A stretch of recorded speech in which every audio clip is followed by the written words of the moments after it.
Beverly Jamboys. Attorneys Bridget Krause, Jeremy Perry, and Mackenzie Renner appear on behalf of Mr. Mark Jensen, who appears in person. Good morning, Judge. Good morning. The jury's back in the courtroom. Thank you for coming on time, folks. We're still in the state's case in chief with that. Who's your next witness, Mr. Jamboys? Dr. Mary Mainland. All right, let's have her come up. Judge,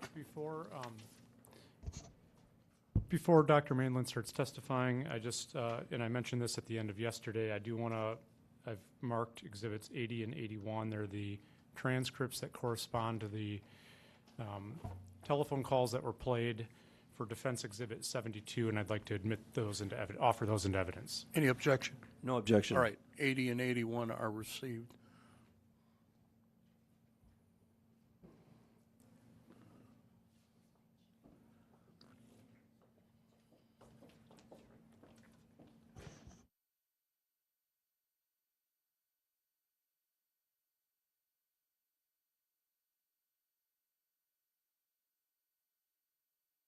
Doctor, raise your right hand. I'll swear you in. You solemnly swear the testimony is meant to be the truth, whole truth, nothing but the truth, help you God? I do.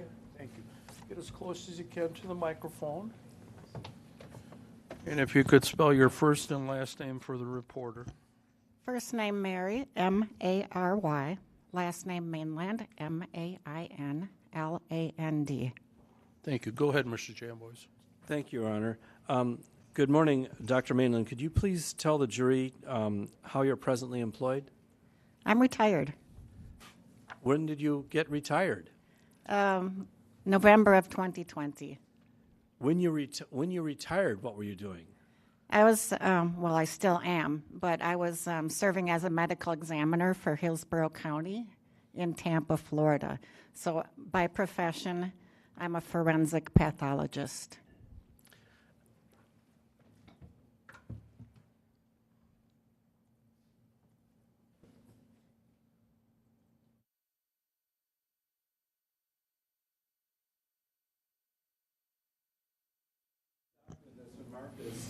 Exhibit S82. I want to ask you some questions about that.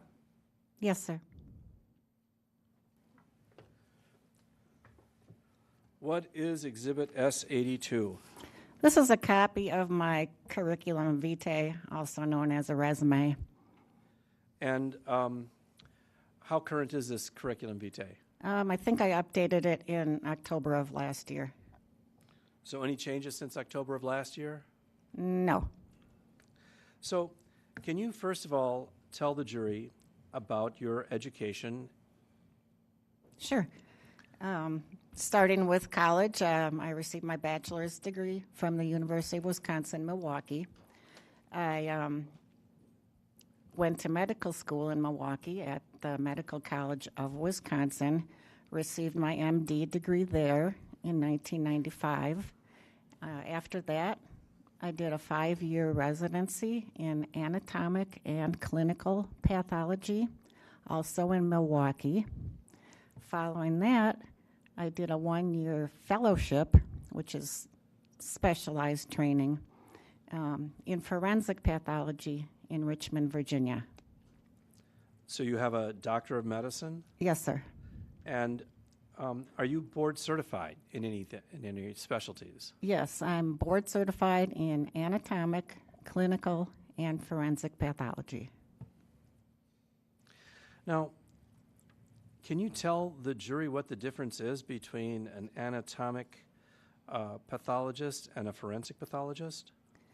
Sure. When you think of a pathologist, you're probably most likely thinking of an anatomic pathologist. Those are the doctors who work in a hospital or for a hospital. Say you have something, you go have a biopsy of something. The pathologist is a person who actually looks at the tissue, reads it, and determines if there's disease there, and if so, what type of disease.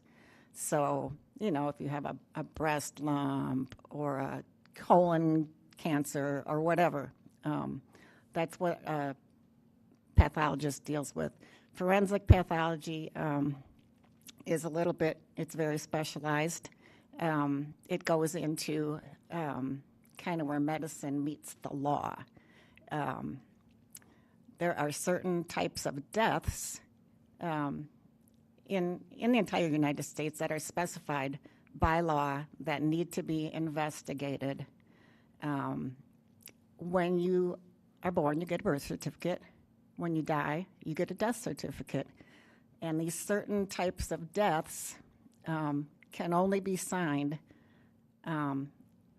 certain death certificates can only be signed by somebody who is legally allowed to. So this would be a forensic pathologist, a coroner, you might have heard the term, a medical examiner, somebody who has that special training and permission by law. So practically speaking, a forensic pathologist does a lot of autopsies and determines cause and manner of death. So when you're looking at, can you tell the jury what the difference is between a cause of death and a manner of death? Sure. The cause of death is pretty simple. The cause of death is either a disease or an injury. It's what killed the person, so gunshot wound to the head, breast cancer, stomach ulcer, whatever. The manner of death is more like the how. There are 5 different manners. There's natural, which is the most common. Most people die a natural death. Then there's suicide, homicide, accident, and finally undetermined. And, I'm sorry.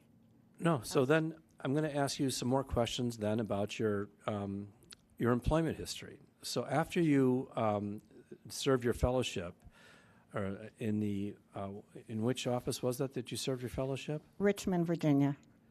Okay, and how long was that fellowship? A year. And when did you complete your fellowship in Richmond, Virginia? In 2000. And so what did you do after completing your fellowship in Richmond, Virginia in 2000? I returned to Milwaukee, to the Milwaukee area, and my first job was at the Milwaukee County Medical Examiner's Office, and I was employed as an assistant medical examiner. And what did you do as an assistant medical examiner at the Milwaukee Medical Examiner's Office? Mostly, as I was describing to you, autopsies in order to determine the cause and manner of death. Now, when you're looking at the manner of death, determining whether it's a homicide, a suicide, accidental, natural causes, or undetermined, what are the factors that you look at outside the autopsy? Well, there are so many.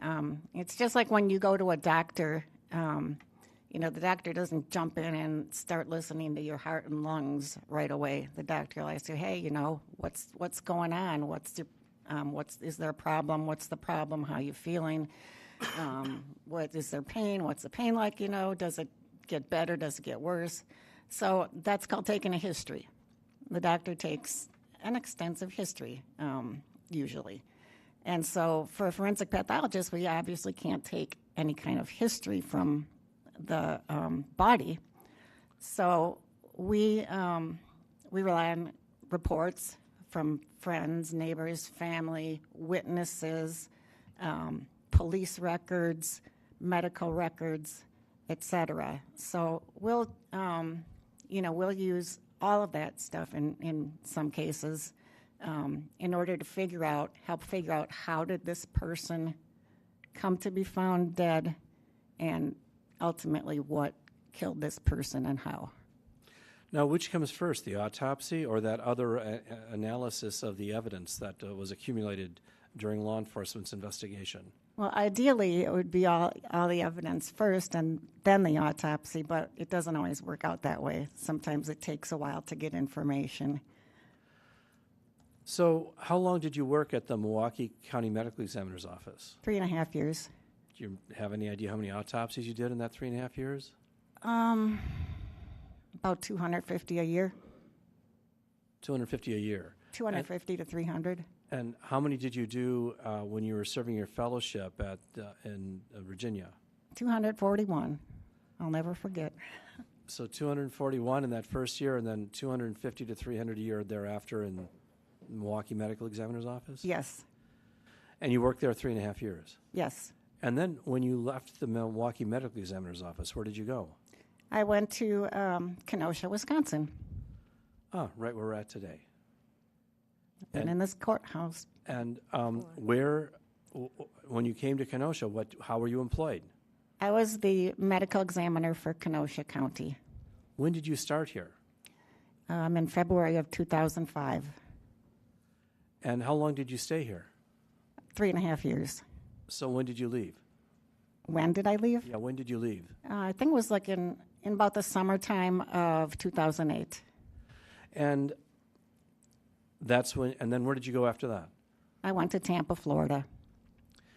And you've been working in Florida until your retirement. Yes. So when you were working for the Kenosha County Medical Examiner's Office as the Kenosha County Medical Examiner, how many autopsies did you perform each year in that capacity? It's hard to remember. I've broken it down, but probably under 200 a year at that time. And when you were working as the Kenosha County Medical Examiner, did you also take cases for other counties at that time? Yes. So when you were doing about 200 a year, some were for Kenosha County and some were for other counties. Correct. And when you left the Kenosha County Medical Examiner's Office, when you went to Tampa, what was your job title when you arrived in Tampa? I started out there as an associate medical examiner. And how long were you employed as an associate medical examiner? About 3 years. And in that first 3 years that you were working in Tampa as an associate medical examiner, about how many autopsies a year would you perform? A good 200. 200 a year? Probably more than that. Probably about 250. And then after you'd been the associate medical examiner for 3 years, what was your next job title? Deputy chief medical examiner. And how long did you serve as deputy chief medical examiner? A little over a year. And then what was your next job title? Chief medical examiner. So chief medical examiner for Tampa, Florida. Yes. How big a city is Tampa, Florida? Well, it's about the size of Milwaukee. The county is Hillsborough County, so the Tampa office is responsible for the surrounding county, Hillsborough County. And I would say Tampa and Hillsborough County are pretty comparable to Milwaukee and Milwaukee County. Maybe a little bit bigger, probably somewhat bigger by now. So, and how long do you serve as chief medical examiner for Hillsborough County? 6 years. And what was your next job title after serving as chief medical examiner? I stepped down to become a deputy chief medical examiner. And why did you do that? I could see my retirement coming up, and I knew I had like a couple of years to go, and I wanted the next person in line to be prepared, for the chief job. I also wanted to go back to what I really liked doing, which was doing autopsies. And as chief, you don't get as much of an opportunity. So when you were chief medical examiner for 6 years, how many autopsies did you do then? Probably less than 100 a year. Well, no, less than 150 a year. But you also reviewed the work of other associate medical examiners? Yes. And how many medical examiners altogether worked in that office? At that time, there were 5. There are 6 now. So you did your own autopsies and you reviewed the work of the autopsies of other forensic pathologists that were working for you. That's correct. And as deputy, when you went back to being deputy medical examiner again, how many autopsies were you doing in a year? About 200. And you said you served as deputy medical examiner for about 2 years? Yes. And then what did you do? Then I retired. And since you've retired, you haven't done any autopsies? No, I haven't. But you reviewed cases for other parties? Yes. Altogether, do you have an estimate of how many autopsies you did in the course of your career? Just a little bit shy of 4,000. Now, you did not perform the autopsy on Julie Jensen, did you? No. You started in February of 2005? Correct. and you knew that Mark Jensen had been charged with murder of Julie Jensen since March of 2002. Correct, I learned that. Hmm. So when you came on board as the medical examiner for Kenosha County, were you asked to review the case and the circumstances pertaining to Julie Jensen's death? Yes, Were you given any directions, or were you just simply asked to review it? I was asked to review it and give an opinion as to the cause and manner of death. So tell the jury what you did when you were reviewing. What did you look at when you were evaluating, trying to determine the cause and manner of Julie Jensen's death? Well, I looked at everything I could, everything that was provided to me, including medical records, scene investigation, police reports, various interviews of witnesses, et cetera, et cetera. I, of course, reviewed the autopsy findings and the toxicology findings. There's probably more that I'm not remembering at the moment.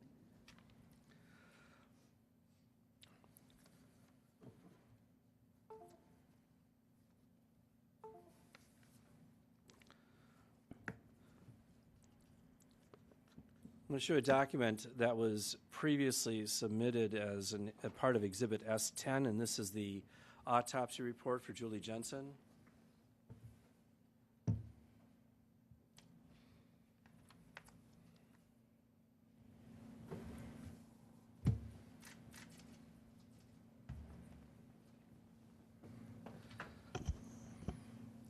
Now, as indicated, that had been previously admitted into evidence. Looking at this report, do you recall reviewing this report? Yes, And this is one of the documents that you examined during the course of your evaluation of this case? yes, And you said you also looked at other records that were maintained in the medical examiner's office? yes, Did that include autopsy photos? yes, And you said you also examined police reports? yes, Did that include crime scene photos? yes, Now, you've testified twice before about the death of Julie Jensen. Is that true? yes, The first time was at a hearing in August of 2007, correct, and then the second time was at a hearing sometime in January or February of 2008. at the trial, yes, And now,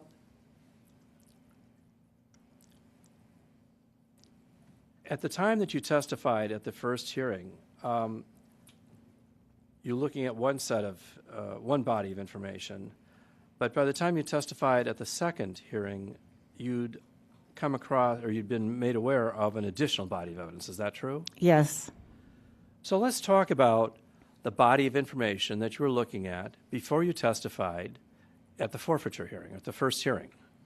So at the first hearing, tell the jury the things that you remember looking at before testifying. pretty much everything I've listed, witness statements to exclude the new witnesses who came forward after the hearing, witness statements, toxicology findings, autopsy report, police report, interviews, I believe some phone conversations between the defendant and others. And again, I'm probably leaving something out. Well, if so, we'll go through it. So Right. you looked at lab reports, correct? Yes, And do you remember, as you're sitting here today, what you gleaned from the laboratory reports? there were a number of substances in Julie Jensen's system, the most important being ethylene glycol, which is the ingredient in antifreeze. Without looking at the, you remember which lab had produced reports concerning ethylene glycol? There were several. May I refer to my notes? If necessary, if that'll assist you. Thanks.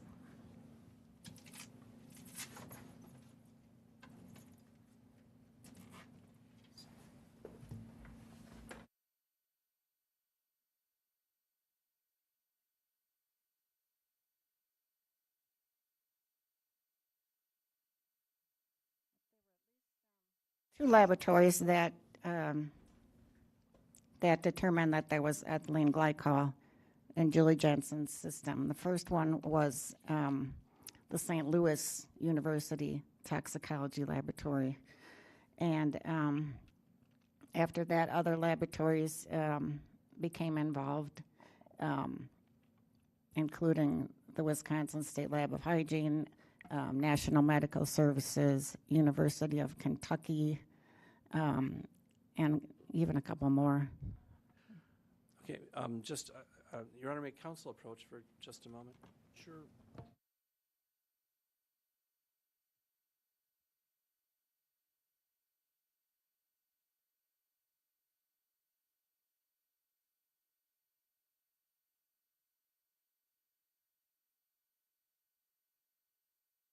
Early morning break, folks. Yeah. Please don't talk about the case.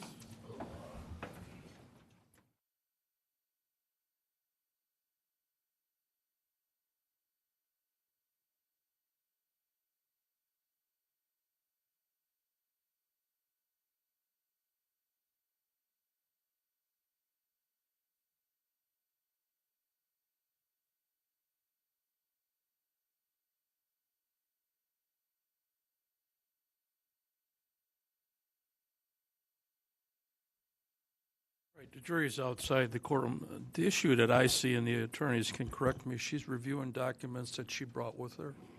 That's not the issue, Your Honor. That's a separate issue, but You don't have a problem with that? I do, unless there's an indication that she needs that to refresh her memory. Well, she just indicated that would be helpful for her to be able to do that. Let's take up this issue first that Mr. Perry brought to my attention, and that's the reason I'd asked for the sidebar, right. and then we'll take up that second issue. Okay. Okay. The first issue is that as I was doing my direct examination of Dr. Mainland, Mr. Perry came over and he said that he would prefer that I not refer to the first hearing as the forfeiture hearing, and I not refer to the second hearing as the trial. I understand his concerns about the second part, referring to it as a trial, but I didn't do that. The witness did. I guess I didn't tell her not to, but I could tell her she maybe should refer to it as a second hearing. I don't see a problem with referring to the first hearing as the forfeiture hearing. So I didn't. You think the jury knows what a forfeiture hearing is? I don't know, but I think it's also very easy, since it has a title in it, to refer to it as the 2007 hearing or the first hearing at which she testified. I think it doesn't have to have this label on it because it does. I don't know what everyone's understanding of it, but forfeiture, people do understand that word. I don't know if they understand the legal What if we context. would have said preliminary hearing? That's fine. Well, except all that'd be- preliminary hearing. That would be incorrect because it wasn't a preliminary hearing. Well, it's not capital. Well, I'm just saying as an example. Sure, I understand. I don't think 9 out of 10 people in this courtroom know what a forfeiture hearing was. It was so unique at that time. I think it was the first one. Well, it was the first. It was the first one in the state of Wisconsin when it was held. It's my request. If it's, I don't know that it's such a difficult request to avoid putting the title on what these earlier hearings were, especially considering we're really trying to avoid discussion about first trial, prosecution, all of that stuff, and Right. just refer to it as earlier testimony and the Well, dates. Mr. Jambos, just say first hearing, second hearing. Your Honor, I will do that, and so will Dr. Mainland. I will say this about the forfeiture hearing. That's what I've been referring to it as for, 15 years. So it's hard for, this is the second or third time I've referred to it as a forfeiture hearing in the course of this trial, and I have to acknowledge that Mr. Perry has asked me in each of the previous times not to refer to it as a forfeiture hearing. It's just, it's not like I'm intentionally trying to upset Mr. Perry. This is just Maybe the we way could I ask. refer to it as. We could have Miss McNeil kick you in your shins or something when you say that. She'd be anxiously happy to do that, I'm sure. But I will.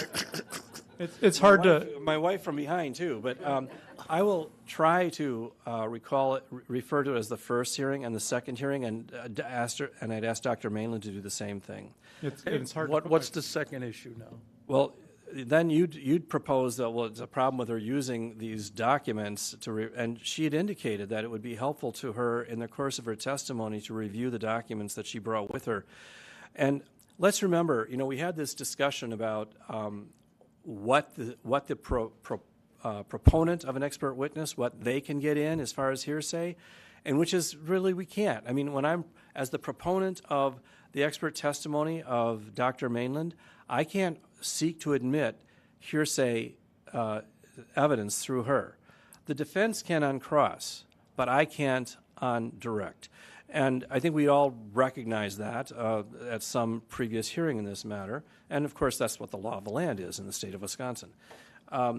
So some of these prior reports have been, there's been testimony and it's been admitted in evidence. The reports that Joe Crafassi prepared at the St. Louis Forensic Toxicology Lab, that's been admitted into evidence. And so she could testify about that, and it wouldn't be a problem. The State Lab of Hygiene test report has not been received into evidence, nor has the NMS report been received into evidence. So I'm going to ask her about those reports, but I'm not going to offer them into evidence. And though it's common for a forensic pathologist, of course, to rely upon forensic toxicology reports that from outside laboratories. It's done all the time. And in the state of Wisconsin, a forensic pathologist can testify at a trial about the cause and manner of death based upon outside forensic toxicology lab reports because there's a Wisconsin Supreme Court decision that says so. I forgot what that is. I'm sure Ms. McNeil is probably looking it up as I'm speaking, but there is a Wisconsin Supreme Court case that expressly says that forensic pathologists can testify about lab reports, or at least base their opinions upon lab reports. The only issue I had, and if she's looking at reports that she brought, I don't know if the defense has an opportunity to know what she's looking at. Well, I'd be happy to have Dr. Mainland.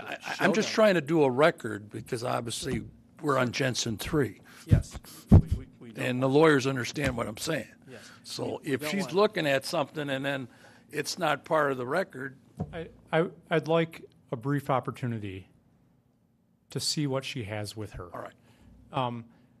I don't have a problem with her testifying, with the exception of course, testimonial things that we've talked about. And that goes for your witnesses, experts too. That's right. And our expert witnesses, I expect, are going to the same standard being applied to talk about the things that they reviewed to come to their conclusions. So that's fine, but I would ask for a short time to look at what You want to do it right now? Dr. Mainland has. Right. Yeah. Well, and just I will say this on the record in the presence of the witness, Dr. Mainland, I don't want you to mention the letter that Julie Jensen wrote a week and a half before she died. You're not supposed to mention that. Even if it entered into your analysis of this case, I don't want you to reference it. I'm aware of that. And so if I ask you a question that seems like I'm asking you about that, I'm not asking you about that. Okay? Got it. Thank you. And I won't be asking you about that either. Okay. Also, that includes voicemails that were left for Officer Cosman. That's okay. part of it all. Okay. Okay, why don't you take a look at what she has?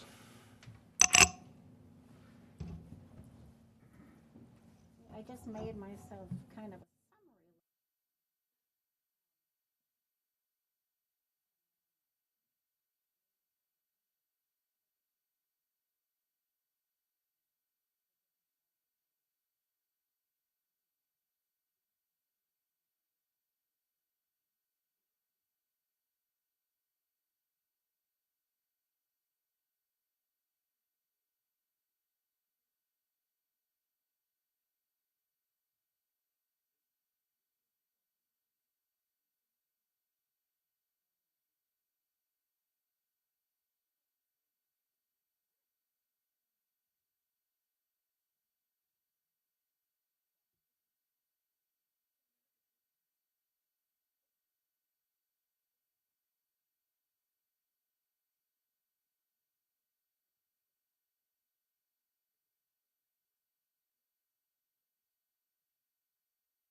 Can't read to the judge, right?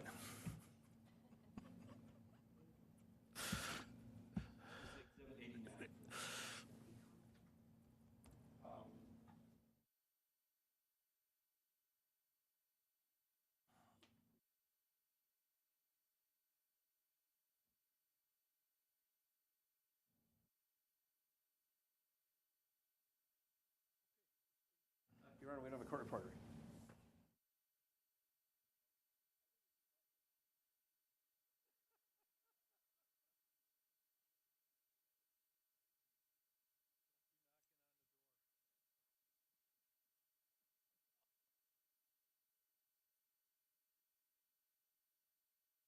We're ready.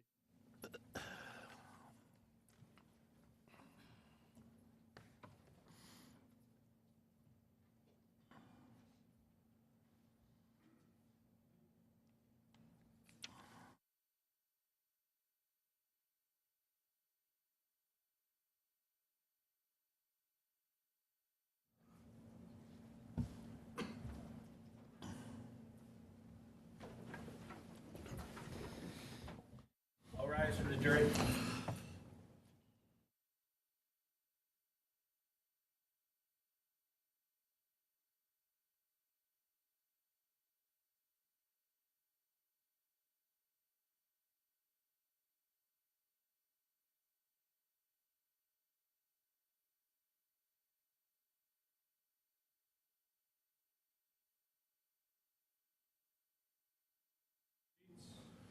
All right, we're back on the record on Mark D. Jensen, 2002 CF 314. The appearances are the same. The jury's back in the courtroom. Thank you for your patience this morning. Ladies and gentlemen, Dr. Malin is still on the stand. She's still under oath, and you can continue, Mr. Jambois. Thank you, Your Honor. And just to get us all oriented, I was asking you about the quantum and the nature of the information that you had available to you in advance of your testimony at the first hearing. So to that end, I was asking you about the toxicological results that you'd reviewed. So can you tell the jury about the toxicological reports that you reviewed in preparation for making a determination as to cause and manner of death in this case? Before the first hearing, I saw toxicological results from the St. Louis University laboratory. The St. Louis Forensic Toxicology Laboratory? Yes. And what was the blood test result that was provided with regard to ethylene glycol? There was ethylene glycol in the blood. And do you want the quantity? Yes. At 50 micrograms per milliliter. And then there's another one listing here, GCFD, 55 micrograms per milliliter. What's that about? That was the, I'm sorry. See, I confused the two already. The other one came later. The GCFID was the first specimen that was analyzed, and that came back at 55 micrograms per milliliter. And what does GCFID mean? It has to do with the instrument and the method of analysis for these drugs. They put them through an instrument called a gas chromatograph. And what it does is it separates different drugs and different parts of drugs out. And then there's a thing, FID is called a flame ionization detector, and that will tell you what you have. Don't ask me any more detail, please. But that's something that you routinely rely upon as a forensic pathologist. Yes. But you're not a lab rat. You don't do that kind of stuff. No, I don't. Okay. But then there was another test that was done later, and that refers to GCMS, and it's 50 micrograms per milliliter. Is that correct? Yes. And what's GCMS stand for? Again, they use the same machine, a gas chromatograph, but the method of analysis, of detection, is mass spectroscopy. Now, So that's a pretty close, though. I mean, 55 milligrams per milliliter versus 50 micrograms per milliliter, correct? Yes. But, there'd also been a test at National Medical Services, and they indicated what? With regard to the blood. They indicated that the blood was negative for ethylene glycol. And they'd also tested the urine, an NMS that also tested for urine, correct? Yes. And they tested for ethylene glycol. Yes. And they came back what? They came back negative. Now, NMS was the first set of tests that were done at the request of the Kenosha County Medical Examiner's Office. Is that true? As far as I understand, yes. But then at a later time, samples were submitted to the St. Louis Forensic Toxicology Lab. Is that what you're finding? Is that what you discovered when you looked through this reports? Correct. And do you know why the medical examiner sent these items out to have them tested at a different laboratory? The medical examiner found some microscopic findings, particularly in the kidney tissue, that were very worrisome for ethylene glycol poisoning. And so that's why another lab was used. So then the reports were sent to the St. Louis Forensic Toxicology Lab. You've described the blood test results. What did the St. Louis Forensic Toxicology Lab find about the urine content? The first test came back at 720 micrograms per milliliter, and then the second test with the GCMS came back at 549 micrograms per milliliter. But the National Medical Services somehow come back with nothing. Yes. So, in addition to the blood and the urine, what other substance or aspect or something recovered from Julie Jensen's body was tested for ethylene glycol? The stomach contents. And who tested the stomach contents? For ethylene glycol, it was St. Louis University. And what did the St. Louis University Forensic Toxicology Lab find with respect to the gastric contents? The first test that they did, the flame ionization detector test, came back at 3,940 micrograms per milliliter. And the second test came back at 4,121 micrograms per milliliter in the stomach contents. So, Doctor, we're going to get back to ethylene glycol a little bit, but now I want to talk about some of the other substances that were found to be present in the various systems of Julie Jensen. First of all, was ethylene glycol found elsewhere in Julie Jensen's system? Yes. Where else was it found? In the liver and in the brain. And which test was it that found them in the liver and the brain? Again, it was the GC mass spectroscopy.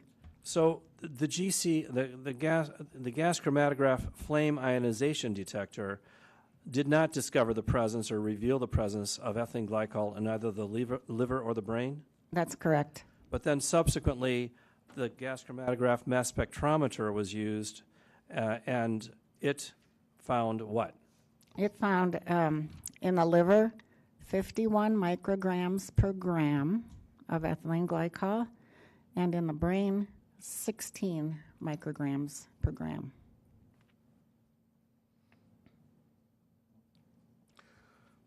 Now, looking at all the toxicology screens that were done by the various laboratories, were there other substances found within the body of Julie Jensen? Yes.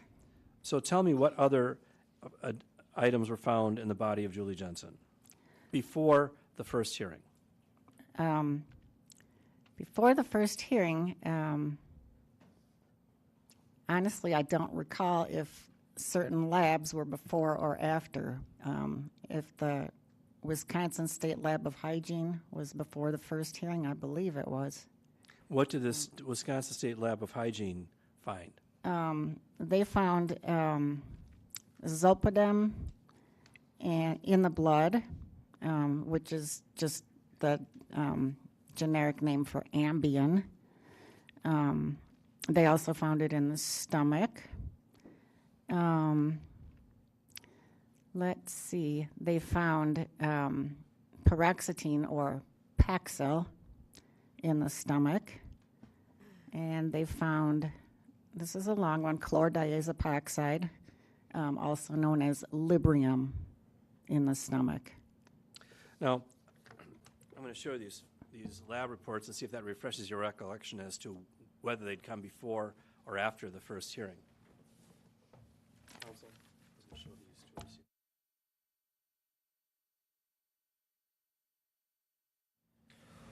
you.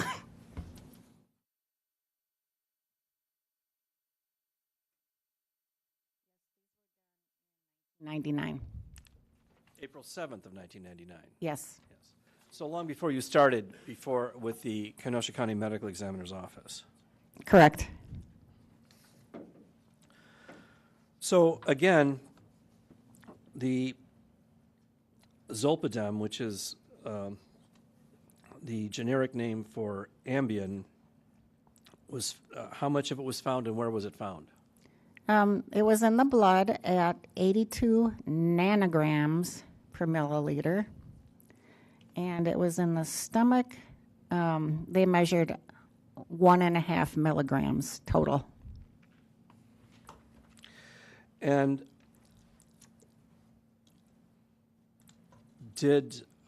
was diphenhydramine found anywhere? Yes. Where was diphenhydramine found? That's the generic name for Benadryl, and that was found, excuse me. That was found by a different lab. That was found by AIT. And how much was found to be in the gastric content by AIT? 113 nanograms per milliliter. And diphenhydramine was also found to be present by NMS. Is that true? Yes, in the blood. And diphenhydramine, again, is the generic name for? Benadryl.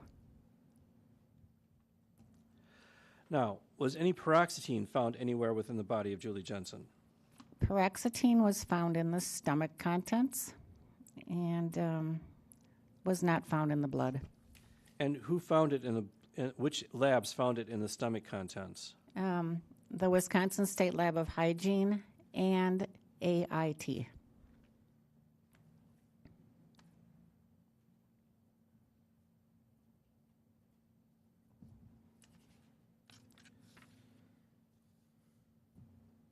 And you also said that chlordiazepoxide was found to be present by the Wisconsin Lab of Hygiene in her gastric contents. Yes. And what is chlordiazepoxide? Librium. Now, when you obtained this information in advance of the first hearing, had you seen any reference to Librium in any of the documents that you'd reviewed? Yes. Do you recall seeing a photograph of a Post-it note that had been found on Mark Jensen's day planner? Yes. And that was one of the items listed on that Post-it note. Is that true? Yes.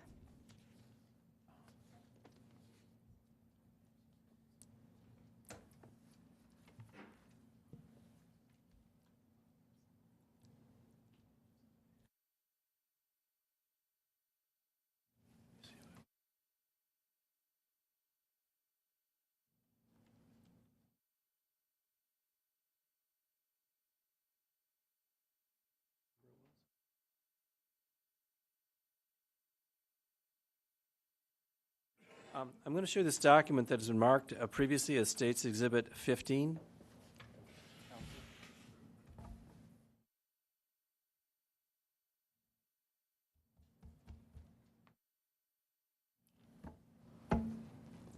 So, directing your attention to State's Exhibit 15, what is that?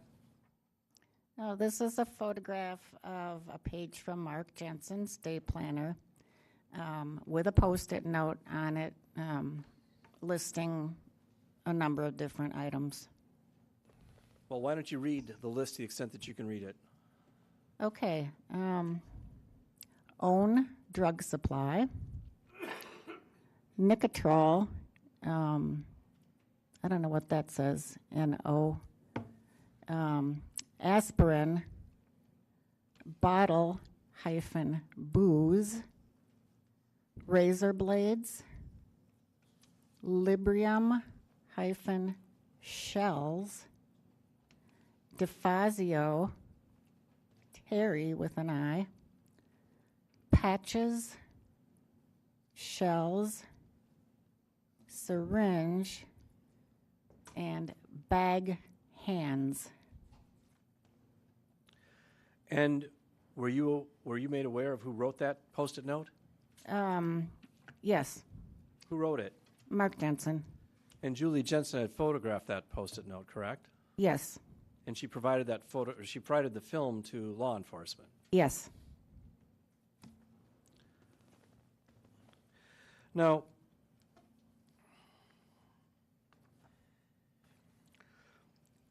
let's talk about ethylene glycol poisoning. In the course of your investigation into this matter, did you learn the approximate size and weight of Julie Jensen at the time of her death? Yes.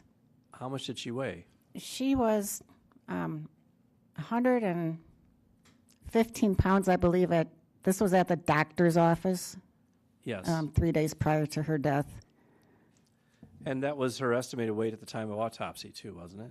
Yeah, I think Dr. Chambers might have said 110 pounds. That was an estimate. So she weighed between 110 and 115 pounds at the time of her death. Yes. Now, doctor, are you familiar with the toxic effects of ethylene glycol on the human body? Yes. Are you familiar with the manner in which ethylene glycol is metabolized by the human body? Yes. What I'd like you to do is describe to the jury what ethylene glycol does to the human body as it is ingested and then absorbed. I'd like you to describe what it does to the body and also what symptoms a person who's ingested ethylene glycol is likely to manifest at various stages. Okay. This will take a little while. Ethylene glycol is an alcohol. Its structure is very similar to ethanol or beverage alcohol that many of us enjoy. When ethylene glycol is first ingested, it has the same effect as beverage alcohol does. A person will act drunk or loopy, or they could have trouble walking, they could stumble around. Depending on how much a person takes, they could have seizures, they could even enter into a coma. And all of this can happen, from about 30 minutes after exposure to about 12 hours after exposure. So that's the first phase. That's what they call the first phase of ethylene glycol poisoning. Following that, the amount of ethylene glycol in the body decreases because it's being processed by the liver. So as it's processed by the liver, it's processed into a number of other compounds, all of which are acids. The most important one for the next phase, phase 2 of ethylene glycol poisoning, is called glycolic acid, Glycolic. And that causes the body to do whatever it can to try and get rid of the excess acid in the blood. So the person will start to hyperventilate. You can get rid of acid by breathing fast, by getting rid of carbon dioxide. The person will hyperventilate, and then they'll have really deep and abnormal breathing. They also can have heart symptoms. The heart can pound. It can beat fast. It could even fail. That's the second stage of poisoning, and that starts anywhere from 12 to 24 hours after the ethylene glycol is ingested. As the ethylene glycol is processed into glycolic acid and then into other acids, one of which is oxalic acid, it combines, the oxalic acid combines with calcium in the blood. Calcium's always floating around in the blood, and makes crystals. Crystals, just oxalate crystals. And these crystals tend to lodge in the kidney, and they cause kidney damage. The acids themselves also cause kidney damage. So the third stage, starting about maybe 24 to 72 hours after taking ethylene glycol, is called the renal or kidney phase, and that's where you can see the kidneys fail.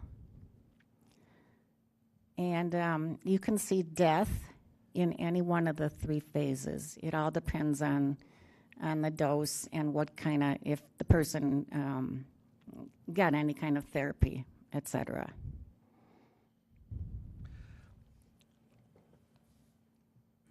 Now, during the course of your examination of this case, did you undertake to prepare your own slides of the tissue samples of Julie Jensen?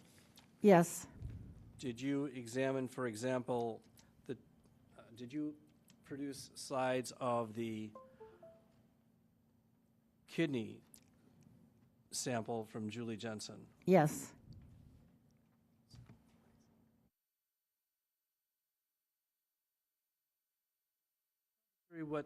What you do to produce a slide. What is it that you do to produce a tissue of slides? Okay. A slide of tissue sample. Right.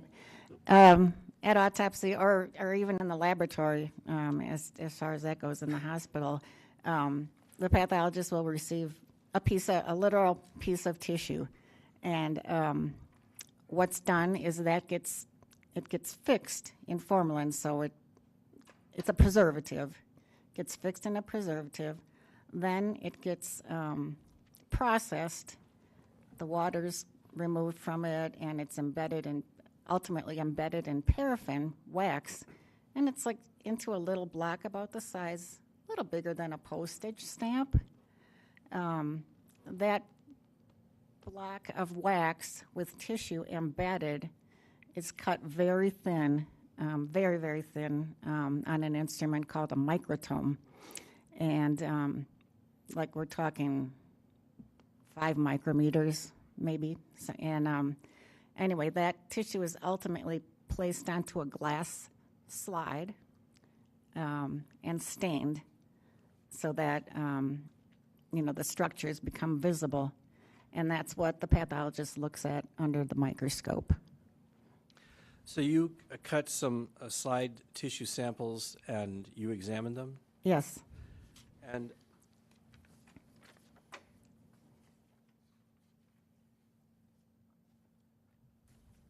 I'm going to show you a series of photographs been marked S83 through S88.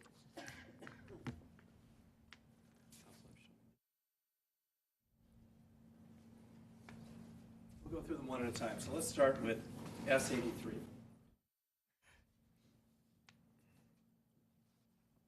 And Madam Clerk, could you make sure that the television screen is on? It's on. So can you tell us what S83 is? Yes, this is a close-up picture of a kidney, of Julie Jensen's kidney tissue, showing structures called tubules. And within those tubules, you can see one foreign body, which is a glycolic acid crystal.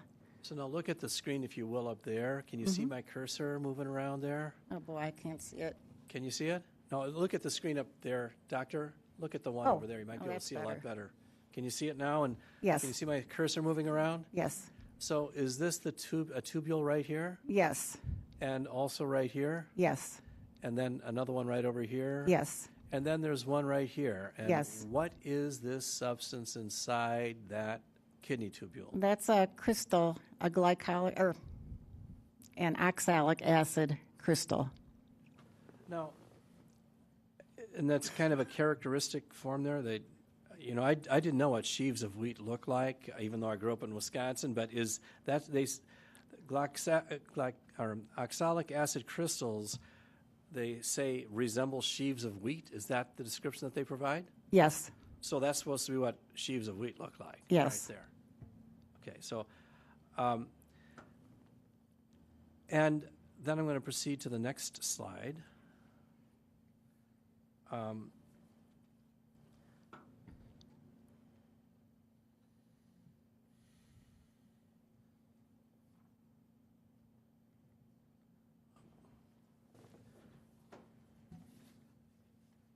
And directing your attention to this slide, can you tell the jury what that is? This is another close-up picture of kidney tubules. Okay, so and then you see kind of going diagonally across the screen in the middle, there's a tubule cut the long way. Think of the tubules as like pieces of spaghetti. So if you cut it cross-section, you'll see a round structure on the side. If you cut it the long way, you'll see like a long tubular structure. And that's what you're seeing here, this long tubular structure here? Yes. And what are these white items here? That's oxalic acid crystals.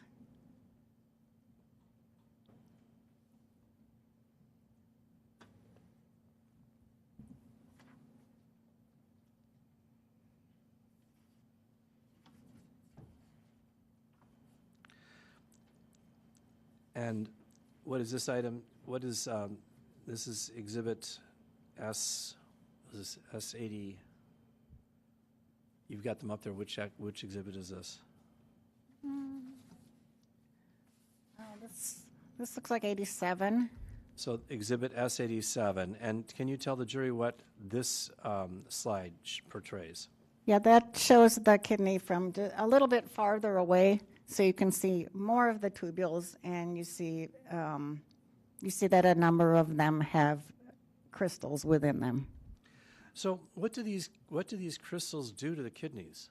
Well, they clog up the tubules. The tubules are what the kidney filters blood into urine, makes blood into urine, filters the blood, removes poisons, et cetera, and so the crystals will actually clog up the tubules and interfere with processing.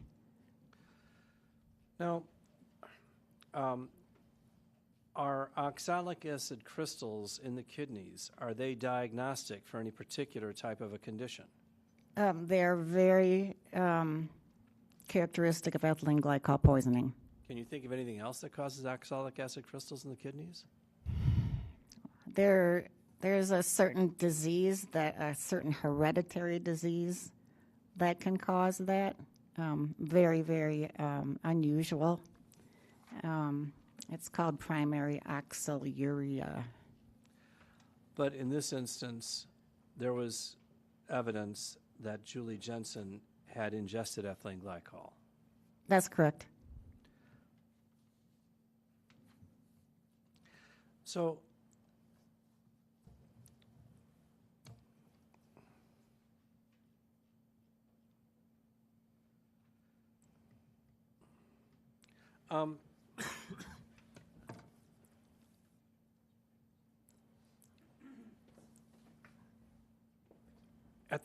let's talk about the amount of ethylene glycol in Julie Jensen's system at the time of her death. And then let's talk about what constitutes a lethal dose of ethylene glycol. So she had a very small amount in her blood, correct? I mean, 50 to 55 micrograms per milliliter? Yes.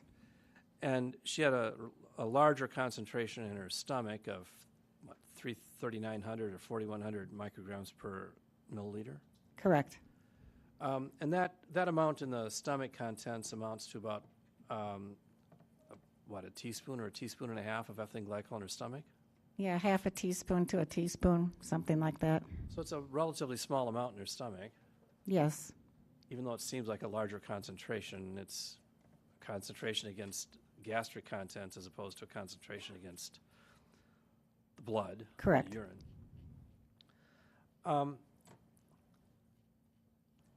But there was a relatively small amount in her blood. Correct? Yes. Now, does that give you any information or does it allow you to draw any inferences about the manner in which this ethylene glycol was ingested or the quantity in which it was ingested? It is consistent with ingesting more than one dose. So tell me what it is about this presentation that, aside from what any witness statements are, what about this particular presentation would cause you to infer that there was possibly more than one dose? Well, you're finding, first of all, we know that Julie Jensen was alive and experiencing symptoms for about 2 days. And so we know she had ethylene glycol sometime earlier on. She felt the effects of it, ongoing effects of it. She was processing it. She was to the point where crystals were forming in her kidneys, but yet she had unabsorbed ethylene glycol in her stomach, which would seem to indicate to me that was a second dose. She was already feeling the effects and showing the effects of an earlier dose. So how much ethylene glycol would a person the size of Julie Jensen need to ingest in order for it to be ultimately fatal without any medical intervention? There are a number of different calculations out there that you can use. One of the calculations that I looked at said about 50 milliliters, but it's true that as little as 30 milliliters can be fatal. Well, and the effect that it has on the body, I mean, the effect that, say, 30 or 40 or 50 milligrams or milliliters would have on a body is dependent to some extent upon the size of the body, correct? Yes. So as adults go, Julie Jensen weighed between 110 and 115 pounds. That's relatively on the small side for an adult. Yes. I mean, I weigh 200 pounds, and maybe a little more, but we'll say 200 for the record. A person that weighs 200 pounds would probably be able to withstand a dose of ethylene glycol, say a 30 milliliter dose of ethylene glycol, better than a 110, 115 pound person. Generally speaking, probably. But a person that is Julie Jensen's size of 110 to 115 pounds, what would be the minimal amount of ethylene glycol that would need to be ingested in order to produce this kind of result where she had ethylene glycol in her stomach, in her kidneys, these ethylene glycol or these oxalate acid crystals in her kidneys, and then 50 to 55 micrograms per milliliter in her blood? How much ethylene glycol would she need to ingest in order to produce that? In order to produce that, as little as 10 milliliters. After taking as little as 10 milliliters, you can see crystals forming in the kidneys. But now, before the first hearing, you had heard evidence that Julie was manifesting symptoms in the early morning hours of December 2nd, correct? In the late Yes. evening hours of December 1st and the early morning hours of December 2nd. Yes. And what symptoms was she manifesting according to the reports that you reviewed? She was in the first stage of ethylene glycol poisoning, the intoxication stage, where she's showing the effect of the unprocessed alcohol itself of ethylene glycol. So she was acting drunk. And that was on the evening of the first and the early morning hours of the second, correct? Yes. And then, did you hear about a phone call that Julie made to her friend and neighbor, Margaret Voigt? Yes. And that occurred at about 10 a.m. on December 2nd? Yes. And at that time, was there anything about what you'd heard about that phone conversation that would cause you to draw any inferences about whether or not Julie Jensen was still experiencing or still under the influence of ethylene glycol? Margaret Voigt described Julie Jensen's voice as being like somebody who was drunk. And that's a sign of ethylene glycol intoxication? Yes. The first stage of ethylene glycol poisoning? Yes. And at that point, Julie had said to her friend and neighbor, "Oof, I can't believe the effect this medication is having on me." Something to that effect, correct? Yes. Now, then there was information about Julie Jensen's presentation on the morning of December 3rd. Do you remember what you heard about the presentation of Julie Jensen on the morning of December 3rd? Yes. So tell the jury what you can remember about the presentation of Julie Jensen on the morning of December 3rd. She was very lethargic, very weak, and she was breathing quite heavily. And Mark Jensen had repeatedly indicated that she was unable to get out of bed. Yes. Is that true? Yes. And that's consistent with what stage of ethylene glycol poisoning? The second.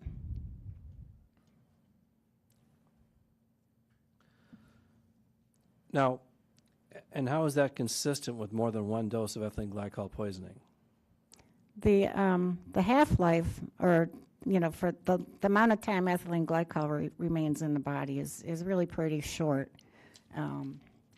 If you take a single dose of it, you'll absorb it probably within a half hour or so. You'll have a peak amount in the blood stream in about an hour, and then it gradually disappears. So a half-life means that half of the dose has already been processed or metabolized, has gone through the body. So it normally takes, after like 5 half-lives, you shouldn't really see any of the parent compound anymore. Ethylene where? glycol You wouldn't see any more of the compound where after 5 half-lives? in the blood. And yet she had 55 micrograms to 50 micrograms per milliliter in the blood Yes, at the time of her death. yes, And if she'd only had one ingestion on the evening of December 1st, you wouldn't expect to see anything in her blood. that's correct. Is that what caused you to draw the inference that she was likely to have had 2 doses of ethylene glycol Yes, before the first hearing?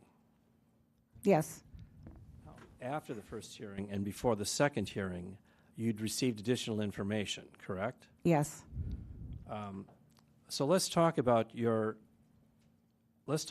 diagnosis, your conclusions before the first hearing. Did you render an opinion to a reasonable degree of medical certainty as to the cause and manner of death at the first hearing? Yes. And can you tell us, after examining all of this evidence and these slides and everything, and the police reports and the crime scene photographs and the autopsy photographs, did you come to an opinion to a reasonable degree of medical certainty as to the cause of Julie Jensen's death? Yes. What was your opinion to a reasonable degree of medical certainty as to the cause of Julie's death at the first hearing? Ethylene glycol poisoning. Did you make any reference to the possibility of asphyxia? At the first hearing, I don't recall. Do you recall saying that you couldn't rule out asphyxia? I do recall that. So your first opinion was that it was ethylene glycol poisoning, but you couldn't rule out asphyxia as a contributing factor. That's correct. And did you have an opinion to a reasonable medical certainty at the first hearing as to the manner of death? Yes. And what was your opinion to a reasonable medical certainty as to the manner of death? Homicide. Now, what was it that caused you to believe that this was a homicide as opposed to some other types, for example, a suicide? The picture did not fit that of a suicide. The history, the circumstances, as I was explaining earlier, the circumstances surrounding the death, all these things that we take into account, did not fit the pattern of suicide at all. So let's talk about the circumstances that you were aware of before the first hearing that caused you to believe that the circumstances did not fit the diagnosis of suicide. What were those factors that you can, if you can remember some of them? Well, first of all, someone commits suicide with ethylene glycol with antifreeze. They're typically going to take one dose, and they'll take a large enough dose, to kill themselves. That's their intent, to kill themselves. So what typically happens is they're either found dead, or they're found in really bad shape. Somebody takes them to the hospital, and oftentimes they die later despite, getting medical attention. So that's typical for a suicide. The amount of ethylene glycol in the blood is typically higher in a suicide case than it is in a homicide case. How much higher? To the order of 10 to 100, or tens or hundreds more. So 10 times more to 200 times more. Yes, even higher. What else about the circumstances leading up to Julie's death were inconsistent with a suicide or more consistent with a homicide?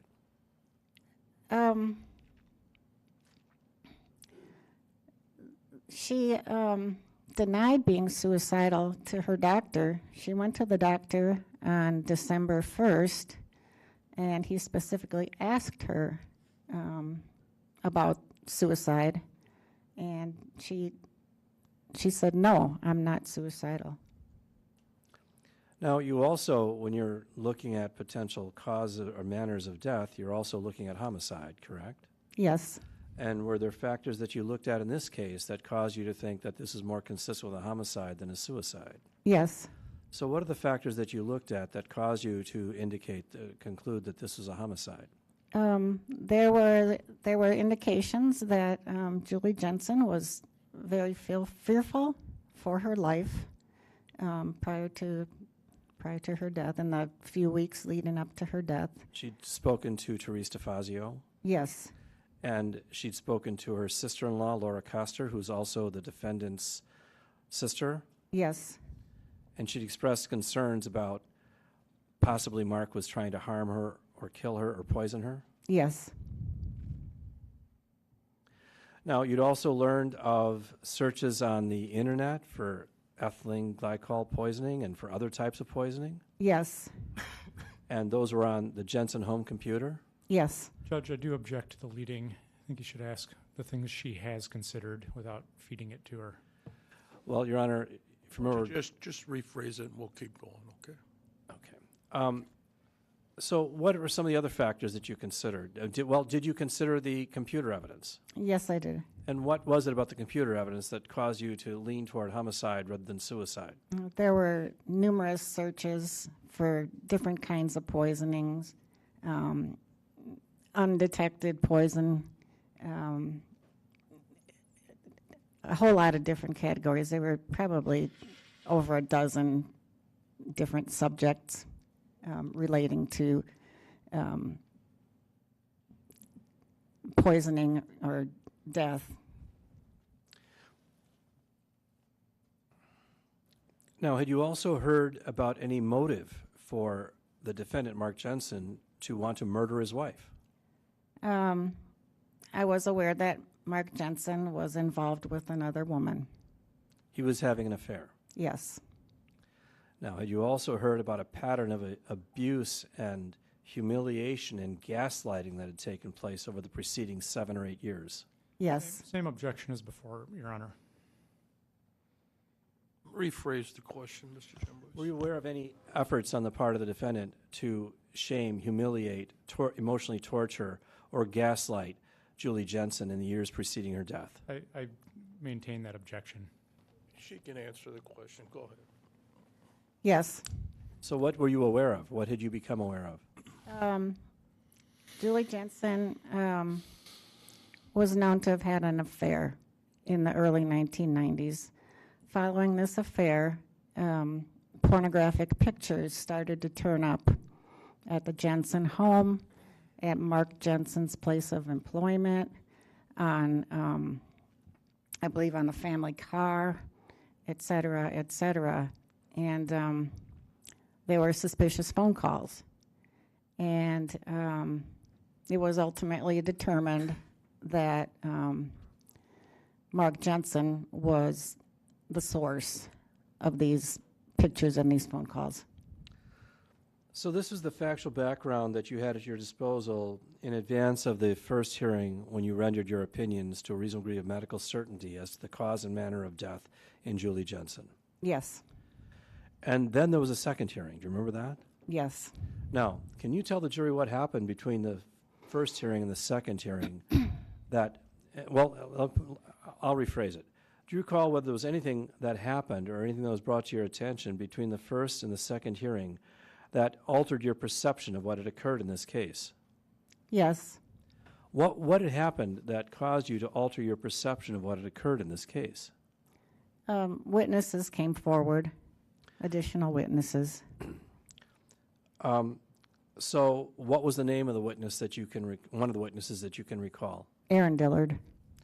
And did you review Aaron Dillard's statement? Yes. Did you review the letter that he wrote to his attorney? Yes. And did you compare the content of that letter that Mark Jensen had, that Aaron Dillard had written to his attorney to the facts in this case? Yes. Did you find that there was anything about the facts in this case that correlated to or were supported by the content of that letter? Yes.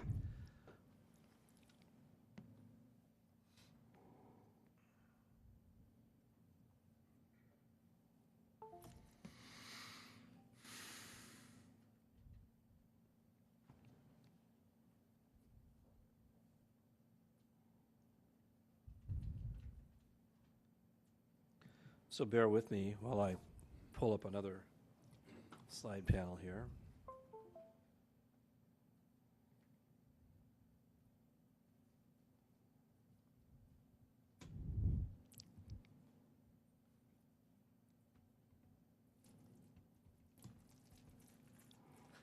Now, in advance of the first hearing, you had gone through all the crime scene photos, correct? Yes.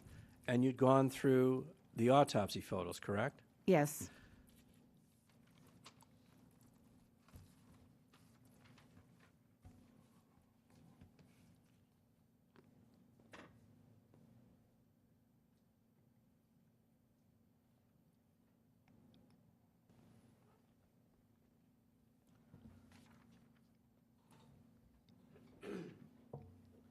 So directing your attention to the screen, this is part of Exhibit S10.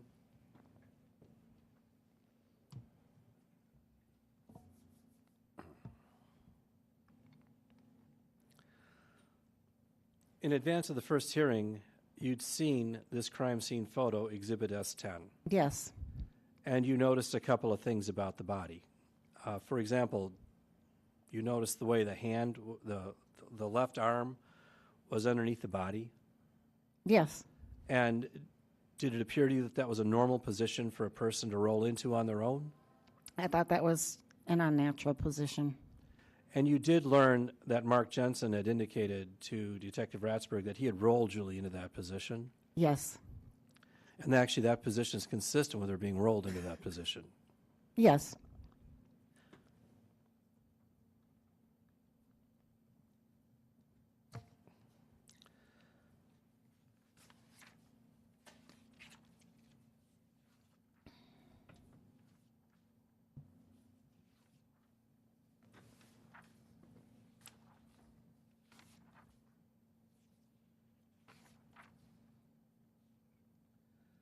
Now, you'd also seen the autopsy photos, correct? Yes. And you'd seen the autopsy photos of the rib, of the subcutaneous bruising along the rib cage? Yes. But had you ever lined up the subcutaneous bruising photograph to the crime scene photograph that I just displayed to you? Not prior to the first hearing. But you did so after the first hearing. Yes. And you did that because of the testimony of, or because of the statement of Aaron Dillard? Yes.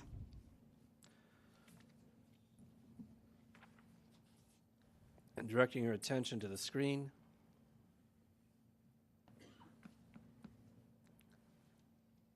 Oh, no, I had to push it all the way. So now directing your attention to the screen. Is that the side-by-side display of these two photographs? Yes. And you see here the way the arm of Julie Jensen is laid out beneath her as though when she was rolled into that position? Yes. And then directing your attention here, you see subcutaneous, you see these marks here. This is rib 2, correct? Yes. And this is rib 3 here, Yes. and this is rib 4 there. Yes. And what do you notice about rib 2 here? What can you tell the jury about this mark right here? There's some hemorrhage or bruising. And that was not visible on the outside of Julie. It was only visible after her skin had been reflected after the classic Y incision at autopsy. Yes. And then there's another bruise mark here. Is that correct? Yes. That's on the 3rd rib. Yes. And then there's another one here on the 4th rib. Yes. And here Julie's laid on her back at the autopsy. But when you line Julie up, you line those injuries up, putting the arm underneath her, pretty closely lines up with those subcutaneous injuries to her rib cage. Is that true? Yes. And you had noticed that before you read Aaron Dillard's statement. I'm sorry, repeat You had that? not noticed the way this lined up like this until after you'd read Aaron Dillard's statement. That's correct. You read Aaron Dillard's statement and you put these photos side by side. Yes.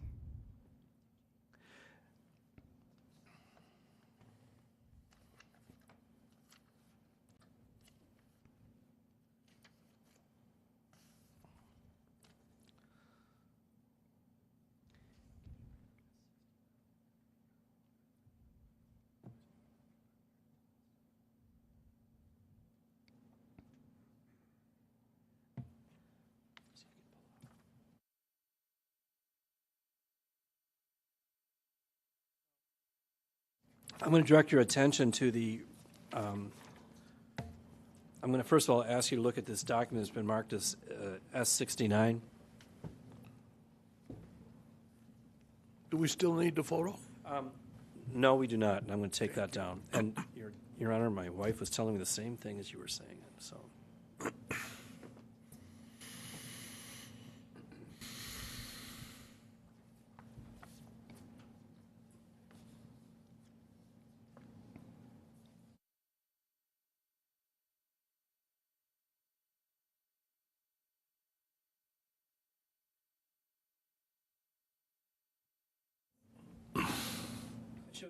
It's been marked as S69. That document? Yes. This is a letter written by Aaron Dillard to a Gretchen Rosenke. And did you compare the content of this letter to the police investigation that had taken place up to this point? Yes. And did you compare it to the crime scene photos and the autopsy photos? Yes.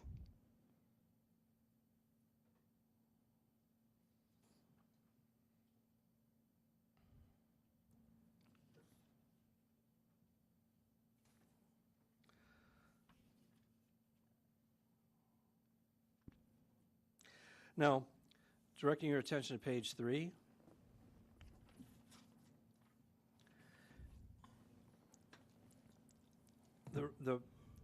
In page 3, Mr. Dillard's making reference to a prior attempt of the defendant, that the defendant indicated that he'd previously attempted to kill Julie when he was at some conference in St. Louis. Did you see that? Yes.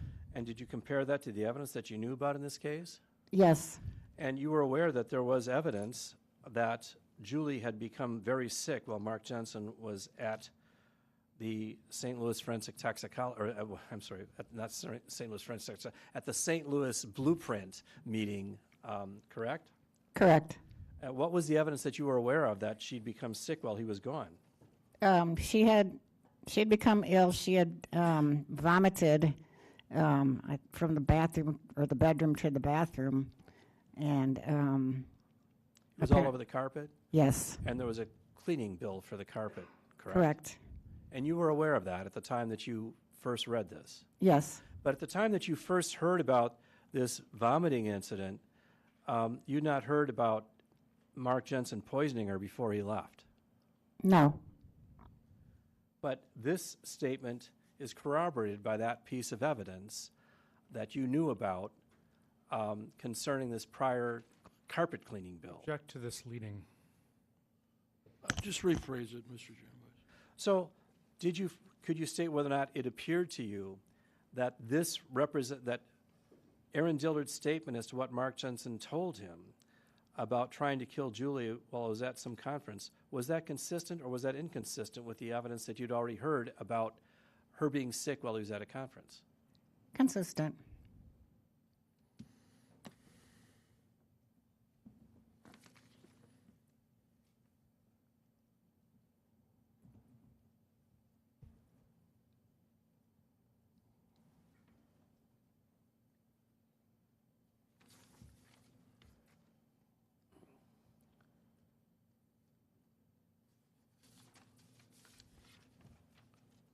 Now, in this, and directing your attention to page 4,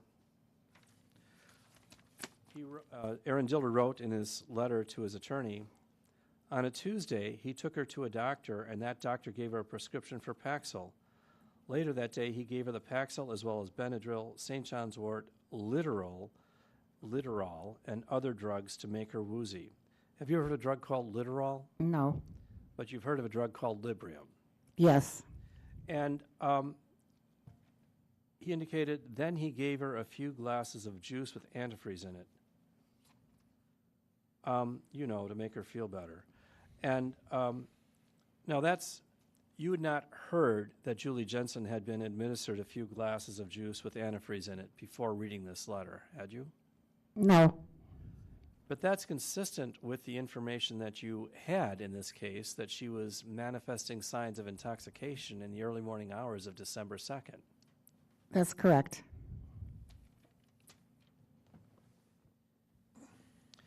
And then he wrote, she was up jumping around in the bed and saying she was drunk.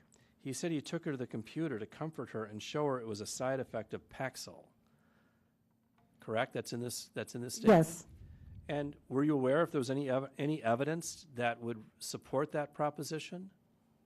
If that's a side effect of Paxil, it's got to be extremely rare. I have never even heard of that. But were you aware that, in fact, Mark Jensen had printed out information about paroxetine? Yes. And paroxetine is the generic name for Paxil? Yes. And he writes in here, the next day he went to the doctor to talk to him about her, and that doctor gave him the medicine Ambien. And now, is that consistent or inconsistent with the information that you'd already received concerning this case? Consistent. And he said that way she would sleep through all the effects of the antifreeze. And now, can you tell us what effect taking Ambien has on the normal person? Ambien is a drug that helps a person fall asleep. It's a powerful enough drug that it requires a prescription to get it, right? Yes. I mean, I can't walk down to Walgreens and just buy a bottle of Ambien. No. I need a doctor's prescription.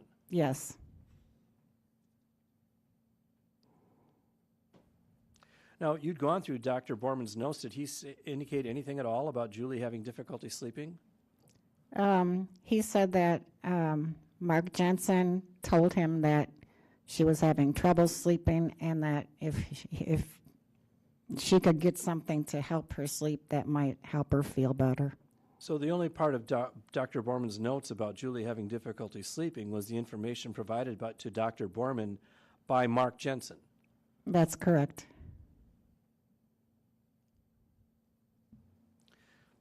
And then again on page 5, he said that he gave her some more juice, quote juice, with antifreeze, and he intoned juice when he said juice, and she was throwing it up a little.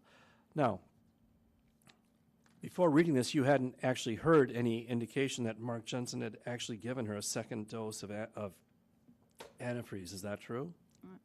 Yes. But the evidence in this case is consistent with her taking more than one dose of antifreeze. Yes.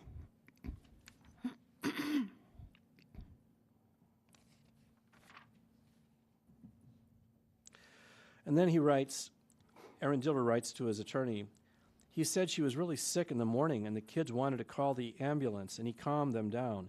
He said he gave her another sleeping pill so that she would just sleep. Now, Yes. at the time of her death, Ambien or Zolpidem was found in Julie's body. Is that true? Yes. Was it found in her blood or was it found in her gastric content? Both. So that's consistent with the information that Aaron Dillard was providing in this letter. Yes.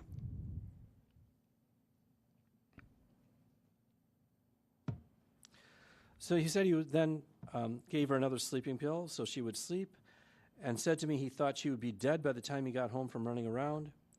He said he went out, kids to school, some check thing, and came home. He said she was breathing better and he was scared she was not going to die before the kids got home and they would force him to call an ambulance. He said she was sound asleep and very non-responsive. Is that consistent with the third stage of ethylene glycol poisoning? Yes. Particularly if somebody's also been administered Ambien? Yes. He writes here, said she was sleeping on her back and he rolled her over a bit and she did not wake up. So he rolled her over on her face with her face in the pillow. He thought that would make it hard for her to breathe and he left her for a bit and came back and she was still alive. Now, the condition of Julie's body, the position of Julie's body at the crime scene was consistent with this description, was it not? Yes.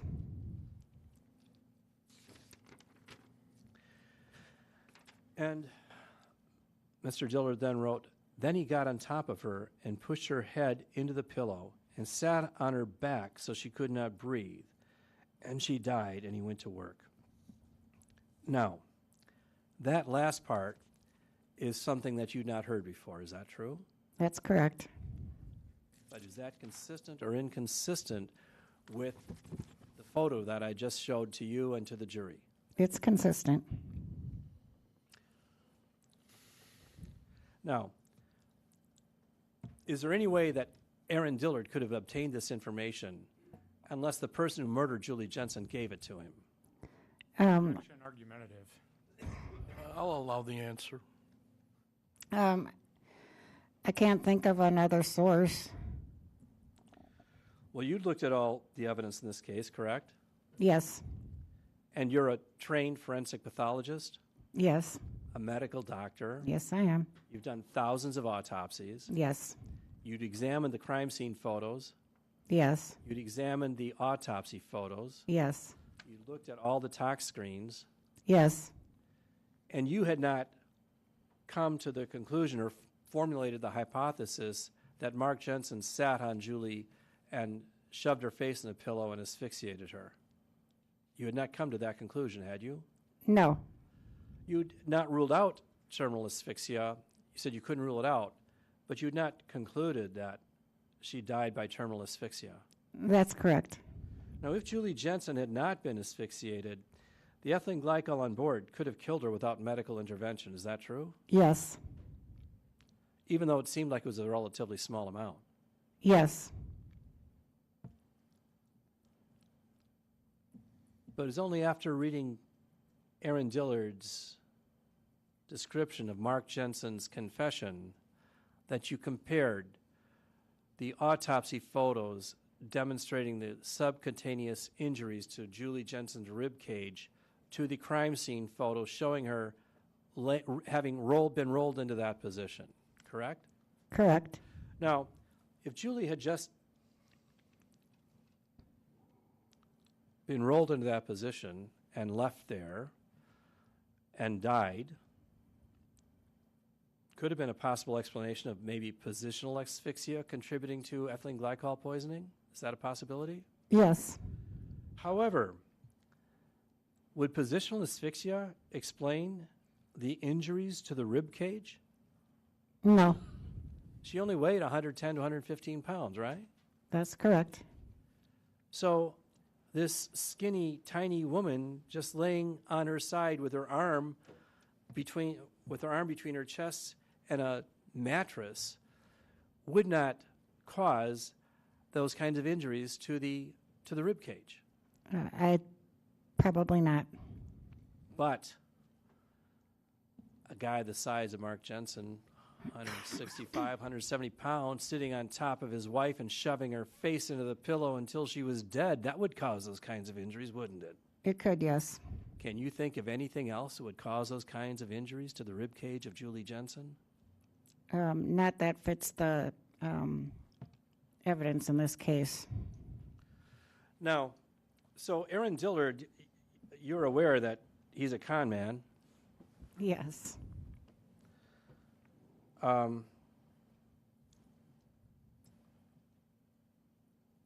But he's not a seer, is he? You're Not to aware my of him? knowledge. He doesn't talk to the dead. I hope not. I mean, there was a television series called Medium, where I forgot the name of that wonderful actress who was a medium. She could talk to dead people. We don't have anybody in the Kenosha DA's office here that talks to dead people, do we? Not that I know of.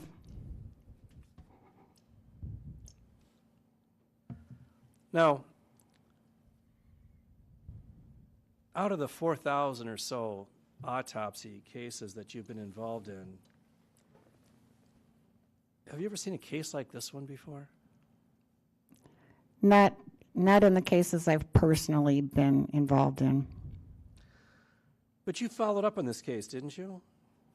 Yes. You did some research on your own. Yes. You compared suicides by ethylene glycol to homicides by ethylene glycol. Yes. And how many different suicides by ethylene glycol were you able to examine? I looked at 15 of them.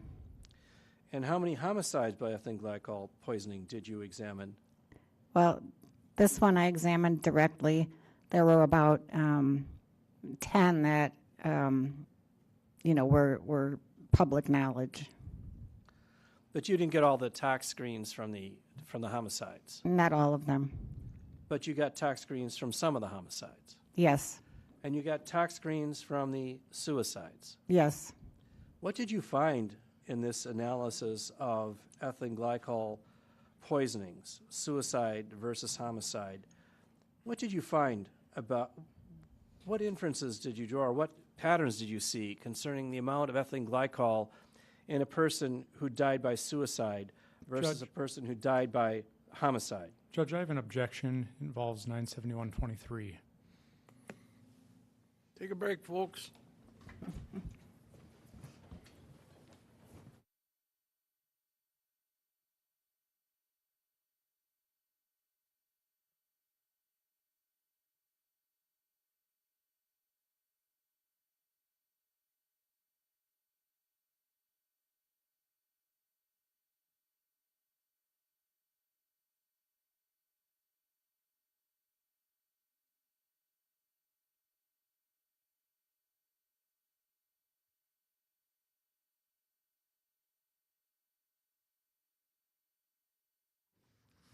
All right, the jury's outside the courtroom. What statute number did you say, Mr. Perry? I was referring to the discovery statute, 971.23. Ms. Mainland is testifying, Mr. Jamboys obviously knows what she's about to testify. He's leading her to it in terms of these comparisons, this follow-up, these studies comparing suicides to homicides. And I don't believe I have. I don't believe I've been provided with that. The information that he's asking this expert witness about? That's right. That he, I think, plainly knows that she's done this and what her answers are going to be. What's the state's response? I don't. First of all, she didn't produce a report to me. She and I talked about this yesterday, and that's when she told me about it. That she'd been doing this research on her own, and she came up with this information yesterday. So it's true. Maybe I should have told about it yesterday, but I didn't. What I'd like to do is, what's that? I looked at 971.23, or actually I'm going to look at it right now. And so let's examine my statutory obligations. We produced, first of all, they've already have her testimony from the last hearing, and of course she didn't testify about this, but they were aware of what her testimony was going to be as to cause and manner of death. And I'm going to pull up 971.23. Under sub E, it talks about results of scientific tests, experiments, comparisons that the district attorney tends to offer in evidence at trial, and it talks about experts. So I didn't object to the other things that, I did know about her prior testimony and the cause and manner of death opinion, didn't know about this, and I would suggest this is not a reasonable amount of time before trial. I'd ask that this be prohibited from being gone into.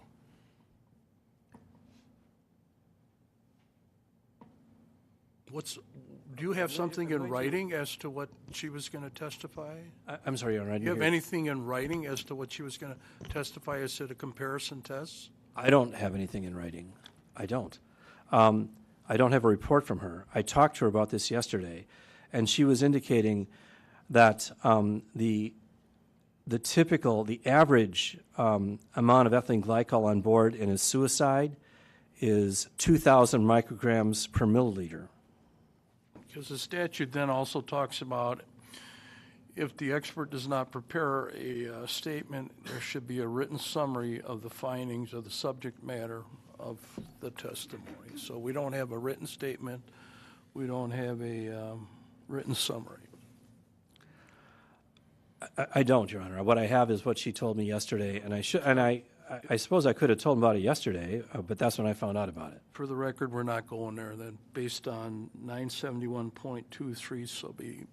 Okay, well, Your Honor, at this point then, I would at least like to have her produce those notes, and I will make copies of them, provide them to the defense counsel, because it may be something that we'll go into on cross-examination of one of their experts, and it may be something we can go into in rebuttal after the defense has rested its case. You're welcome to do that. I'd ask that jury be instructed to that prior testimony as it related to her doing these comparisons be stricken and instructed to disregard it. If I'm listening, hopefully I'm correct. We never got into the studies. She just talked about them, right? Yes, she did. Yeah, she talked about having. We didn't get to the. What What did you find, right? I objected in time for that, but she did talk about. You did a good job, Mr. Perry. Thank you. So you want me to just say, hey, don't. The last test transcript or the testimony, she said that they are tests that's stricken? That she's done these comparisons, that be stricken. All right. And then, Mr. Jamboys, you free to give the defense a summary of? Well, I've got to look at it first. I don't know if she's got it with her. Let me. Holding up a sheet of paper.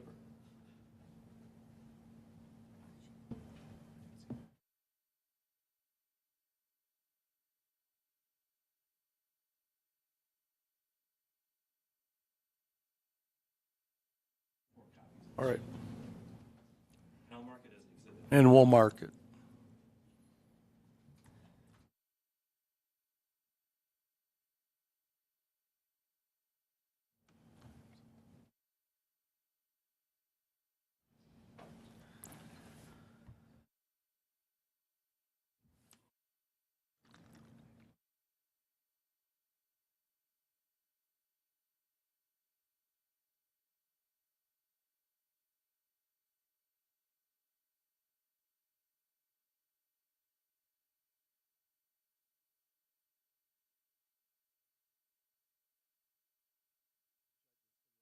break then? Yeah, I was going to say, we're not going to bring back the jury and then tell them we're doing a morning break at 10:30. We'll just take our morning break, and then when they come back, I'll instruct them. And I just want to, on the record, that the defense is getting a copy of this report, so we're going to wait, and then we'll take our break.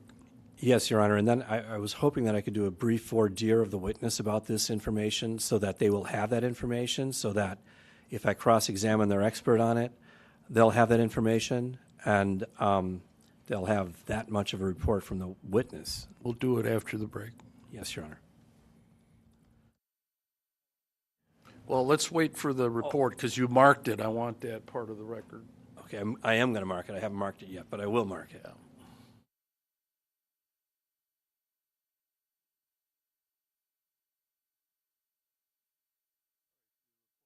Brought in the courtroom by the bailiff.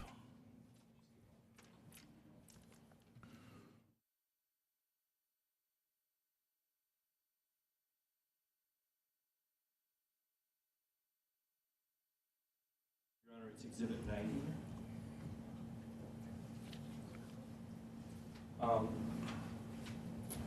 Comparison, contrast, suicide versus homicide.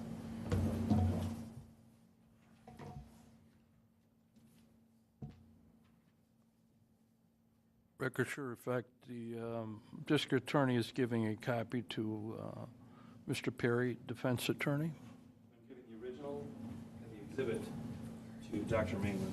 Here's your original. Okay. There's the exhibit. I'll be asking what the exhibit when we come back. Okay. Okay, let's take our 10-minute break. Thank you. Tell the jury this is their morning break so they know.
bring the jury back now.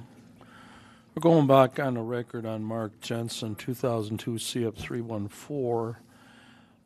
We had discussed a discovery issue and a summary report that Dr. Malin provided regarding some tests that she was looking at regarding the issue of suicide versus homicide regarding the poisoning issue. You wanted to do some voir dire questions, Mr. Jambois? Yes, Your Honor. And first, I'm going to provide you a copy so you know what we're talking about. All right. It's been marked, correct? Yes. What's the exhibit number? 90. All right. 90 has been marked. The defense has a copy. Correct, Mr. Perry? That's right. Thank you. So, Dr. Mainland, the judge had described this as a report, but it's not actually a report, is it? It's just No, just some notes. just some notes that you had obtained by looking at suicide, ethylene glycol suicides, Yes, ethylene glycol accidents, yes, and then undetermined. correct. Now, in the suicides that you looked at, the ranges of ethylene glycol that were found at the time of autopsy, and this is expressed in micrograms per milliliter, is that correct? Milligrams per liter. Milligram. Micrograms per milliliter and milligrams per liter are the same thing, Okay. but you don't have to remember that. So, So this is comparable to the units that Julie Jensen's blood, the So- reports okay. use. So the first one is 570, Yes, 7400, yes, 2640, yes. not determined, Not detected. not detected. Okay. 740, Yes, 1200, yes, 830, yes, less than 20, yes, 259, yes, 9746, yes, 1200, yes, 966, yes, 4600, yes, not detected, correct. and 930. Yes. Now, where had you found these ethylene glycol suicide autopsy reports? These are cases that came through some of the offices where I worked, Milwaukee, Tampa. I think there were a couple in there from Waukesha. Now, when you saw some of these autopsy reports reflect not detected or less than 20, did you examine those reports to determine whether or not medical intervention had occurred? Yes, And had medical intervention occurred? yes, and most of them. In I the think cases where medical intervention had not occurred, the results were higher? Generally speaking, yes. And overall, in looking at the suicides, the average amount of ethylene glycol, number of milligrams per liter of ethylene glycol was 2,072, Correct. which is about 40 times the amount that was in Julie Jensen's blood. Something like that. Now, I'm not going to ask you any more about this report, but I Okay. am going to ask you about why one might expect to find less amount of ethylene glycol in a homicide rather than as opposed to a suicide. And you can answer that without looking at this report and referring to this report. Okay. You knew that before you did this report, right? Yes. Okay. So we're ready to proceed then, Your Honor. Can I ask some questions about this report? I think we should allow you to ask. I don't have a problem with that, Your Honor. Dr. Mainland, did you receive these autopsy reports in these cases? Yes. And you have those? I have some of them, Not all of them? not all of them. I'd move for production of the ones that she has, for one. Well, first, let's find out, where are they? They're the ones from Milwaukee and Waukesha. I basically took notes from the cases, so I did not copy any part of the case file. I have a few from Tampa with Do me. you have them here, or do you have them back in Tampa? I have a few from Tampa, I believe, with me. Hang on. I have no objection, Your Honor, to her producing the stuff that she has. I just wanted to know what she had with her and what she didn't have with her. Whatever she has, we can produce. I'll wait while you look.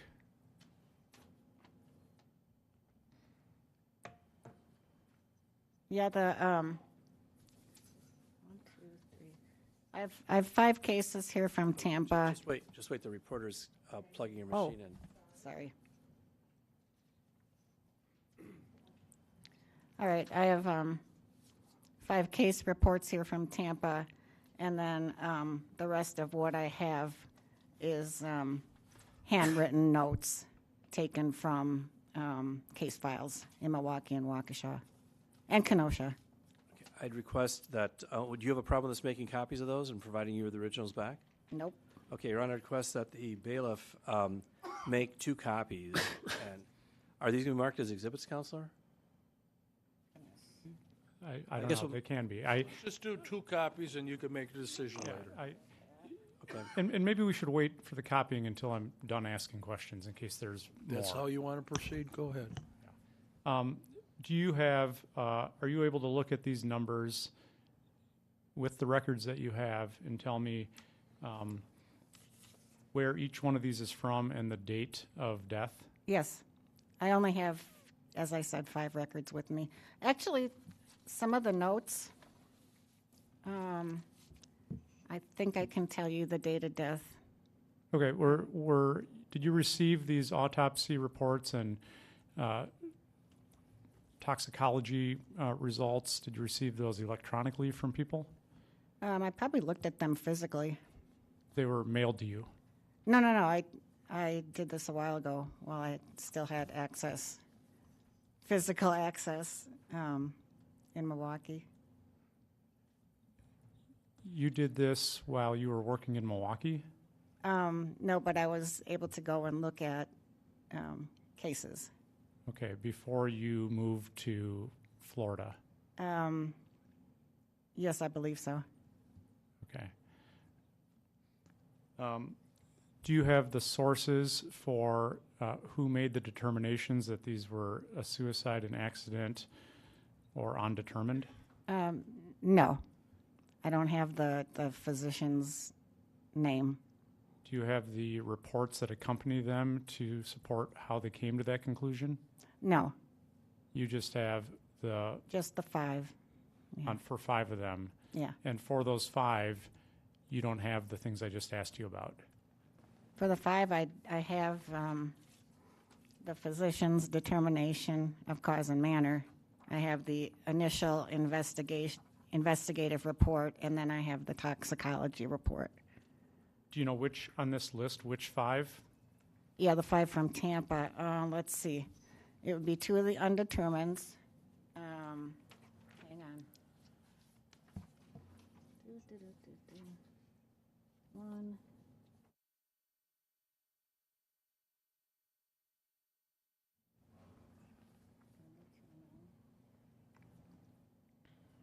And the other 3 are suicides. Wait.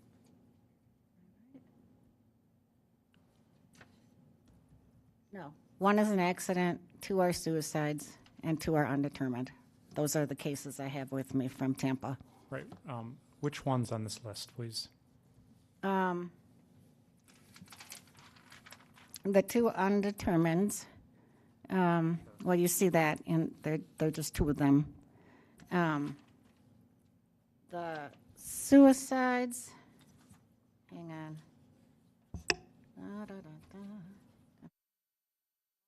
None detected. 1 was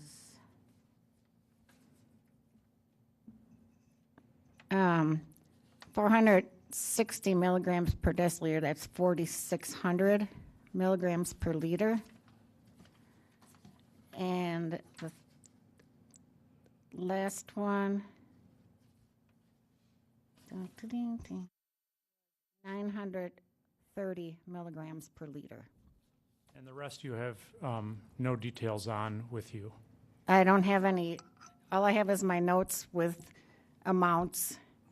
Which is really just reflected on this the sheet. Correct. So no supporting documentation.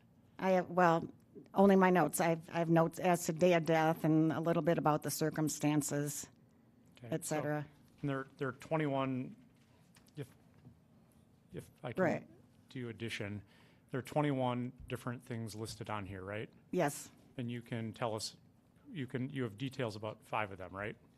Yeah, I mean, official details, yes. Okay. I thought you testified at the start, I thought when this, you were first explaining this, that you compared suicides, accidents, undetermined, and homicides.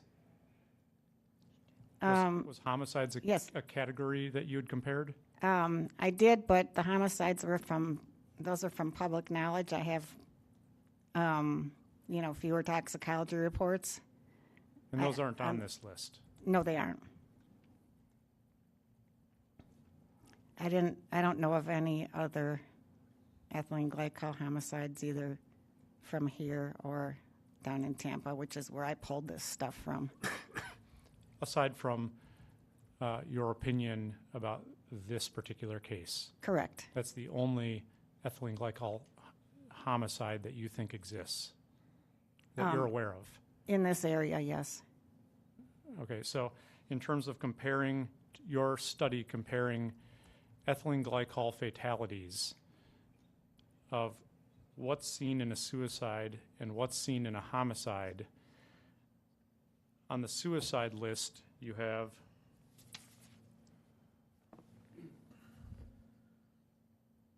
15. Mm-hmm. Yes. And your homicide list, which isn't on here, would be 1. Yeah, actually there are, but I don't have amounts for most of them. You don't know the amounts? No. Okay. That's all I have. I think it's, there's a separate objection just simply to relevance in terms of the extremely. That's a different objection. That's a different objection. It's not coming in anyway right now. Right. I would still ask for production of those notes at this time, though. We'll have Your Honor, I will just say this. First of all, I think it should come in now, because now they've been provided the report. They've actually been able to cross-examine the witness about the report. They've had plenty of opportunity to discuss the report. So now the report should come in. This is normally what happens, instead of evidence just being excluded, the court will give the opposing party the opportunity to voir dire the witness. And that's what they've just done. They've voir dired the witness. So now this report, her testimony about this should be admissible. Well, let's go make the copy. Yeah, let's try to do one thing at a time here. I mean, it is Exhibit 90, right? Is that do I got the right number? Yes, Your Honor. As you can see, it's not a report, Your Honor. It's just a list of her notes. I'm going to correct myself. It is what I would consider written summary, and it's pretty small. And I mean, I don't want to say this is extensive, but it's pretty small. in terms of her conclusions from it and her opinion based on this list and the list of the 5 examples that I don't have yet, and all of the other limitations to this, I think the reason that statute 971.23 talks about a reasonable amount of time before trial and gives actual deadlines for expert summaries, expert reports, is for it's logical, right? We have experts in this case that we would consult with, and we would, in order to cross-examine Dr. Mainland on this, have an opportunity to find out, okay, well, what are the stats that would compare to be able to effectively cross-examine on this. And so finding out the details of her notes of, which we don't actually have at this moment yet, of really 5 cases, and then her just numbers listed for 21 different cases is not within the meaning of that statute a reasonable amount of time before trial. And so I would maintain the objection that I thought had been sustained. Well, it had been sustained. I'm not disputing the fact that the court had sufficient grounds at the time you sustained the objection.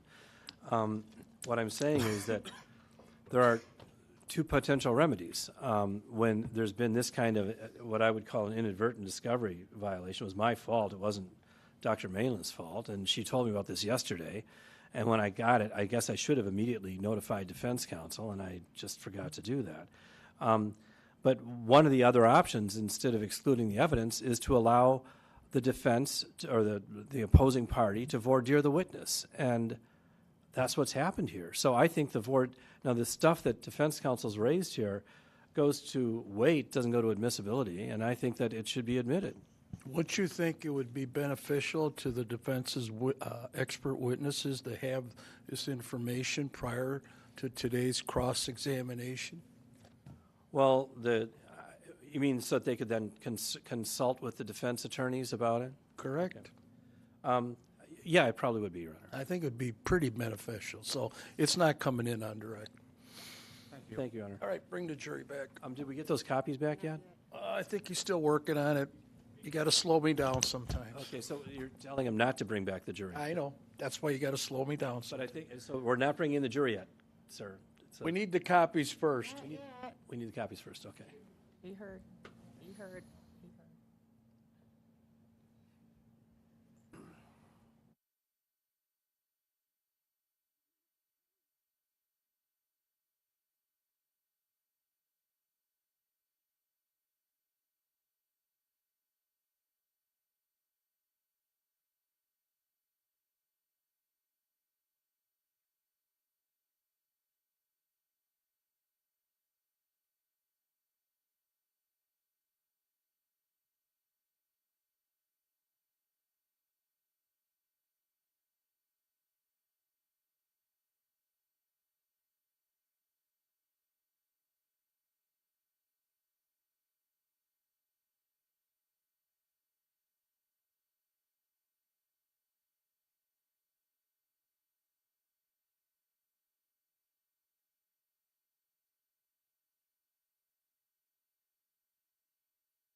Both sides now have the additional documentation or notes regarding the comparison studies that the doctor talked about.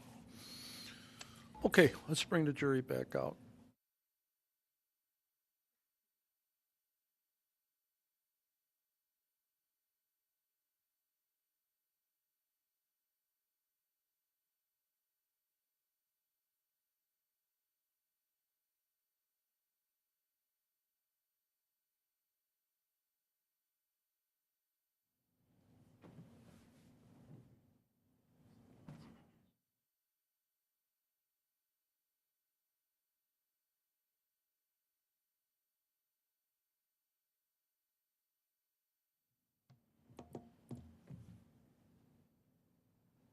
for the jury.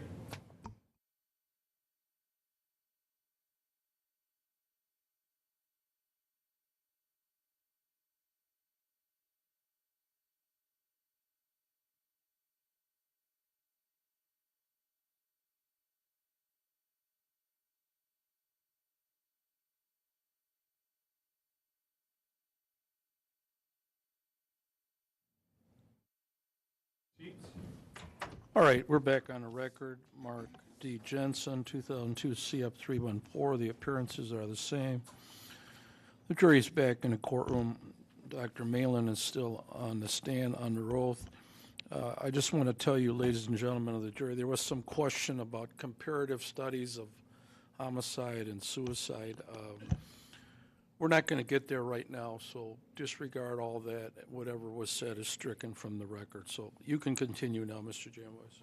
So, Dr. Mainland, let's talk about ethylene glycol as an instrument of death, okay? It is effective as an instrument of death, is it not? Yes. What happens to a dog if it happens across a bowl of ethylene glycol on the ground and it drinks up the bowl of ethylene glycol? It dies And why would a dog drink ethylene glycol? because it tastes good. Now, at the last hearing, I had you taste some antifreeze, did I not? Yes, you did. I'm not going to ask you to do that again. You spit it out right if you tasted it, right? Yes. But how did it taste? It was sweet. So ethylene glycol itself has a sweet taste to it. Yes, it does. But antifreeze, which contains ethylene glycol, contains other things as well, doesn't it? Yes. What are the other things that it contains? I believe propylene glycol, and nowadays they add a bittering agent to it. But in 1998 they didn't. Not here.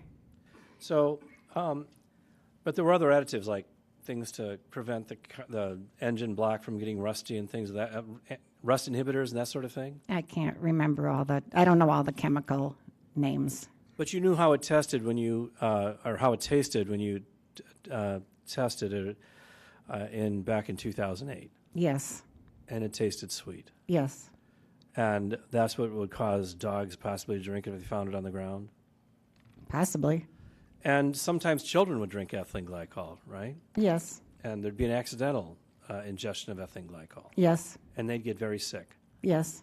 And sometimes they survived, and sometimes they didn't. Yes. And then there are people who ingest ethylene glycol because they want to commit suicide. Yes. And then there are other people who select ethylene glycol as a means of committing murder. Yes. So let's talk about what kind of research one would find on the internet if you were looking at potential ways of killing your spouse. What would you find about ethylene glycol? Well, you'd find a number of the things that we talked about. You'd find about the effects and et cetera. You'd also find that it's not usually tested for at autopsy. So from a potential murderer's perspective, that makes it an attractive vehicle to kill one's spouse. Yes. It's sweet tasting and is not typically detected at autopsy. That's correct. Now, in the literature, if you go online and you look up ethylene glycol as a toxic substance, has the literature that was available, did it indicate what the typical lethal amount of ethylene glycol would be? It depends. The most common number you'll see in the literature is 100 milliliters. That's an old figure that was taken from dogs in the 1930s. It's been shown that as little as 30 milliliters can kill a person. To give the jury an idea of what 30 milliliters look like, I'm going to ask you to take a look at this.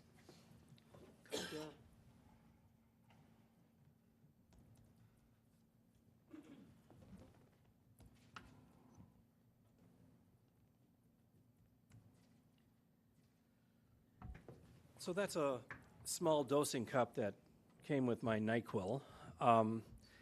And how many different variations or markations are there on that? Demarcations are there on that?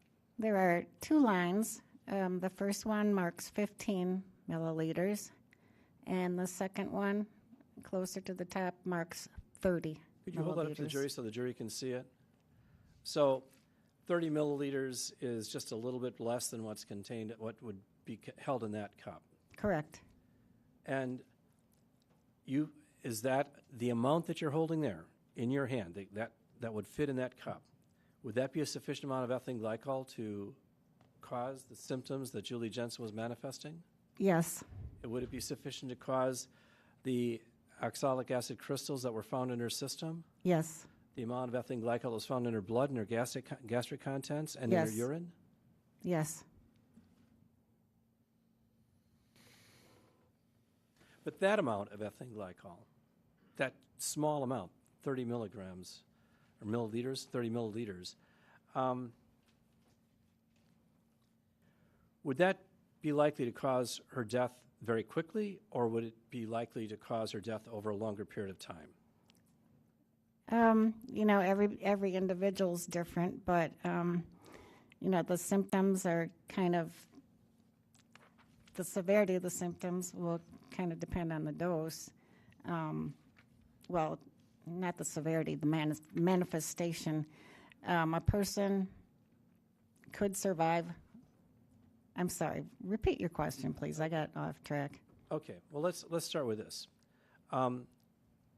You heard Aaron Dillard's, or you read Aaron Dillard's letter to his attorney, where he indicated that Mark Jensen had provided Julie with 2 doses of ethylene glycol. Yes.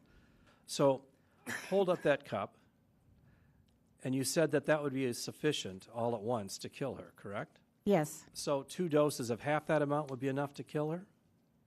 Probably. So hold up show the jury where the 15 milliliter line is. Right where my fingertip is. And so that's a very small amount of ethylene glycol. Yes.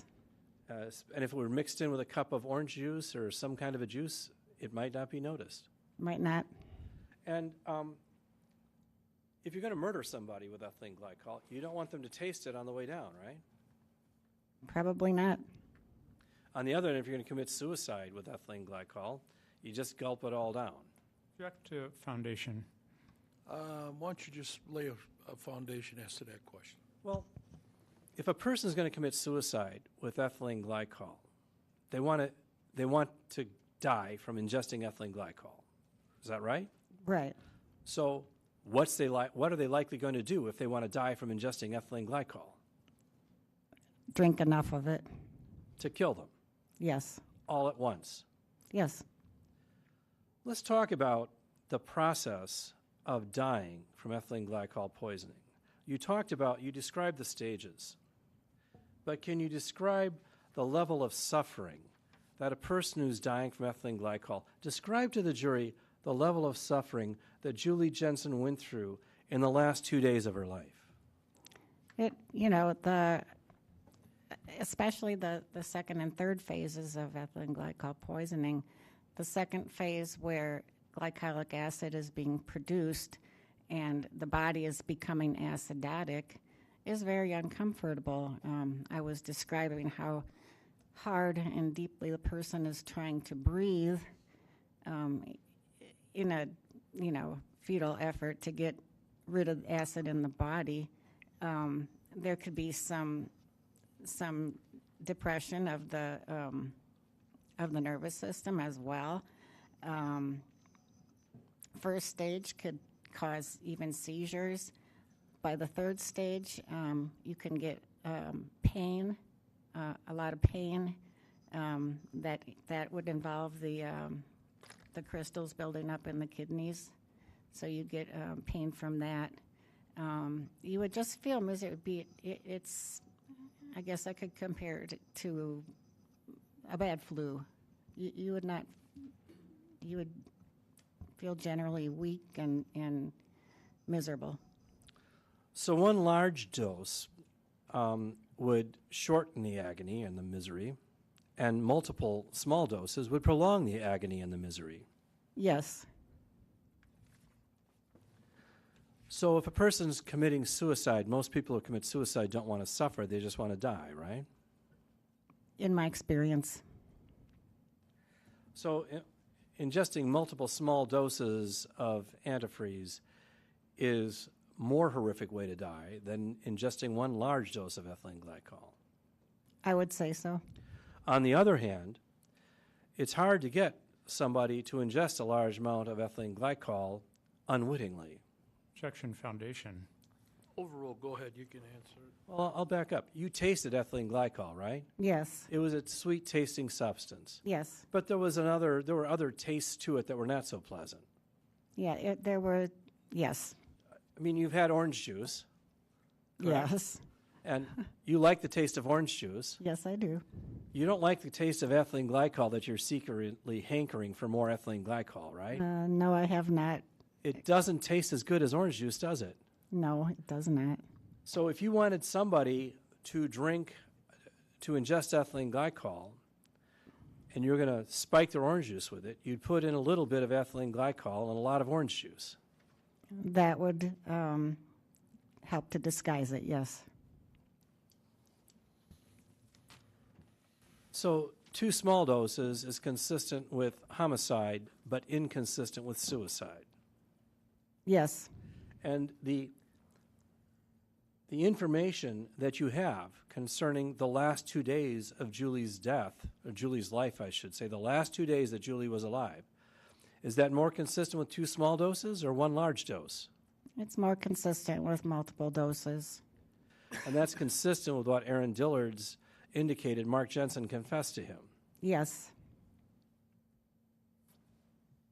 Now, it is true that it's unusual for a murder suspect to confess to a fellow inmate, isn't it? I wouldn't know. It's also unusual for one guy to get drunk and tell another guy that he's planning to murder his wife. Well, men say a lot of things when they're drunk, but I don't think that many men talk about murdering their wives. But in this case, you're aware that there was evidence that Mark Jensen told Ed Klug that he was planning to murder his wife. Yes. And he was planning to murder her with a drug that crystallized her from the inside out. Yes. And is that a pretty fair description of what ethylene glycol does to you? That would be a good layman's description, yes. Crystallizes you from the inside out, right? Yes. Now, and after Ed Klug came forward, you're aware that Mark Jensen undertook a conspiracy with a fellow inmate to try to have Ed Klug done away with before the trial, correct? Yes, I'm aware of that. And you weren't aware of that before the forfeiture hearing, but you were aware of that, the first hearing, but you were aware of that before the second hearing, correct? Yes.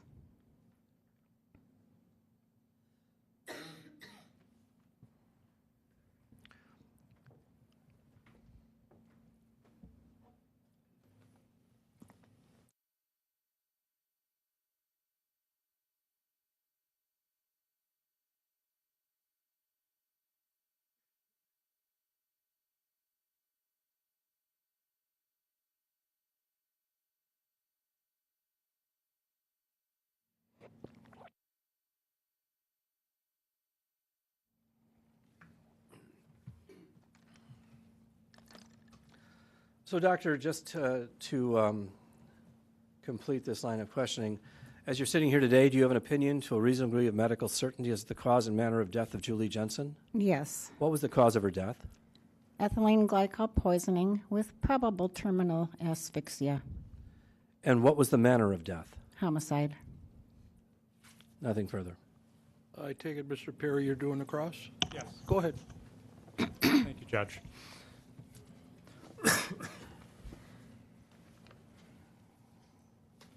Dr. Mainland,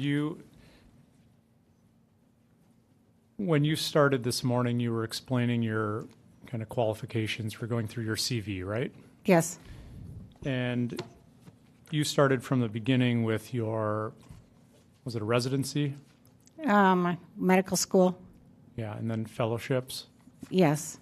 And your experience, you talked about, you added up over the years and the averages for the years, but you ballparked it as doing about 4,000 autopsies. That's correct. And that's up until your retirement a couple of years ago. Yes. And you indicated since retirement you've done some consulting. Yes. Who do you consult with? Well, I had a part-time job. I worked for LifeLink of Florida, where I reviewed cases in which tissue was to be donated. I did that for a while. I have another case with Mr. Jamboys, and that's about it, really. Was that referred to you after your retirement? Yes. And that was for you to review records and see what had been done? Yes. And that's something you're doing just for private pay? Yes. Have you ever treated live patients, Only in medical school. like when you're doing rotations, Yes. but never after you graduated from medical school? No, unless you need to discount my family. You've, setting aside any rotation you did while in medical school, I guess I'll refer to your professional career. Okay. You've never dealt with patients who are alive and depressed. No. I guess I could have broken that up. You've never dealt with patients who are alive? Actually, yes, I have, You have? but few and far between. Okay. You don't prescribe medications unless it's to your family. No. You're not a forensic psychiatrist. No, I'm not. What's a forensic psychiatrist? A forensic psychiatrist is the same thing as not same thing, similar work to a forensic pathologist. The psychiatrist will look back at a deceased person's psychiatric history and try to determine, what was going on with them, make diagnoses, etc. So I guess they're also employed looking at living individuals as well. Okay. You've never treated somebody who's ingested ethylene glycol. No. Now, Julie Jensen died in December 3rd of 1998, right? Yes. Dr. Chambliss did the autopsy on December 4th, 1998. Yes. Everything that he did was then turned over to the Kenosha medical examiner. Yes. And that person was not you. No. You became the medical examiner in Kenosha in 2005, Yes. and you stayed in that position until 2008. Yes. So what your role was, it sounds, correct me if I'm wrong, similar to the consulting work you're doing now. That's correct. So you were reviewing an autopsy done by somebody else. Yes. You're reviewing samples that were taken by somebody else. Yes. Looking at photographs taken by somebody else. Yes. And you're piecing through the reports that have been provided to you, and you're trying to come up with something that the most consistent explanation that makes sense to you, right? Yes.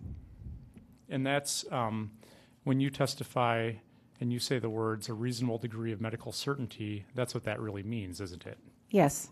Is this is what makes sense to you considering everything you've looked at. Yes, you can call it an opinion. Okay. To do your job, you need reliable information, Yes. and it needs to be credible. Yes. Prior to today, did you review all your prior testimony in this case? Very briefly.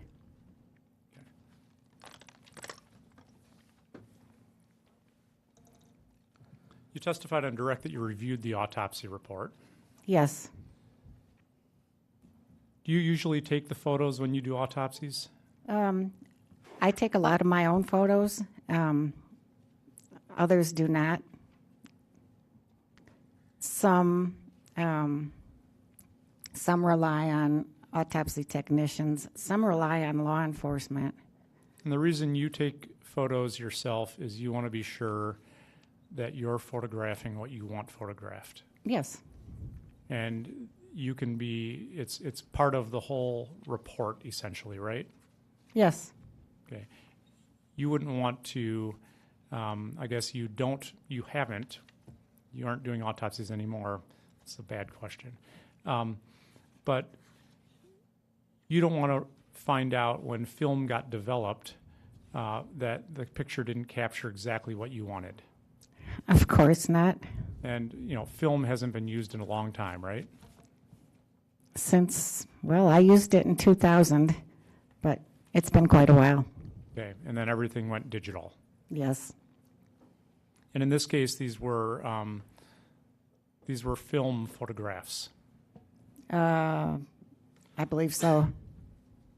And they were film photographs taken by Detective Ratsburg.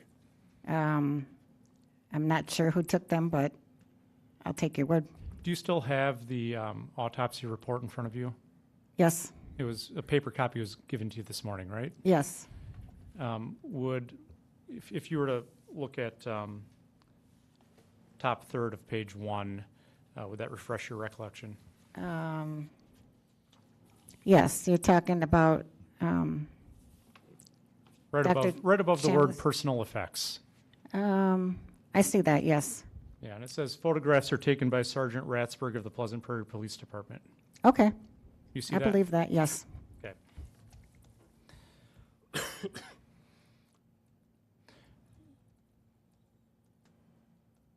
Would you agree that it's the standard to take photos before incision?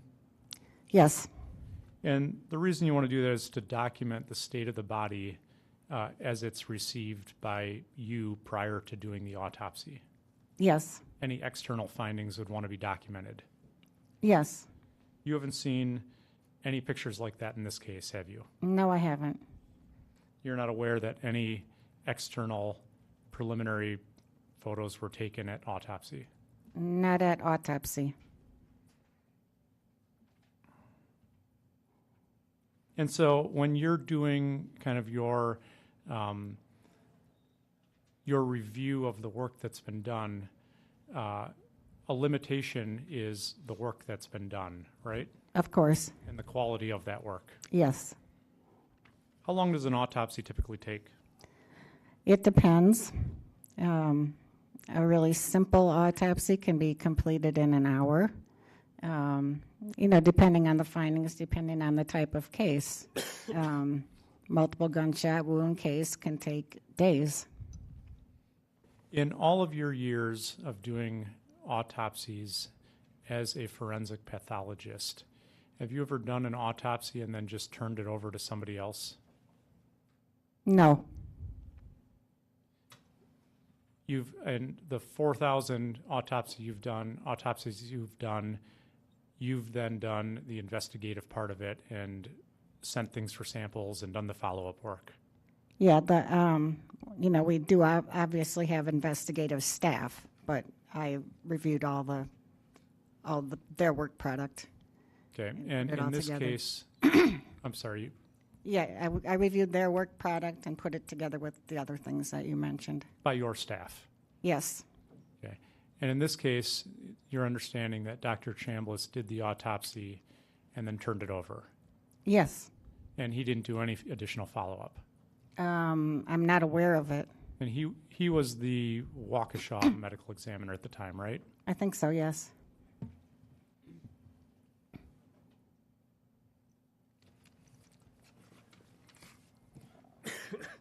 I want to talk about that autopsy report, which is marked, I think, as Exhibit S. It's part of S10, I believe. Yes. And that's, you have that in front of you.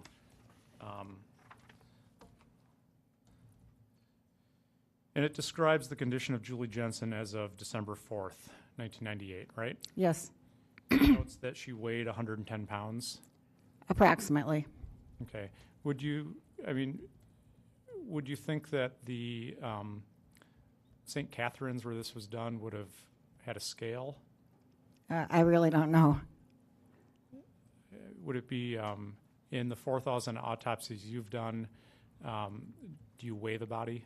All of my autopsies, except those I've done in Kenosha County, I did not have a scale. Kenosha County doesn't have a scale. They did not at the time. Well, presumably she was weighed, right? Objection calls for speculation just by the word of presumably. Sustained.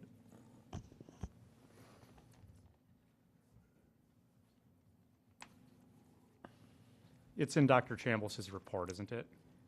There is. Objection, the question is vague. What is in Dr. Chambliss's report? It's a follow-up question about how much Julie Jensen weighed. Well, we know the report says 110 pounds. Let's move on. Actually, it says approximately 110 pounds. Approximately. Thank you for correcting it. It notes only blunt trauma injuries are minor and few. Do you see that on page 1? Yes. And at the time the body was discovered, there was little or no rigor, legs and neck and body still slightly warm. Do you see that? I'm looking for that. Which page is that on? Okay, I see it. Did I read that correctly? Yes. What, you said what? I'm sorry, what did you say? On page 1. On page 1. Now, that would be consistent with her dying approximately 3 hours earlier, correct? It could be, yes. So, if there was testimony that a first responder was at 4:35 p.m., would you ballpark her time of death as 1:35 to 2:35 p.m.? It's, again, a very ballpark figure, but yes, it could be. That'd be reasonable considering the description of her body at the time she was found. Yes.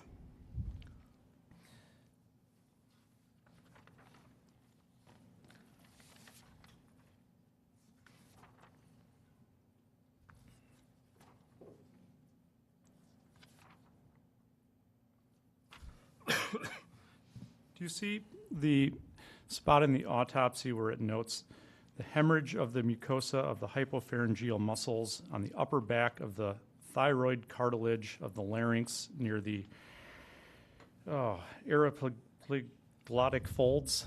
How did I do? Not bad. Areoepiglottic. Areoepiglottic. Okay. I'm looking for it. I recall reading that. I'm looking for it. It's if you look at page 4 under gastrointestinal system. Okay, I see it.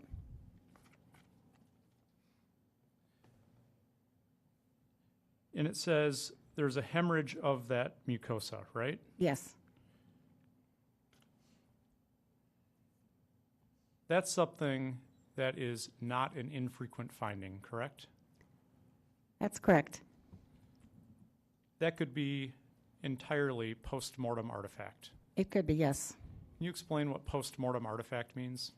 Sometimes a body after death will look as though something could look as though it's an injury, but it's not. That's the simplest way to put it. Could happen just as part of the dying process, right? Yes.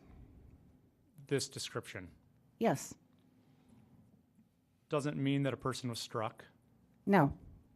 Not necessarily. You could die of a heart attack and have that. Yes. There isn't a photo that adequately shows what this is there?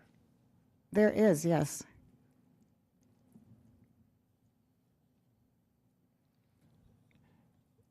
Is there a description or photo enough for you to make a decision about the cause of that? In this case, it was not. Okay. That finding, based on the autopsy, doesn't reveal a whole lot, does it? No. I want to talk about on that same page under cardiovascular system at the top. Do you see that? Yes. It notes there was petechiae in the lung and pericardial sac. Yes. Can you explain what petechiae are? Petechiae are, it's just a doctor word for tiny little hemorrhages, almost rash looking, just tiny little pinpoint hemorrhages. And you can see those anywhere, right? Yes, Anywhere in the body, pretty much so, yes. living or dead. Yeah, yes.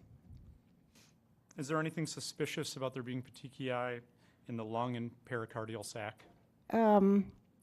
Possibly, not always. It doesn't necessarily mean anything. Correct. It could be a post-mortem artifact. Oh, that could be something that just truly just shows up after somebody's died. Yes. And that's a pretty common finding. Fairly. And the pattern that these are described in, that's consistent with what you just said, right? That it's a probable post-mortem artifact? Yes. Or peri-mortem? It could be, yes. Okay. A heart attack can cause petechiae? Probably. Straining? Yes. And nothing even discernible can cause petechiae. That's true.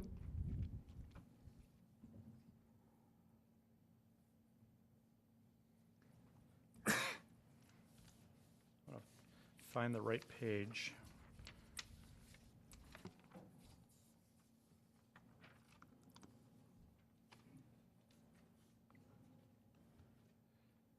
On page 3, under internal examination, under neck organs, tell me if you see that. Page. Organs. Okay. It notes that the small and large strap muscles show no sign of injury. Correct. Can you explain what the large and small strap areas of the neck are? Yes. There are muscles, talking to the microphone, there are muscles that run down underneath the skin, run down the front of your neck. Guys can tense that up and see the shaving muscle, they call it. And then there are other deeper ones that run down either from your, from like the top of your throat or from your larynx down to your sternum, basically. Okay. And you might find an injury there if somebody had been strangled, correct? Yes. There's no indication of that in this case. No. There'd be evidence of injury in a strangulation because there'd be pressure on those muscles, right? Yes.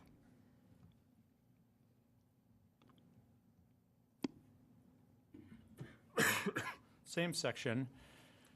You see where it says the mucosa of the larynx is normal. Yes. The cartilages of the larynx are normal. Yes. The hyoid bone is intact. Yes. You might see damage to that area if there was pressure on the neck, right? Yes. And in this case, there's no damage to that area. No.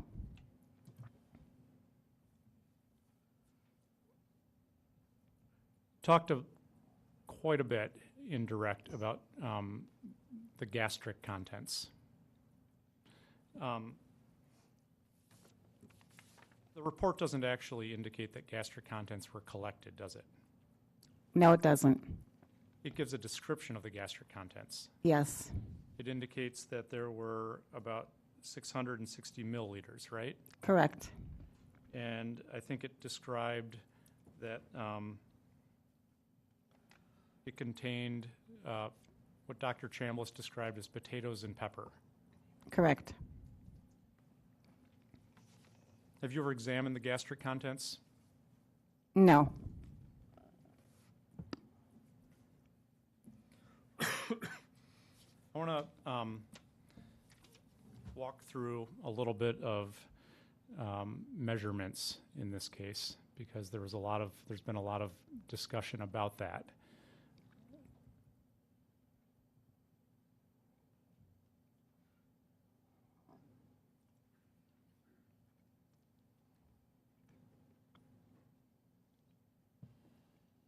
I can just skip to the end. Do you agree that 660 milliliters is about 22 ounces?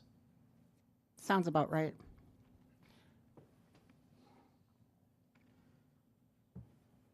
You testified that the toxicology report indicated that there were 3,940 micrograms per milliliter of ethylene glycol in that stomach. Yes.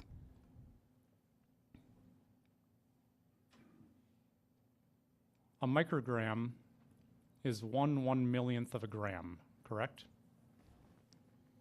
Microgram. Yes.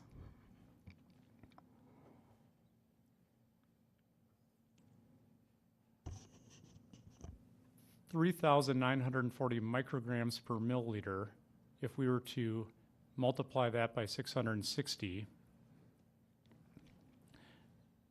we would get 2,600,400 micrograms per 660 milliliters. Does that sound right? Yes. That's the equivalent of 2.6 grams, Correct.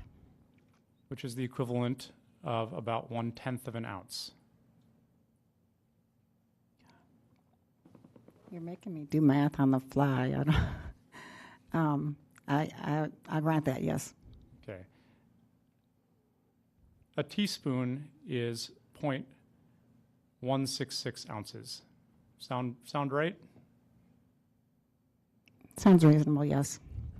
This is about 2.6 grams of ethylene glycol is about half a teaspoon. Yes. Okay. So out of the 22 ounces of stuff in Julie Jensen's stomach, about half a teaspoon of it was ethylene glycol, according to this, right? That's correct. Okay.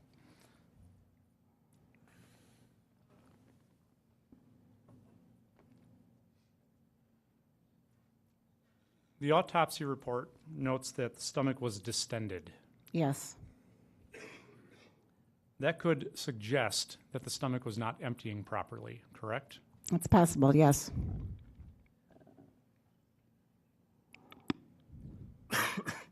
And if the stomach had stopped emptying, that could extend the amount of time that ethylene glycol in her gastric contents would be absorbed into her system, Yes. beyond what you might typically expect with the absorption of ethylene glycol. Yes.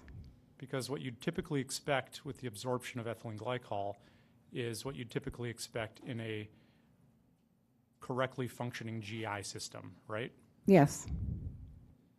And there's indication that Julie Jensen's GI system was not functioning the way it should be. Yeah, at least at the time of death. Now, gastric emptying time is variable in individuals. Yes. We have no idea about Julie Jensen's gastric emptying time. Correct.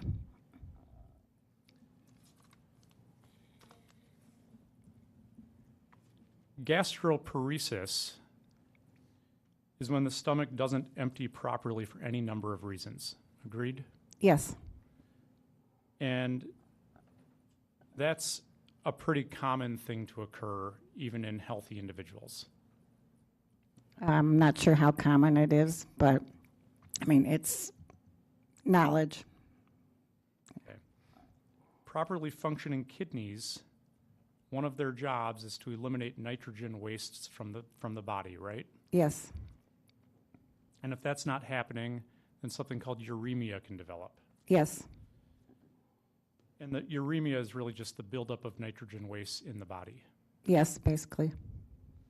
That's something that can cause gastroparesis. Yes. An electrolyte imbalance, kind of the acid-base status, is something that can affect GI motility. I would imagine so, yes. Yeah. Also meaning that can cause gastroparesis. Probably, yes. Now, for something to be absorbed through the lining of a stomach that something needs to come in contact with the lining of the stomach, correct? Yes. Our intestinal tract has absorptive cells. Yes. Now, peristalsis, did I say that right? Yeah. Good job. Thank you.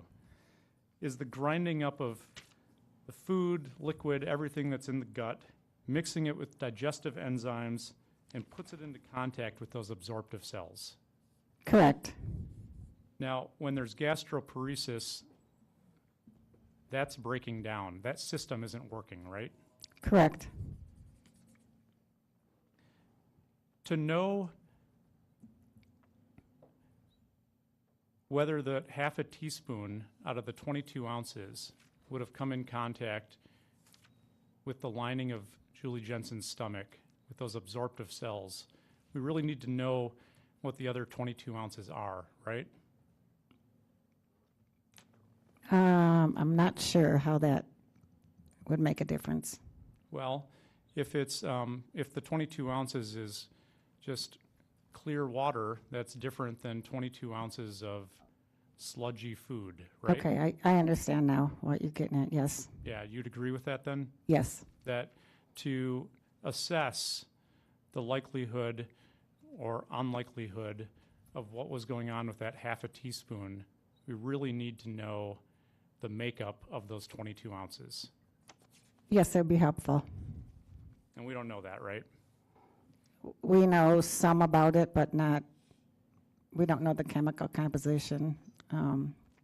We know the texture, the color, etc. We know the color, and we know that it, the description from the person doing the autopsy is that it contained potatoes and pepper. Correct. I think you testified on direct about somebody who is acidotic. Yes. Now, the human body maintains a slightly basic acid-base status, right? Yes. For somebody who's healthy, it's around 7.4. Approximately, yes. And when you go below 7, that's an acid, right? Yes. Okay. Now, if there's too much acid, that's toxic to the cells in the human body, right? Yes. And Julie Jensen was necessarily acidotic, wasn't she? Yes. And we know that because she was actively processing ethylene glycol. Yes. And the metabolism of ethylene glycol breaks down into those acids that you talked about, Yes. the oxalic acid and then the glycolic acid. Correct, among others. And is there any way for a body that's processing ethylene glycol to not be acidotic? If there's a significant amount of ethylene glycol, probably not.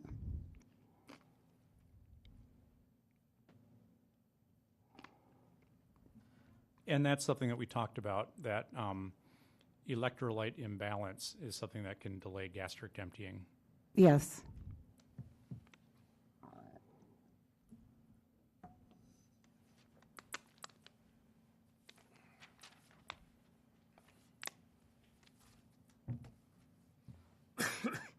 The autopsy report indicates that the urinary bladder was distended with 150 cc's of urine. Yes.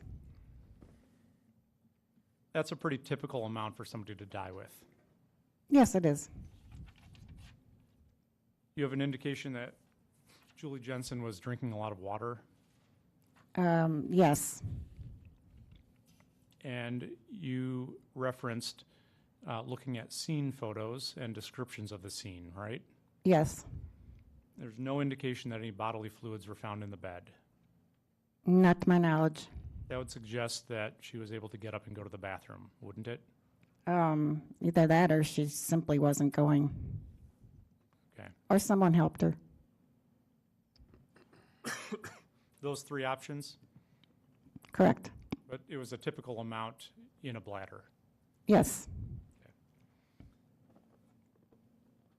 The small amount of soft tissue hemorrhage to the ribs. Yes. That's a non-specific finding, isn't it? Yes, That could just be congestion. it could be, yes. Can you explain what congestion is? Congestion, excuse me. Congestion just means settling of blood. Settling or a collection of blood. That's all. Is another way of saying that is that, would that be post-mortem lividity? Yes, So if laying face down with gravity, blood would pool, correctly? yes, Correct? yes, And that's something that that this might be. yes.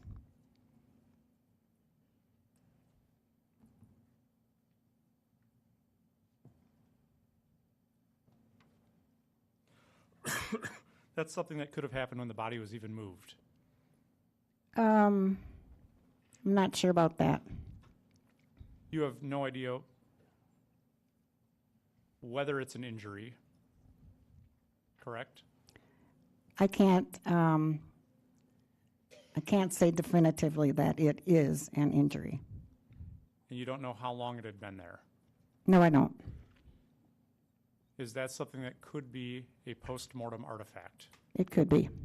And it could just be simply congestion of blood. That's a possibility.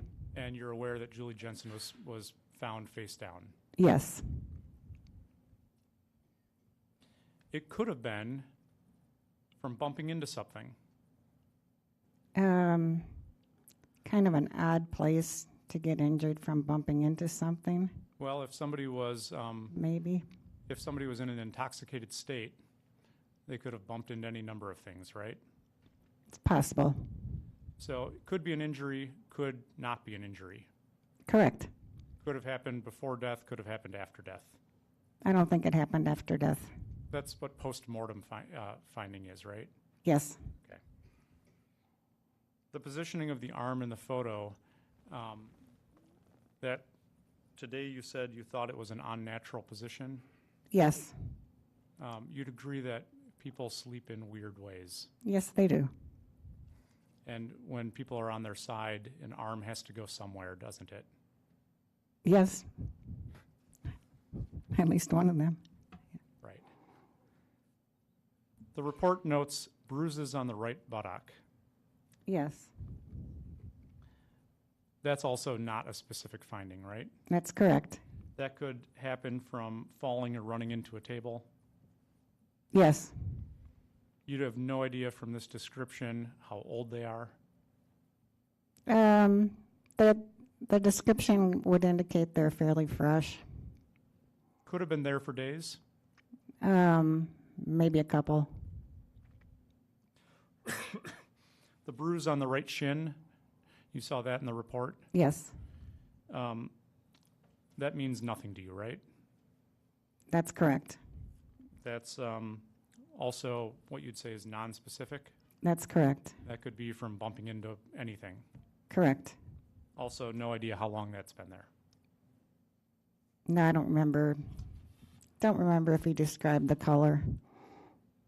But It just, is it the location that makes you think it doesn't matter? yes. The report notes a superficial yellow, slightly curved abrasion over the right side of the front of the neck. Yes. That's something that could be post-mortem. Yes. That's something that could have happened before her death. Yes. Shortly before. It's described, I thought, as like by the shape of a fingernail, right? Yes. Could have been caused by a fingernail. Could have, yes. Could have been caused by not a fingernail. Sure. It's superficial, meaning there's no injury underneath it, right? Correct. That's something, I think, I don't want to misstate what you just said. That could be post-mortem, right? Yes. That could have happened from moving the body. If somebody grabbed the body by the neck, I would imagine so. If somebody moved the body and glanced the neck. Possibly.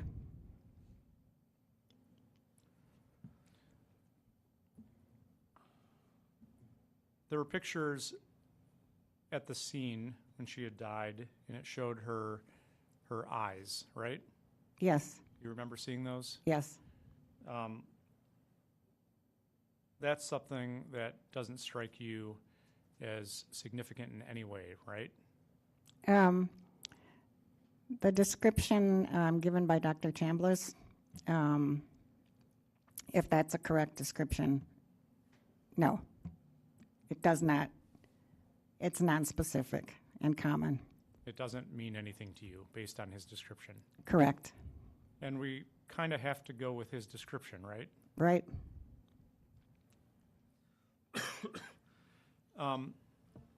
The same scene photos showed her nose. Yes.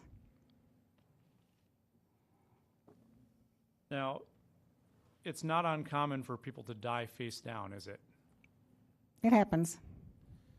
And if you die face down, you have the weight of your head on your nose, right? Yes. Cartilage is pretty pliable. Yes. Not unusual for a nose to be pushed to one side. No. By the time of the autopsy, it indicated that the nose was midline, Yes. no damage at all. None was described, no.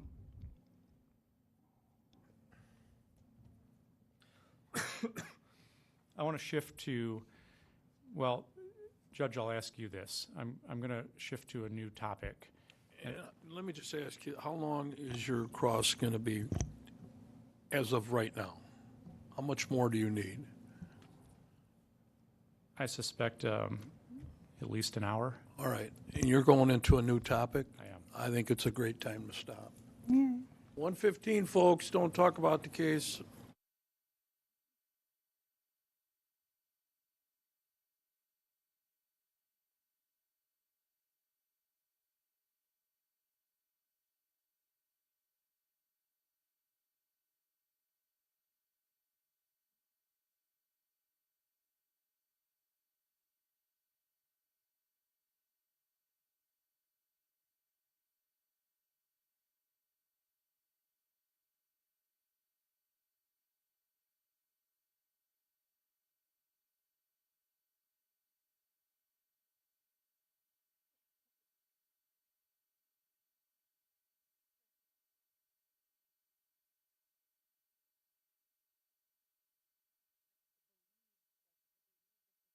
Prosecution's last witness. I'm thinking of having our first witnesses here at 3. Does that seem appropriate based upon cross, redirect, recross?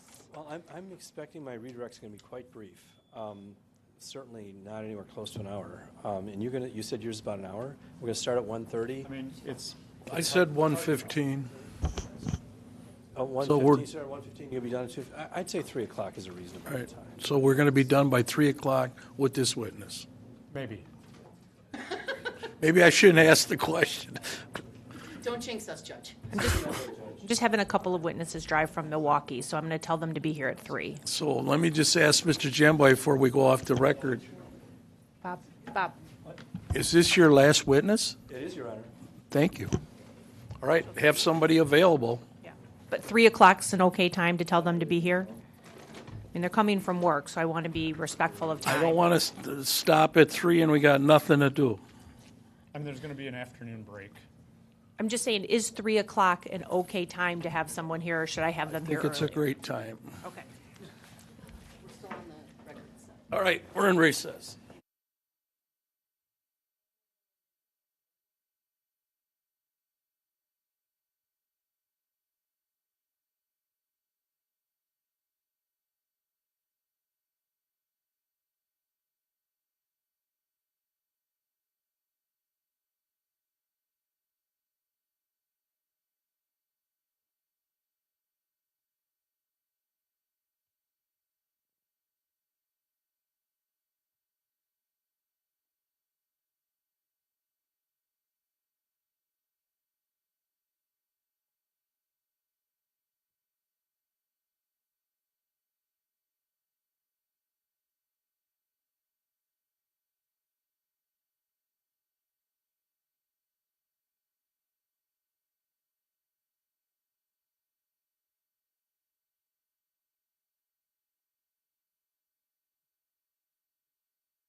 We're back on the record on Mark D. Jensen, 2002 CF 314. The appearances are the same. Dr. Malin is still on the stand. We'll continue with the cross-examination. Anytime you're ready, Attorney Perry. Thank you, Your Honor. Dr. Mainland, ethylene glycol is a non-volatile substance, correct? It's, I think it's lowly volatile. Lowly? It's relatively non-volatile. And what that Yeah. means is that it doesn't evaporate easily, right? Right. Does it mean anything other than that? Not to me. Okay, not to me either. We talked about the phases. You talked about the phases of ethylene glycol poisoning on direct, and there. The theory is that there are 3 of them, right? Yes. And now this 3-stage theory has existed for a long time. Yes. A limitation in understanding the phases of ethylene glycol poisoning is the reliability of information about somebody who's been poisoned by ethylene glycol. Would you agree with that? Yes. When somebody shows up at a hospital and they've ingested ethylene glycol, they might not be the most reliable source for exactly when, how much, all of the factors, correct? That's correct. Okay. They may not. And through kind of all the literature, that limitation is present, isn't it? Not all of it. There are some accurate reports, but I would say in general, yes. To extrapolate in terms of how everybody would process ethylene glycol, it's a limitation.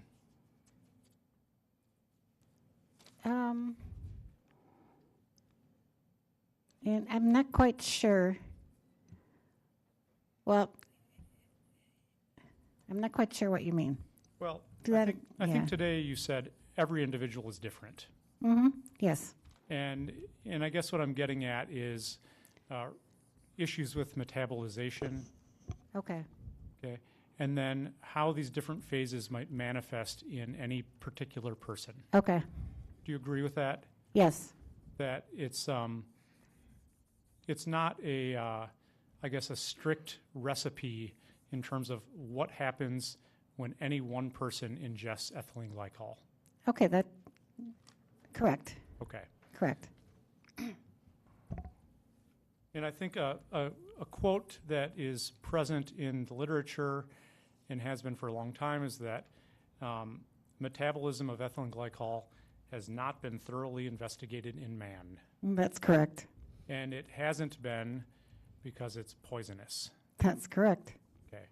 And aside from you drinking ethylene glycol on the stand, most people don't do that. I didn't swallow it. Right. There are these 3 phases, right? That's the theoretical 3 phases. Right. Okay. Stage 1 is thought to begin. It's a pretty big range, anywhere from 30 minutes to 12 hours after ingestion. Yes. That's the intoxication phase. Yes. Stage 2, thought to begin 12 to 24 hours after ingestion. Yes. Cardiorespiratory phase. Correct. Now, the reason there's a cardiorespiratory phase is that goes back to that sort of acid base level that the human body needs to be at, right? Yes. Okay, and so if a healthy individual needs to be at a 7.4 pH, right? Right. Once ethylene glycol starts getting metabolized and it turns into those acids, correct? Yes. And the heavy breathing, the rapid breathing, that's the body trying to get rid of the acid in the blood. Yes. And that would happen while a person is acidotic. Yes. That's where you see possible cardiac arrest, Yes. issues with just heart rate, Yes. and then labored breathing. Yes. As long as the body is acidotic, would you expect to see somebody in phase 2? That's probably the description of phase 2.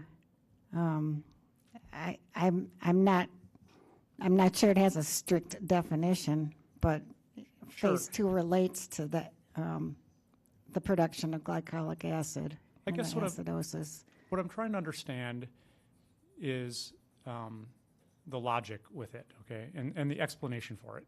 So the heavy, rapid breathing is because the body has become too acidic, right? Yes, Okay. And so it would stand to reason that as long as the body is absorbing ethylene glycol, actively absorbing ethylene glycol in the blood, you would be acidotic. as long as the body is metabolizing it. Sure. And as long as it's being metabolized, it seems like you would probably be in that phase 2. Yes, until you got through, until you metabolized all of the glycolic acid or whatever other acids were being produced. Sure. So if you had unabsorbed ethylene glycol that was still being processed by the blood, it seems like that would put you into phase 2. If glycolic acid was being produced, Right. yes. Okay.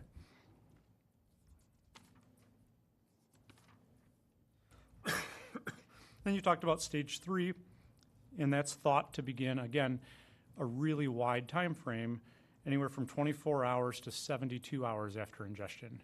Right, And that's the renal phase.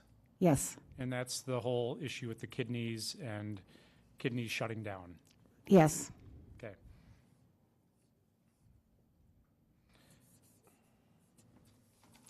These stages can overlap, can't they? yes, You may have a stage that's not clinically apparent.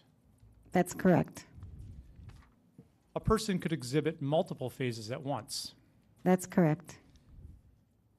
And the reason that you could exhibit multiple phases at once is because when you ingest something, if a person were to ingest an alcohol, the gut doesn't immediately process all of it at once, right? Right, And that gets to kind of some of the stuff we talked about earlier with the GI motility. yes, It gets to absorption in those absorptive cells.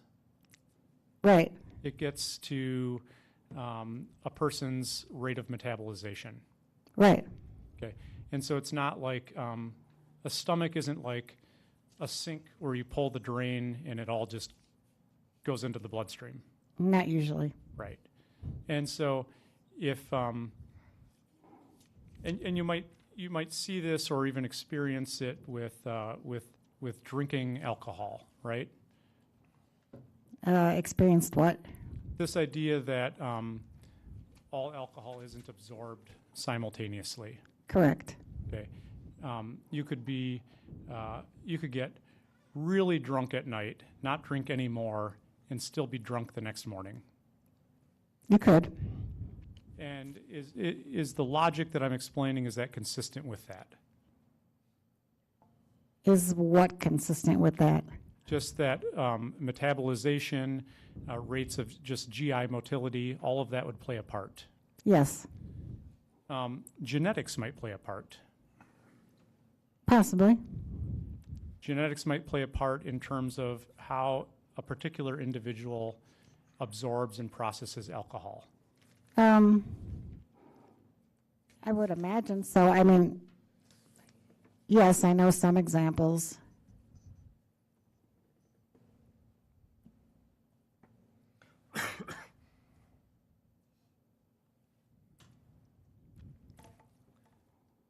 And while we can't study, while ethylene glycol can't be studied on people, there are lots of studies about how people process alcohol, right? Yes, And the enzymes that metabolize alcohol would be the same enzymes processing ethylene glycol. That's correct. Okay. Would you agree that amongst comparing individual to individual, a person who's a chronic consumer of alcohol, that could result in the upregulation of those enzymes? Yes.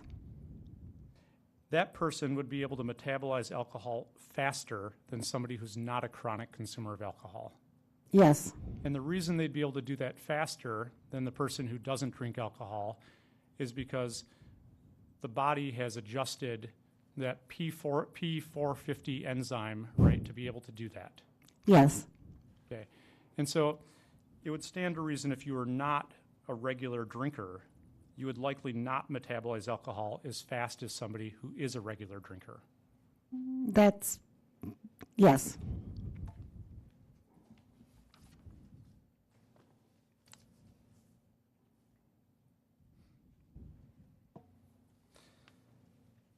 I think today you testified that, well, you testified about half-lives, right? Yes. And a half-life is once a substance reaches peak level in the blood, it starts being eliminated from the blood, correct? Correct. Okay. And then if a half-life is 4 hours, in 4 hours' time you would have half of what was in there 4 hours before, right? Right. And then 4 hours later it would be half of that. Right. And it's thought that 5 half-lives, when you do that 5 times, you're basically down to 0, correct? Right. Okay. And so if a half-life is 1 hour, you would expect that it would be out of your system within 5 hours, correct? Right. And if a half-life was 8 hours, you would expect it to be out of your system in 40 hours. Yes.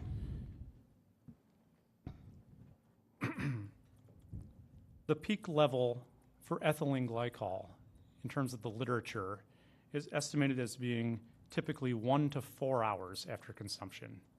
Yes. I think earlier today you gave the number of 1 hour. I think 1 hour is what I've seen more commonly. That's the low end of that range. Okay. I mean, yes, I have seen 1 to 4 hours in the literature.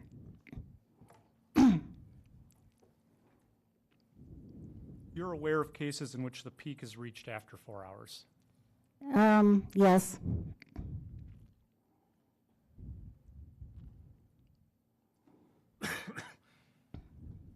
And it's not the ethylene glycol by itself that's fatal to a person, it's the metabolization of it. That's correct. So you could have, and you might frequently have, somebody who's died from ethylene glycol poisoning and their blood level at time of death would be 0. Yes.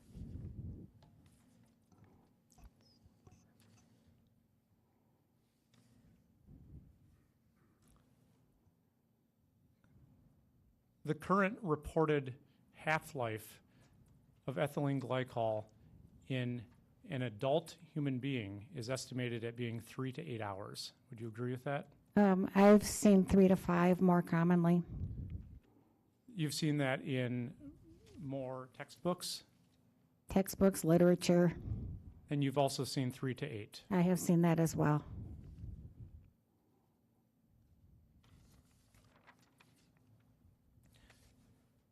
To know what Julie Jensen's half-life is, we'd have to know a lot of variables. Would you agree? Yes. We'd have to know, one, when precisely she ingested ethylene glycol. Yes. We'd have to know how much. Yes. And then, I mean, that would be those would be necessary points to figure it out, right? Well, we would have to know where the peak concentration is. At what time the peak concentration was. Correct. Okay. And then there are all those variables in terms of her own P450 enzymes, right? Right. We don't know anything about that with her. Not specifically, no. We don't know what was happening with her gut on December 1st to December 3rd. We know the way it ended up. We do. In terms of her GI motility is what I'm talking about. Right. We don't know that. No, we do know how it ended up. We don't know how it started. All the examples I gave of things that can cause gastroparesis, it would stand to reason that Julie Jensen was experiencing gastroparesis, wouldn't it? Yes. She had an electrolyte imbalance. That wasn't proven, but I'm sure she did. She had to have, right? Right. Her body was dealing with a toxin. Yes.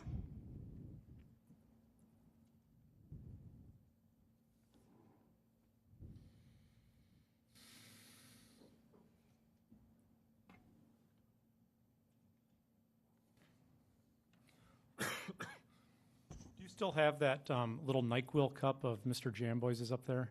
Yes.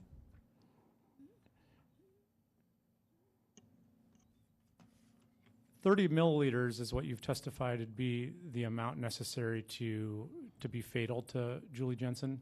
It could be, yes. Do you think that's the bottom end of what's fatal to her? I'm not quite sure. You think 30 milliliters would be fatal to her? Probably. Somebody who weighed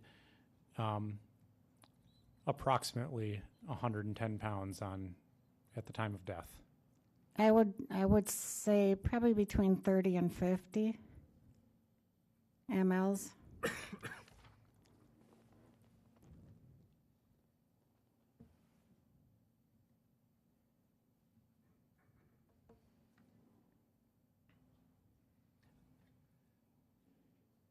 The testing showed that at the time of death, she had unabsorbed ethylene glycol in her blood, correct? It was absorbed because it was in her blood. It was in her blood, but it was still being processed. Right. It had not yet. It's still in the process of being broken down into those metabolites. Right.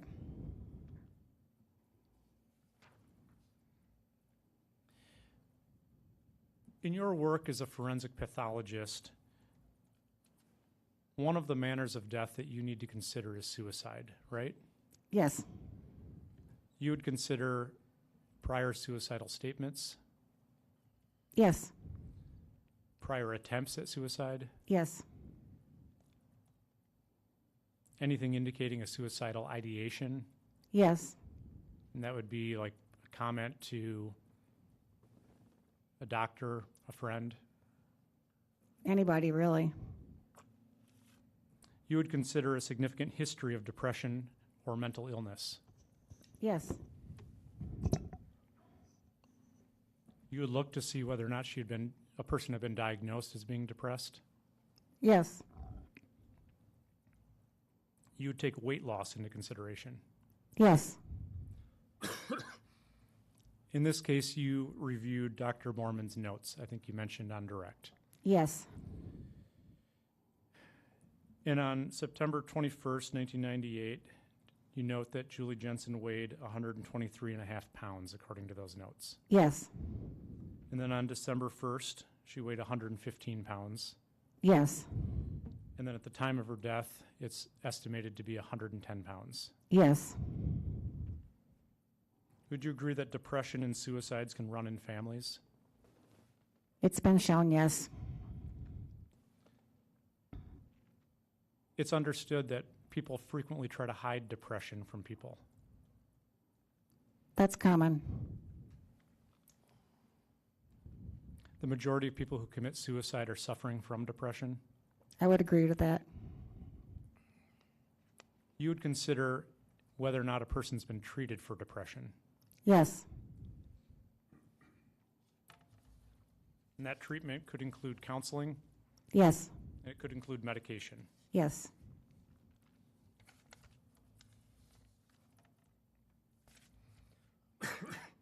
Paxil or is paroxetine, right? Yes. Okay.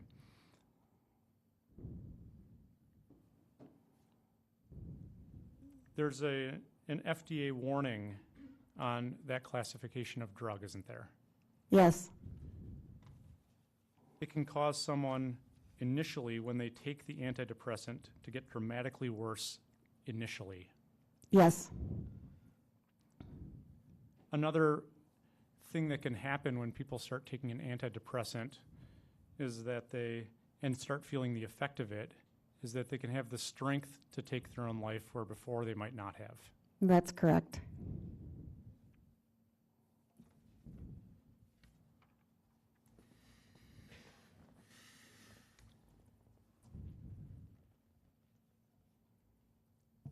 There's a stigma about depression. I would say so, yes. There's a stigma about suicidal ideations. I would say so. There are frequently consequences to reporting suicidal ideations. Yes, there can be. There are mandatory reporters, Yes, and that could lead to commitment. possibly. Women with children have killed themselves. Yes, Would you agree that things can be counterintuitive with suicides? yes, What might seem logical to somebody who's not depressed doesn't necessarily apply to somebody who is depressed. correct.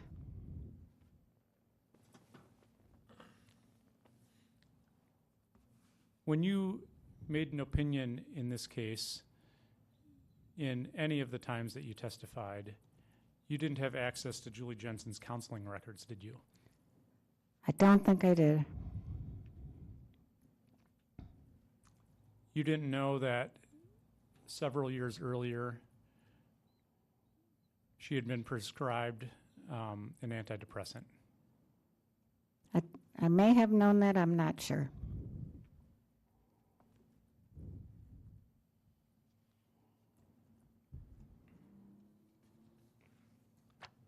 I think you testified today that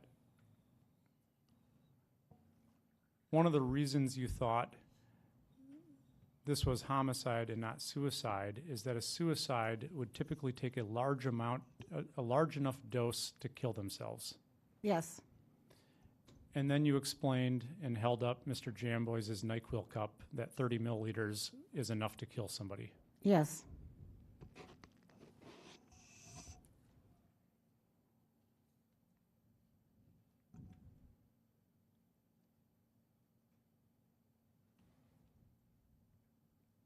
Did you take into consideration with your opinion information that that there had been a suicide attempt in Julie Jensen's family? yes, Did you ever speak directly with Dr. Borman about his assessment of depression? no,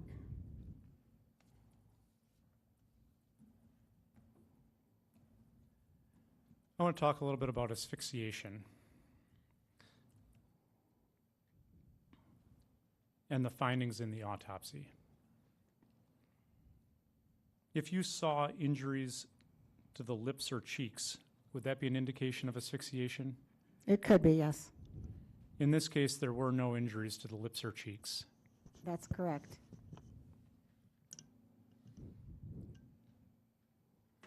There were no teeth marks anywhere. No, The neck showed no sign of injury.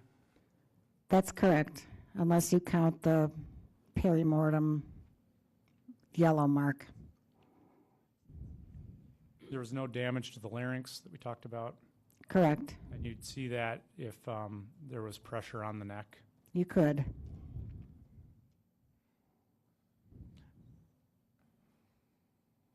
Correct me if I'm wrong, you talked about positional asphyxia a little bit on direct exam today, right? Yes, And the notes that I scribbled down when you testified is that you said it was not positional asphyxia because that wouldn't explain the injury on the ribs. Yes.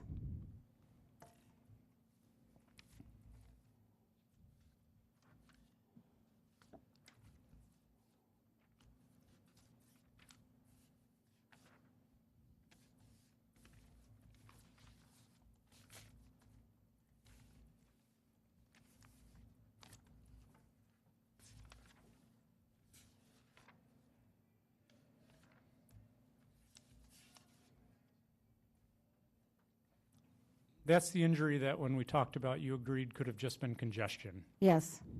Could have been just postmortem lividity, that pooling of blood. Yes.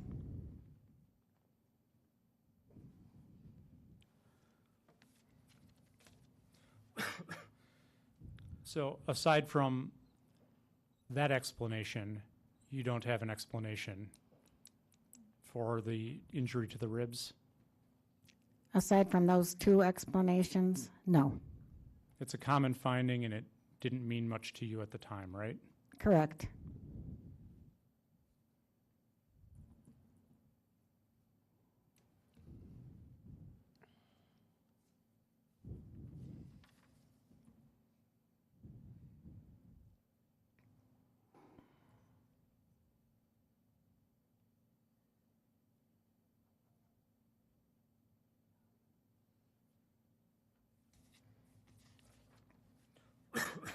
The only reason you think asphyxiation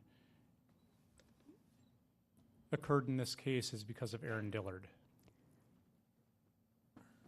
Not necessarily. I would say he is my main reason. Because he provided an explanation for that notation about her ribs, And a lot of other information, found at autopsy, right? including that. Prior to hearing about Aaron Dillard, your opinion was that Julie Jensen had died of ethylene glycol poisoning. Correct. And your opinion was that it was probably a homicide. Yes. And that was based on her unabsorbed ethylene glycol in her gastric contents. That was one factor. And the other was that that she was experiencing multiple phases at once, right? Objection. The question assumes the existence of a fact which is not in evidence, in fact, is contrary to the prior answer. So I object to that question. Well, why don't you ask her what her opinion was based on? Go ahead, Mr. Beard. Well, I'll rephrase it. Go ahead.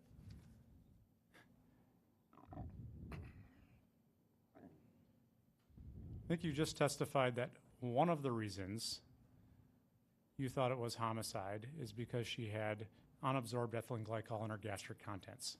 Yes. What's the other reason? Objection. Again, he assumes the existence of a fact not in evidence, to wit that there's only two reasons. What are the other reasons? Thank you. As I tried to explain in the beginning, the case did not look like a case of suicide. It did not look like a suicidal ingestion. The circumstances simply were wrong. Is one of the other reasons that she had crystals in her kidney at the same time she had unmetabolized ethylene glycol in her blood? No. That didn't play a part in your opinion? No. That didn't play a part in your opinion that there were more than one dose? No. Is the opinion that there was more than one dose because there was the amount in her gastric contents? That my opinion is partially based on that.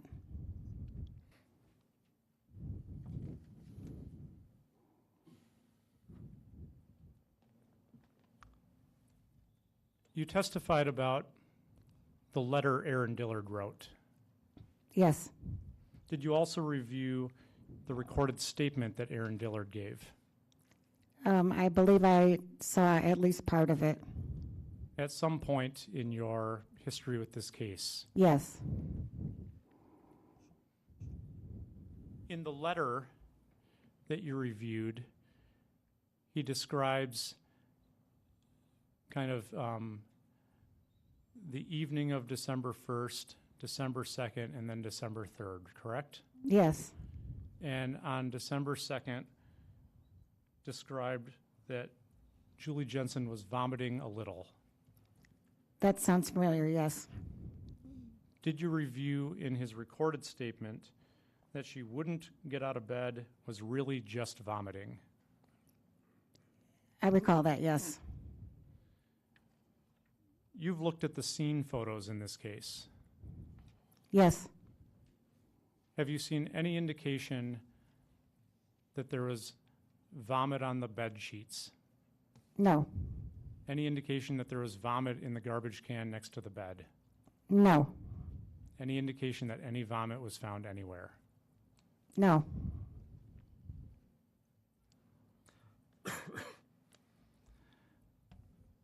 I think you were asked on direct about Aaron Dillard. I think Mr. Jamboy's asked you, you know he's an admitted con man, right? Or something like that? Yes. And your answer is yes, right? Yes. That you know that about him. Yes, I do. You understand that a really good con artist can figure out ways to present a story that aren't obvious to other people. Yes.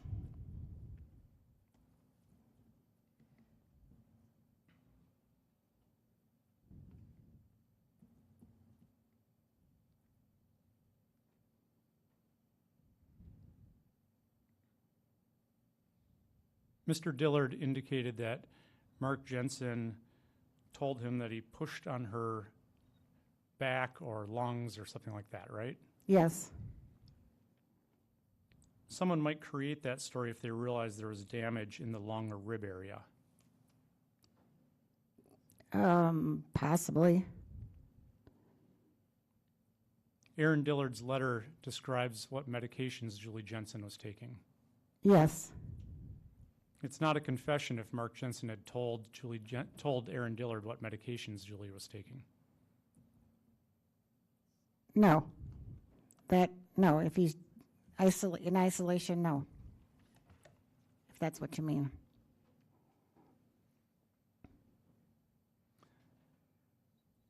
Aaron Dillard's statement and the findings at autopsy line up, in your opinion, correct? Yes. Today you testified that there was no other source for that info. For which info? For Aaron Dillard to have that information, but for Mark Jensen. I am not aware. I am aware of materials that Aaron Dillard had access to. Which ones are those? I believe that he had access to an interview with Detective Ratsburg between Mark Jensen and Detective Ratsburg. It was also well known that this was an antifreeze poisoning case. Yes. There were newspapers or articles about this. Yes. There have been articles about your testimony. Yes, there have. There have been articles about your testimony that it was your opinion that multiple doses were given. Yes. Anyone who read that article would know the state's theory that multiple doses were given.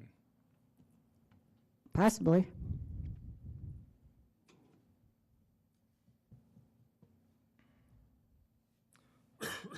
You mentioned Detective Ratsburg's interview with Mark Jensen. Did you read that? I'm not sure that I read the same interview that was in the cell with Mark Jensen. You're aware of description of the interview, the interrogation between Detective Ratsburg and Mark Jensen. Yes. And you know that he was suggesting deaths that he thought were consistent with the autopsy findings. Yes. He even suggested an autoerotic death. I don't recall that.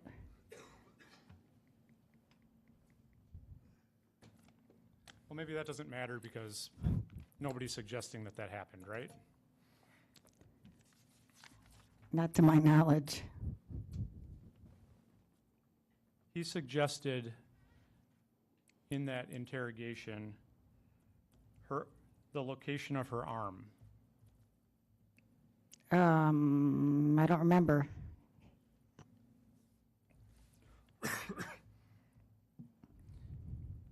His suggestions incorporated what Dr. Chambliss described as a neck hemorrhage, the petechia over the cardio area, and the bruising on the ribs.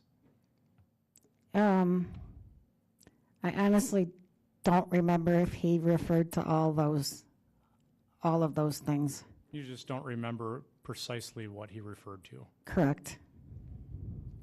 But it's your understanding that Aaron Dillard had access to that. Yes. Talked a little bit about this claim of poisoning in November, right? Yes. That's one of Aaron Dillard's claims, Yes. that Mark Jensen had tried to poison Julie Jensen in November when he was at a conference Yes. and got home and found that there was vomit everywhere that hadn't been cleaned up. Yes. In terms of your, I guess, investigation or overview of this case, are you aware of any reports of her being sick for a several-day period in November of 1998? It depends on how you describe sick. Do you mean by vomiting or by? Sure, by vomiting. No. Any reports from neighbors that Julie Jensen was sick prior to December of 1998? I don't think so. Anything from the Voights? No, I don't think so. People at school?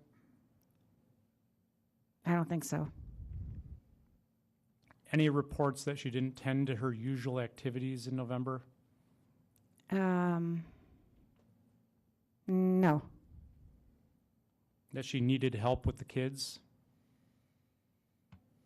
I don't recall. I don't think so. She was at home with the kids in November, right? Yes. Any claim anywhere that she appeared intoxicated in November? No.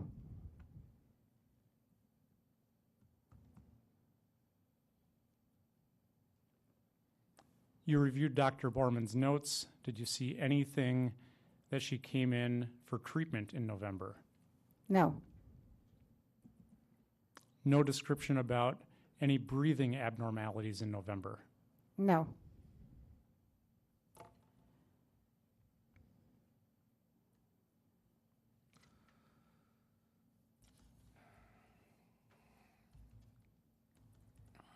If Julie Jensen had been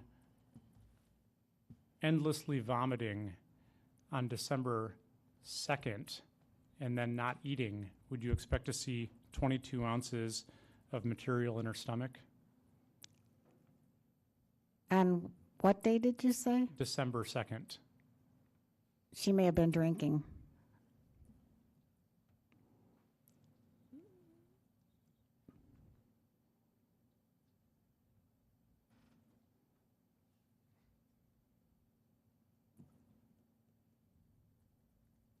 You've been asked this before, and I'm just going to ask you once again.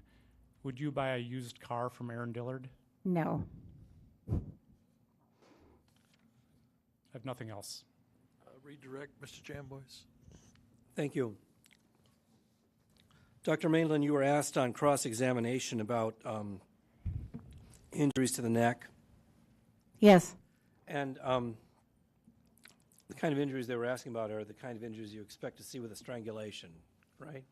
They were asking about injuries that I said weren't there. Is that what you're referring to? Yes. Yes. And you never suggested that there'd been a strangulation in this case, had you? No.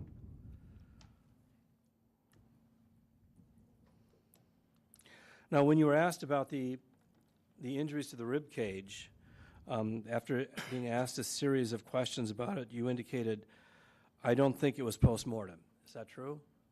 I think that's what I said. Well, was it? So what did you think it was when you observed these injuries after reading Aaron Dillard's report? I thought it was perimortem. And the injuries are consistent with perimortem injuries. Yes. Okay, so let's go through the ante-peri-post.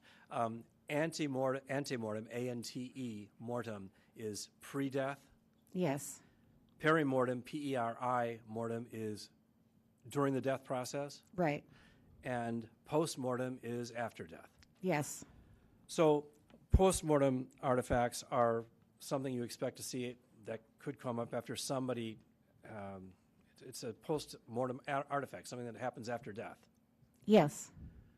And antemortem is something that could have happened before death. Yes. But perimortem is something that happens during the death process. Around the time of death. Now, the injuries that you saw on Julie Jensen's rib cage in the photos was consistent with a perimortem injury, an injury during death that would be caused by somebody sitting on a rib cage while her arm is stretched beneath her, as it was in the two photos that we displayed earlier to the jury. Object to the leading. Well, is it consistent or inconsistent with that? Rephrase it and let's go. Is it consistent or inconsistent? Is the notion of perimortem injury consistent or inconsistent with the two photographs that we displayed to the jury earlier that you were testifying about? Consistent. Now, counsel was also asking you questions about another statement. This was the recorded statement, recorded interview that Mark Jensen, or that Aaron Dillard had, that involved his defense attorney, the prosecutor, that being myself, and Aaron Dillard. Did you read that transcript? Between or among the three of you? It was a transcript of an interview that I conducted with Aaron Dillard that was recorded with his attorney present, Gretchen Rosenke. Do you recall ever seeing that transcript? No, I don't.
Some exhibits up here, Mr. Jamboy, I know that.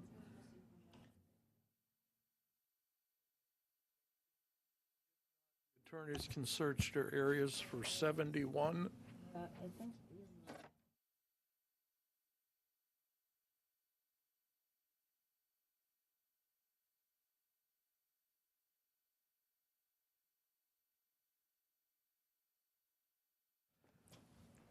I'm going to direct the court and counsels and the defendants and the witnesses' attention to the screen.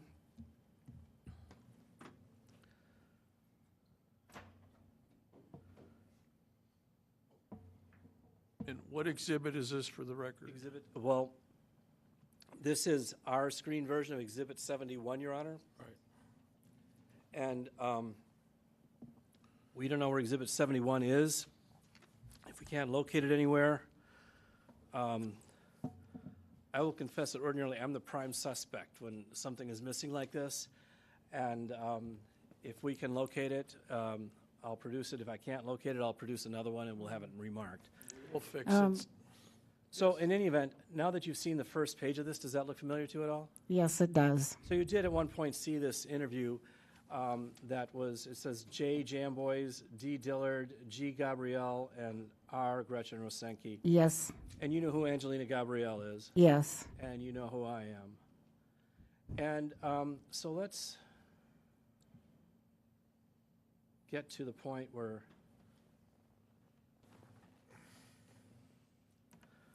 Aaron Dillard is asked about where this conversation occurred. He said he was in J Block in the Kenosha County Jail. Is that correct? Yes, And he starts talking about how they got together and we're talking about this. Correct? yes.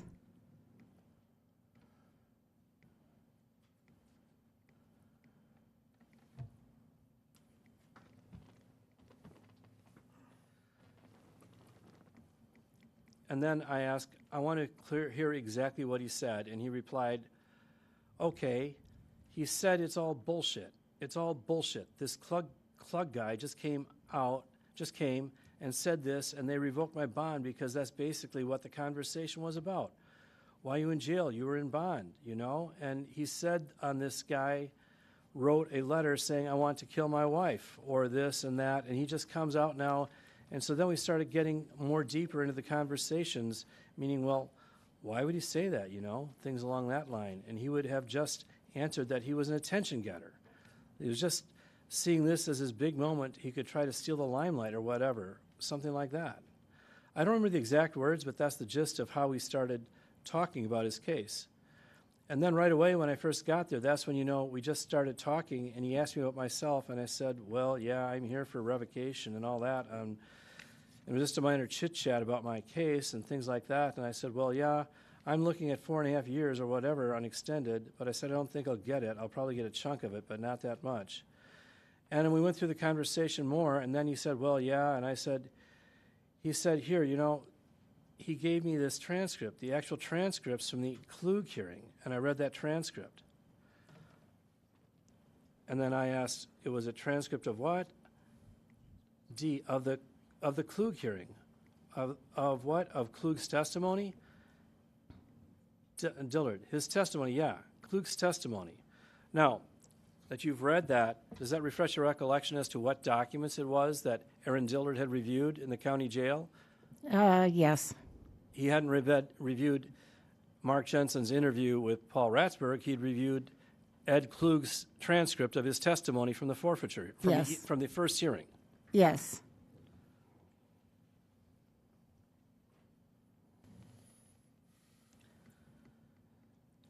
And he wrote, and he said, his testimony, yeah, Klug's testimony. And I told him at that point, I said, this is kind of really lame, you know. What I meant, if you look at it, it seems just kind of out there that there's nothing concrete in this.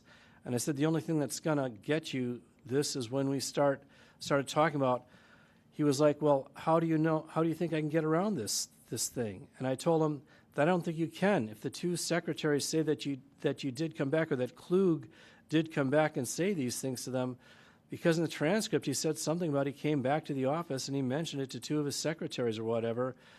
And I think it was somewhere at the end of his statement, and I said, well, if he comes back and they say that he did say those things, that you're basically, that you're fucked. You know, that they can collaborate his statement, then you're screwed. I don't think there's a way around it. Jay, so question. So what did he say to that? Dillard. He was kind of quiet, think about it, and he spoke about he had some spots outlined in it in his paperwork, and said that in that statement, in that testimony, that shows on he was just an attention getter and seeker, and that he was talking about specific people in there, and about how they probably wouldn't say anything, and that he had probably already, when we were going through the testimony at the court hearing, that he probably already sent an investigator down to try to talk to them. He told me that. Judge, I object to Mr. Jamboy's reading this entire transcript. Well, he asked about How many pages is a transcript? Well, here, let me. Tell me how many pages the transcript is. First of all, Judge, I wasn't going to read the entire transcript, but it is 34. It's 35 I've read pages. the entire transcript in the last 5 minutes. Well, not yet. What's that? I said not yet. You said you objected to him reading the entire transcript. Sure. I do listen. He's in the middle of it. All right. Let's finish it up in the area, Mr. Jambois. I'm getting there, Judge. Thank you. Mr. Dillard might not be quite as succinct as I might be on my own devices, but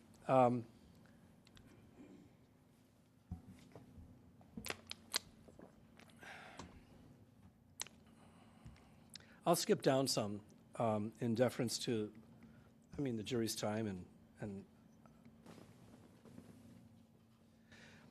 and then we started talking a little bit more. I was just talking with my lawyer that there are some things that you can look at and verify that we talked. He asked me also, this was later on, he asked me, well, what do you think I can do to get around it? And this was at the point when he was telling me about the toxicology report, about how you guys lost, or the department lost, a big stack of papers or whatever it was along that they lost it. Now let's stop there for a moment, Dr. Mainland. Had you been made aware of the fact that the St. Louis Forensic Toxicology Lab had lost some of the paperwork in this case? I think so. Yeah. And so how would Aaron Dillard know that if Mark Jensen hadn't told him? I don't know. So the stuff that was lost from the St. Louis Forensic Toxicology Lab, they didn't lose the samples or anything like that, did they? I don't think so. They just lost some of the paperwork, and they asked to get it replaced, didn't they? Yes. And you guys replaced the paperwork that they'd lost. Yes. But how would Aaron Dillard know that if Mark Jensen hadn't told him that? I don't know. It certainly wasn't an Ed Klug's transcript, was it? No. Well, you are aware that the transcript of Ed Klug's testimony from the first hearing related to his conversation with Mark Jensen in St. Louis, correct? Yes. Back to the leading. It didn't relate, to your knowledge, well, state whether or not it related to anything other than the conversation that occurred in St. Louis between Mark Jensen and Ed Klug. Object to the leading. Just rephrase it. Do you know whether Ed Klug's testimony at the first hearing related to anything other than the conversation that Ed Klug is alleged to have had with Mark Jensen at St. Louis? No.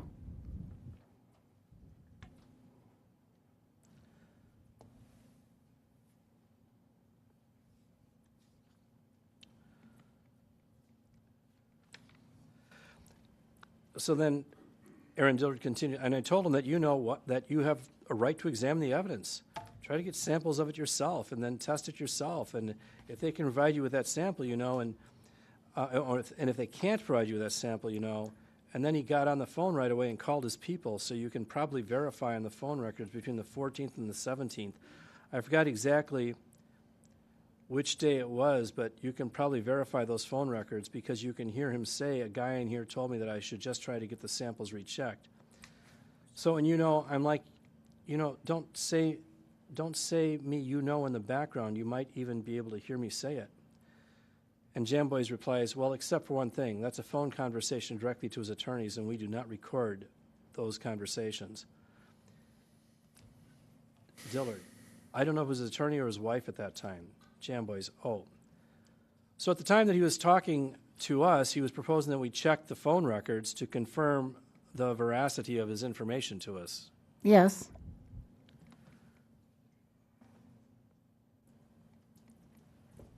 To your knowledge, did the defense ever have these toxicology samples tested? Yes. So they hadn't lost the samples at St. Louis Forensic Toxicology Lab, did they? No. They did have them tested, just as Mr. Dillard had recommended that they do. Yes.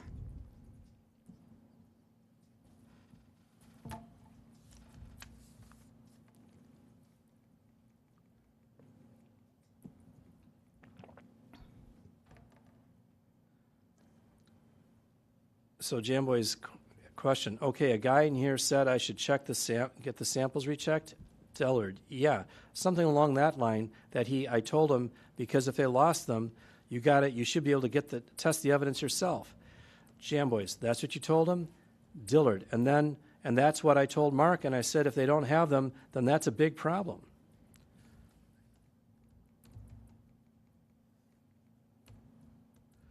And then he says, or Jam Boys, and was this the first day that you first met him, or was this Dillard? This was more toward the second day, because I got on the first day, I got in there around about 7, and they locked down at 9.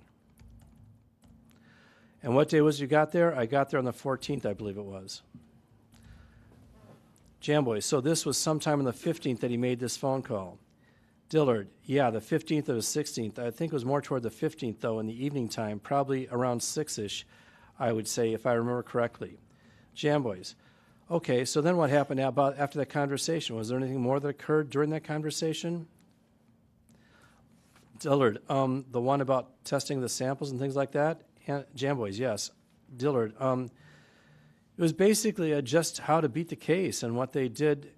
What did they have against you, and what is your defense against it? And he was just going into detail about the pictures with the antifreeze, and that you guys came to him saying there was no antifreeze in the house, Mark.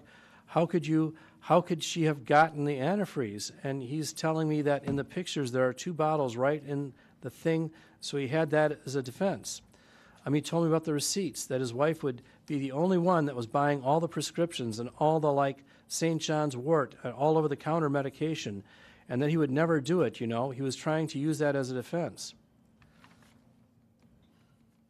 And then Angelina Gabrielle asked, did he show you the pictures of the antifreeze? Dillard, no, I've never seen the pictures. The point with the antifreeze, and then Jam Boys, she purchased all the prescriptions, all the medication? Dillard, yeah, all the medication. And now we'll slip down to, let's see, I want to go up to something else here. And he told me that he told me that this in regards to the prescription medication, that he told me that he takes a medication for, that's in the conversation about the acid reflux and the cause of him to have anxiety or whatever. The Jam Boys, Librium? Dillard, Librium, yeah. He told me it was an antidepressant or whatever like that. Now, first of all, is Librium prescribed as for acid reflux? Yes. Or it was at the time. And was it an antidepressant? No. But it was prescribed for acid reflux? Yes.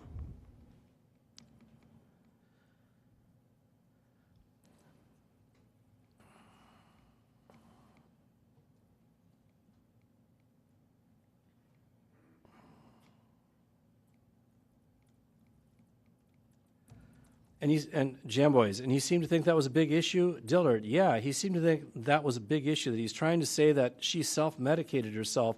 She would call behind his back and get all his medications and get, you know what I mean, and start taking them on her own when it was, you know. So he told me that aspect. He told me, what else was it? Oh, something on the Internet. He told me about something on the Internet. There was a time where he can verify that he wasn't home or something like that. He said that was going to be one of his defense things, that there was one time that he wasn't home, that he could prove he wasn't home, that there was one of the hits for the poison site or whatnot, something like that. So he said he was going to use that as a defense.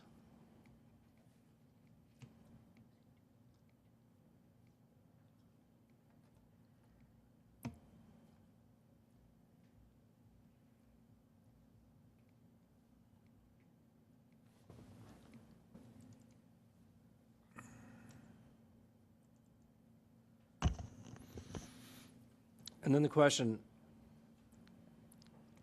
and what did Mark say in response to that? Dillard, the first couple of times I said it, he was like, no, this is all just bullshit. It's the state. I'm ready to go. I never did anything there. I'm just trying. She wanted to kill herself. She was depressed. She was nuts. She had a nutcases for family, and justifying that, you know, she killed herself. Was that the expression that he used? I'm ready to go. Did he say that expression? Dillard, yeah. Bring it on. Yeah, bring it on were key words. Yeah, they can bring it on. And how did you respond to that when he would say things like that? Why don't we get to some redirect questions, Mr. Janice?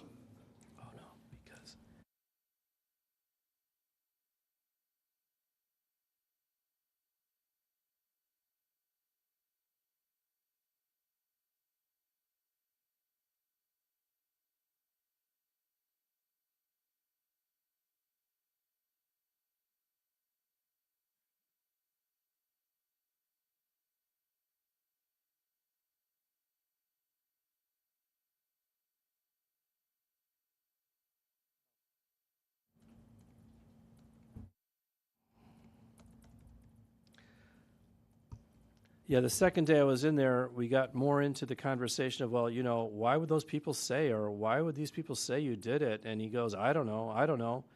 It's just they're trying to grab the limelight, more along those lines.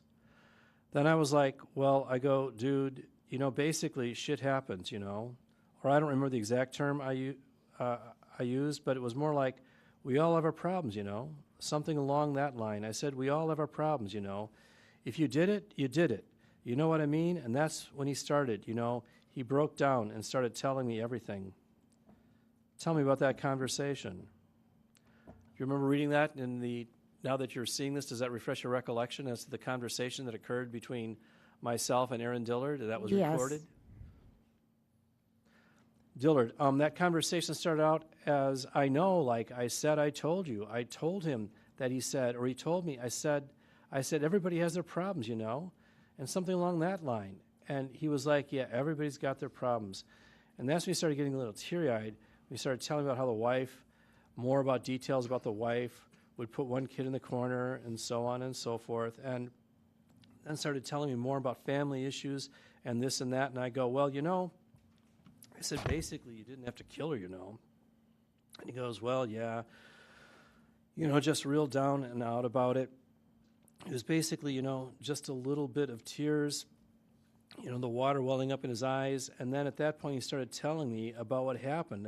He told me about him and her going to the doctor that day. I don't know what days they were. I don't know exactly what day, but he said they went to the doctor, and she said she was feeling down and this and that, and they got a prescription for Paxil. Judge, I object again in terms of Mr. Jamboys is essentially. I think you've refreshed your memory enough, Mr. Jamboys. Well, I'm getting to the part that I really wanted to get to, Well, Judge. let's get to the part, and then we'll ask a question on redirect. So he told you, Erin Dillard said she took the Paxil, she took more medications. It was, the St. John's wort. He kept saying the St. John's wort. He kept saying the Librium and then the Benadryl. She took the Benadryl and the Librium and all that, and that's the first night when he gave her the antifreeze. Did he tell you how he got her to drink the antifreeze? Yeah, he said she was so loopy and everything. He says he mixed it with juice, and he said, here, this will make you feel better, And he gave it to her because she was really, really out of it, really loopy and tired and more, I don't know what the word he used was, just sleepy, really out of it. Now, reading that, is that consistent with the history that you knew about this case? Yes.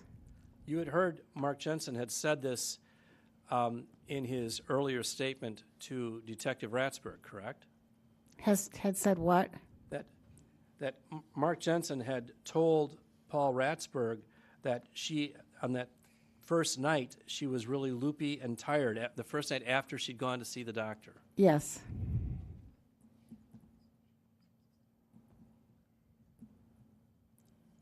And at that point, and then he goes on to read, and so he would give her stuff to drink, and he said that's when he put the antifreeze in there. And I said, wow, how much did you give her? Didn't she notice that? And he said that at that point, he said that he would mix it probably like a third to two-thirds of juice so that you wouldn't be able to see it and you wouldn't be able to taste it. Question, so 1/3 antifreeze, 2/3 juice? Yeah. And so he gave her the antifreeze that day, and then at nighttime, he said she was acting like a nutcase. She was up in the bed dancing around saying, oh, I'm so drunk, I feel so drunk. Now, that's consistent with the history that Mark Jensen had provided to Paul Ratsburg, correct? Yes. But there's nothing like that in Ed Klug's statement, is there? Or Ed Klug's, the transcript of Ed Klug's testimony from the first hearing. No.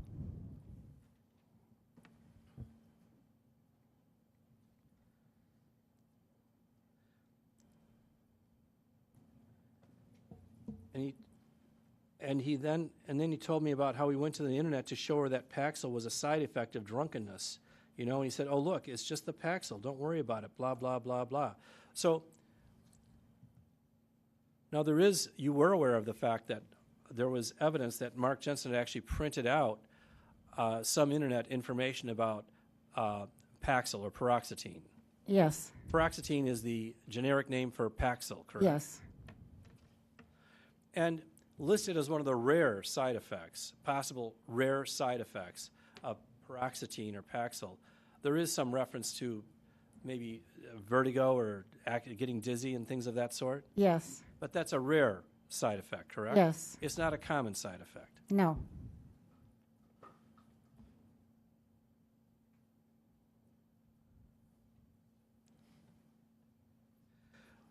So then he said everything calmed down after he showed her the paroxetine side effect information, and she ended up going to bed, and the next day he went to the doctor and told him, or she's acting drunk, she's all crazy, wouldn't sleep at all that night. And he got her sleeping medication, which was the Ambien. He got her the Ambien. Now that's consistent with the information that was obtained at during the toxicology screens in this case. Is that true? Yes. And it was also consistent with the evidence that was recovered at the scene. Do you remember that? Yes. There were Yes. a certain number of Ambien pills, and there were some that were missing. Yes. And he said he came home after the doctor and gave her the Ambien, and she was sleeping. And then he woke her up and gave her more of the antifreeze, another glass of it. And at that point, he said the whole day she was throwing up, and she was just really out of it. If you know what I mean, she was sick and this and that. And at that point, he said she would just stay in bed a lot, that she wouldn't get out of bed, and that she was really just vomiting, and she'd stay in bed. That's actually consistent with the testimony you just provided on cross-examination about this information. Yes. Is that correct?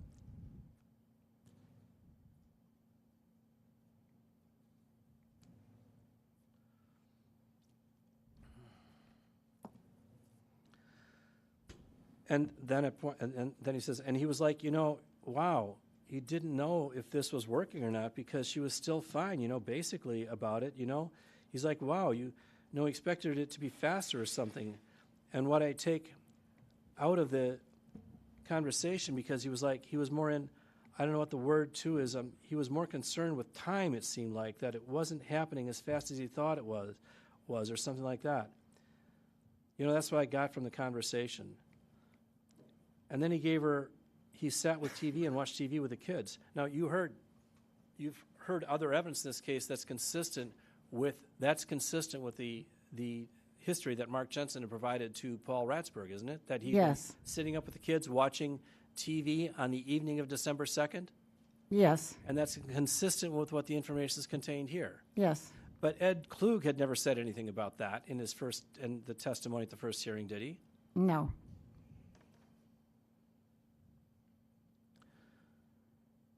He sat with TV and watched TV with the kids and something like that, and she would just ask for a lot of water. She was drinking a lot of water and throwing up. So that night, he gave her more of the Ambien. Then he said the next day when she woke up, she was really bad. Now, first of all, that's consistent with the second and third stage of ethylene glycol poisoning, isn't it? That she woke up and she was really bad? Yes. And you'd heard that that's consistent also with how David, their 8-year-old son, had described her breathing, her raspy breathing, to one of his little school friends. Yes. Then he said the next day when she woke up, she was really bad. It was that she was just breathing real hard, a breathing just really nauseous. She wouldn't get out of bed, she wouldn't lift her head, and she wouldn't do anything. And at that point, that's when he told me the kids wanted to call the ambulance, and he got real nervous about it. Now, that wasn't in Ed Klug's report, was it? No. But there was information that the children wanted him to call an ambulance, correct? Yes.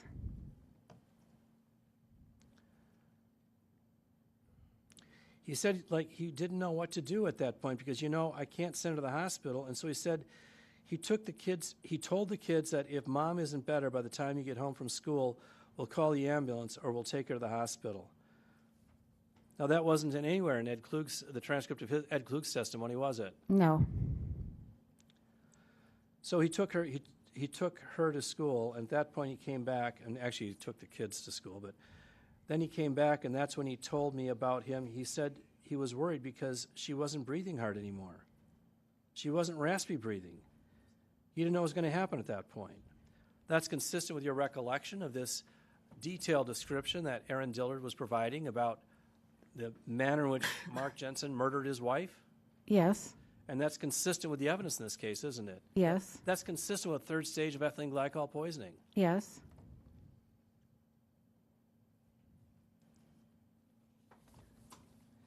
And he says he got nervous. He said he got real nervous, and at that point he sat on her. He sat on her back, and he said, I couldn't have the kids come home because I couldn't have an excuse. So he said he sat on her back and pushed her face into the pillow, and then he killed her. And then at that point he left for work or whatever. Now,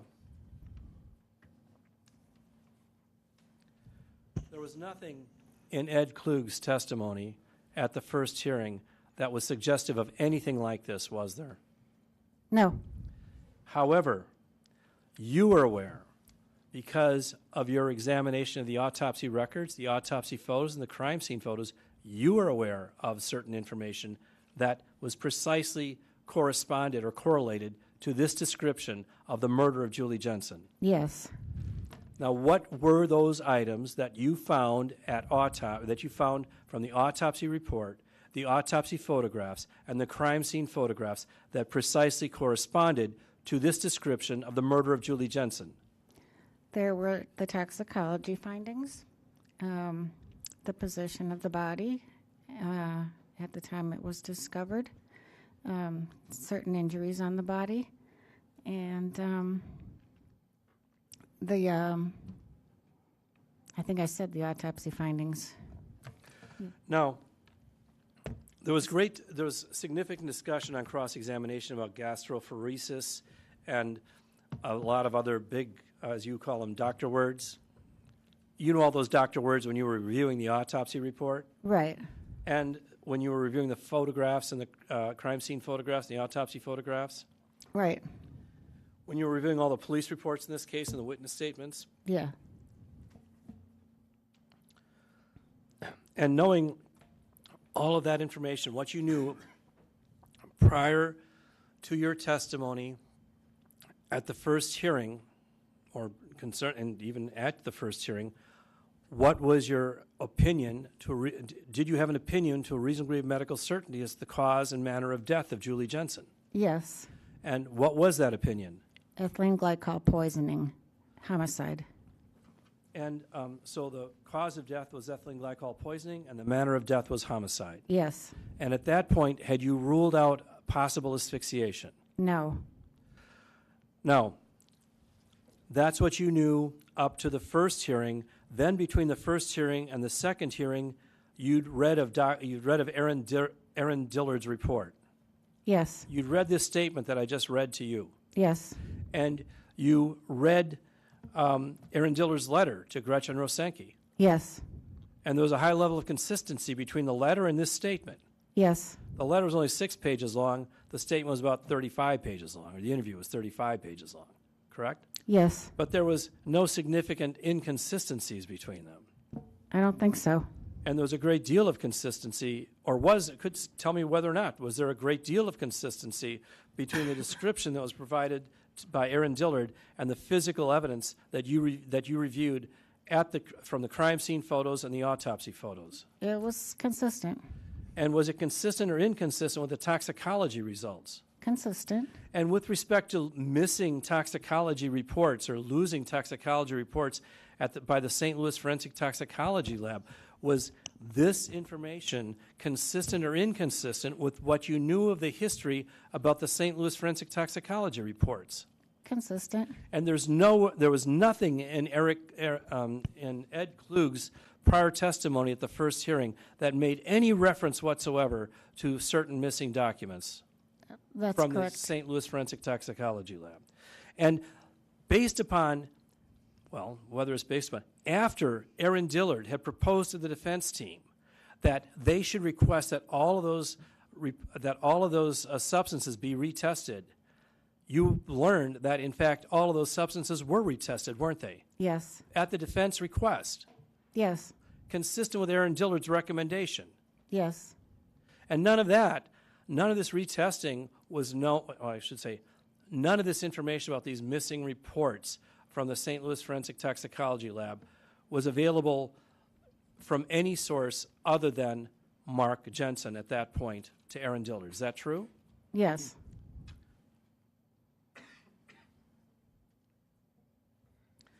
Now, after reading Aaron Dillard's statements, you then testified at the second hearing, Yes. correct? And you've now testified at the third hearing. Yes. And knowing all of this stuff, you knew all of this stuff about gastrophoresis and delayed stomach emptying and the kidneys shutting down. You knew all of that before the testimony at the second hearing and before the testimony at this hearing. Yes. So all of these things were raised on cross-examination. You knew all about that long before you testified today Yes. and long before you testified at the last hearing. Yes. Does any of this stuff that was raised by defense counsel on cross-examination in any way, shape, or form alter your opinion concerning the cause and manner of death of Julie Jensen? No. So, based upon your observations of the crime scene photos, your examination of the autopsy report, your examination of the toxicology report, your examination of all the police reports and the witness statements and the transcripts from the first hearing, and the statement of Aaron Dillard, what is your opinion today to a reasonable degree of medical certainty as to the cause and manner of death of Julie Jensen? Ethylene glycol poisoning with probable terminal asphyxia. Homicide. Nothing further. Recross. Yeah.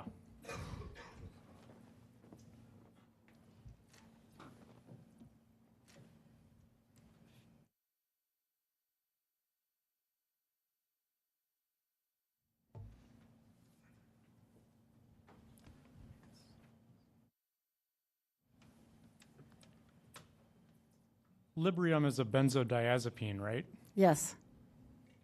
That's used to treat anxiety. Yes.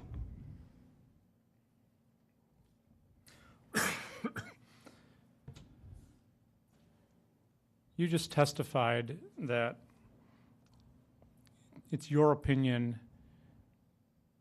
that the injuries that were noted on Julie Jensen's ribcage were perimortem. Yes. That became your opinion only after reviewing Aaron Dillard's statement. Yes. Because before that, as consistent with your testimony earlier today, it was nonspecific, right? Objection to the insertion of that editorial comment in the middle of his question. He can ask a question. He can't tell the witness what the answer.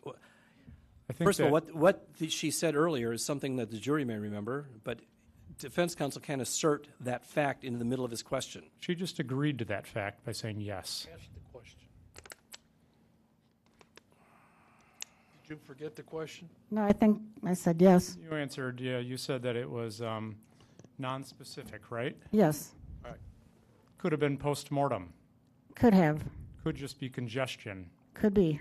Only after reading Aaron Dillard's statement did you decide it was perimortem. Correct.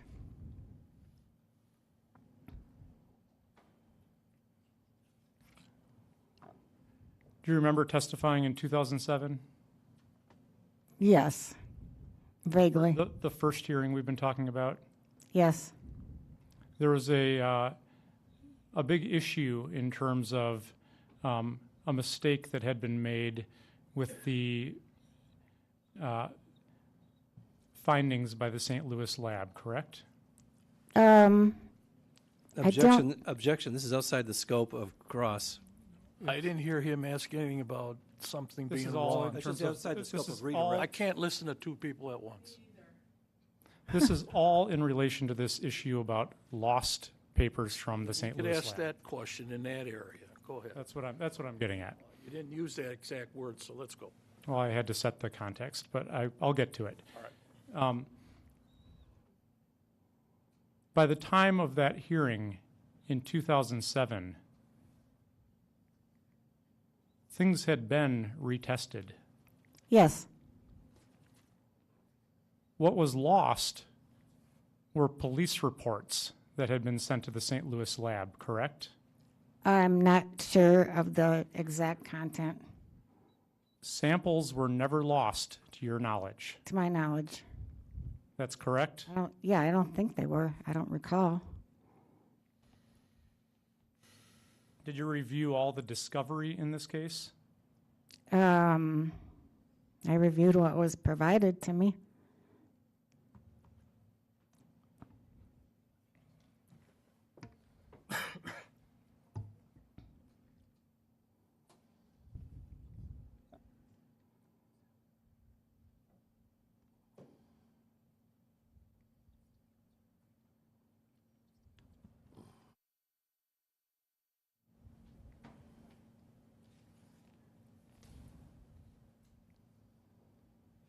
In terms of a potential source of information for Aaron Dillard, all of that was testified to in 2007, correct? All of, In terms of the St. Louis lab and police reports that had been lost. I don't recall.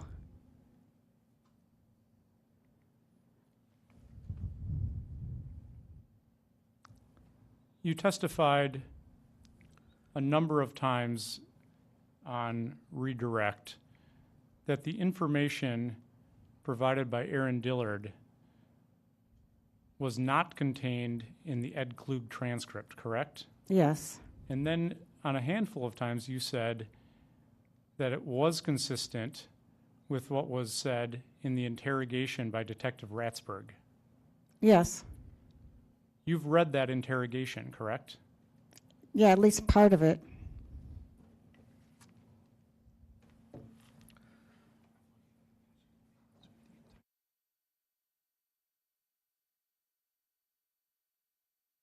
Is Exhibit 53?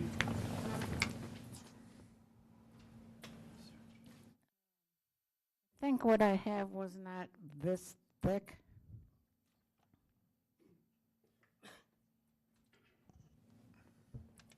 For the record, what did you show her? This is the transcript of the interrogation between Detective Ratzberg and Mark Jensen.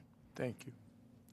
I just want to say that I'm not sure I had the entire thing. You've reviewed some of it? Yes.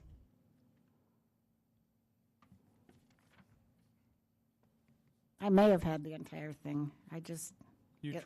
One of the things that you tried to do in this case is review all information that was in existence, correct? All information that was provided to me. And this is an interrogation of who the state believes is a suspect in this case. That's correct. This would have been important for you in your role as a forensic pathologist, correct? Yes. In terms of statements made by Mark Jensen? Yes.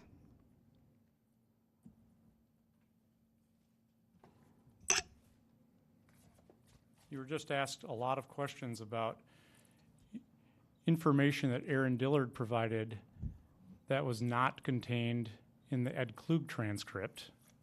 Correct.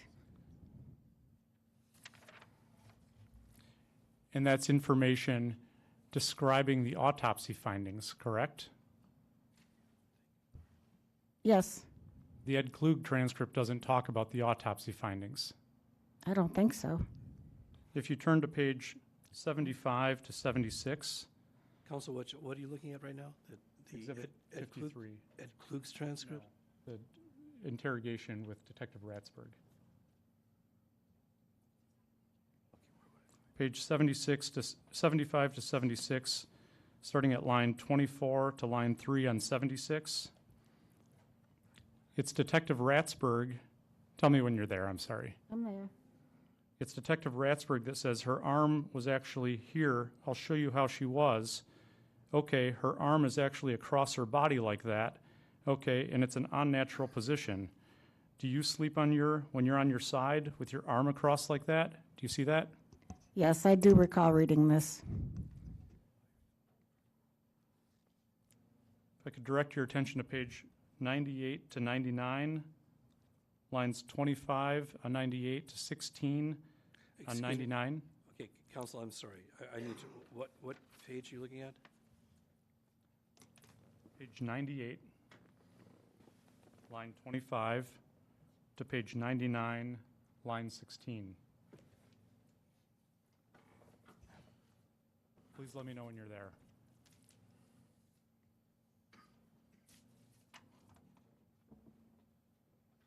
Okay. It's Detective Ratsburg that says, I know there was some type of contact there. There had to be in this chest area, Mark. There's no question about that. And the only person that could have done that was you. I'm thinking before you left, you pushed on her maybe. Now, she was frail at the time. She was frail. You said she was labored breathing. That makes sense, and I believe that. Okay, I know that probably happened, but she's frail. And you just innocently, I don't want to, pushed her like that. And could that have caused something? I mean, we have petechia of the lungs. There's some type of contact here in the throat. There's also been an indication on the throat, as I showed you in Dr. Chambliss's report. It just did not appear there. Something and somebody had to touch her. That's the only way it could get there. There's no doubt about that. And did you push her, touch her on the throat maybe? Maybe like this? Do you see that? Yes. Now, that's not in anywhere in the Ed Klug transcript, right? I don't think so. But it is consistent with Dr. Chambliss's findings in the autopsy report, Yes. and it's consistent with the statement that Aaron Dillard made. Yes. If you could go to page 152, lines 3 to 6.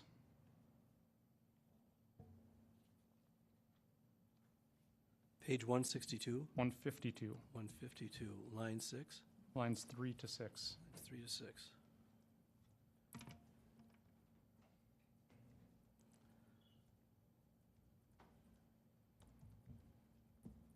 Okay. Sorry. No, I'm just waiting for you. Yeah. It's Detective Ratsburg that says, maybe when you pulled her over this way, you pushed her back on the chest and then went back and brought her up again.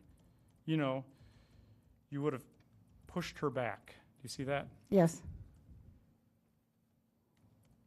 If you could go to page 161, lines 19 through 20.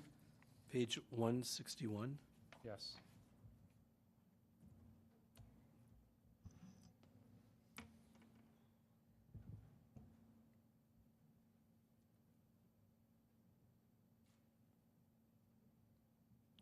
Are you there? Yes. It's Detective Ratsburg that says, we still have to explain the nose part, the head pushed into the pillow. How are we going to explain that? I mean, that's there. You see that? Yes. That's not in Ed Klug's transcript, right? Right. But it does line up with what Aaron Dillard says. Yes. If you could go to page 162, lines 4 through 9. Okay, I'm there. It's Detective Ratsburg that says, something had to push it down. There's 3 things that happened here. Head being pushed, the nose, some type of contact here at the throat, and some type of contact here in the chest. Okay? We know that happened. Okay? You were the only one there. You had to do something, Mark. Do you see that? Yes. That's not in the Klug transcript, No. but it is consistent with what Aaron Dillard says. Yes.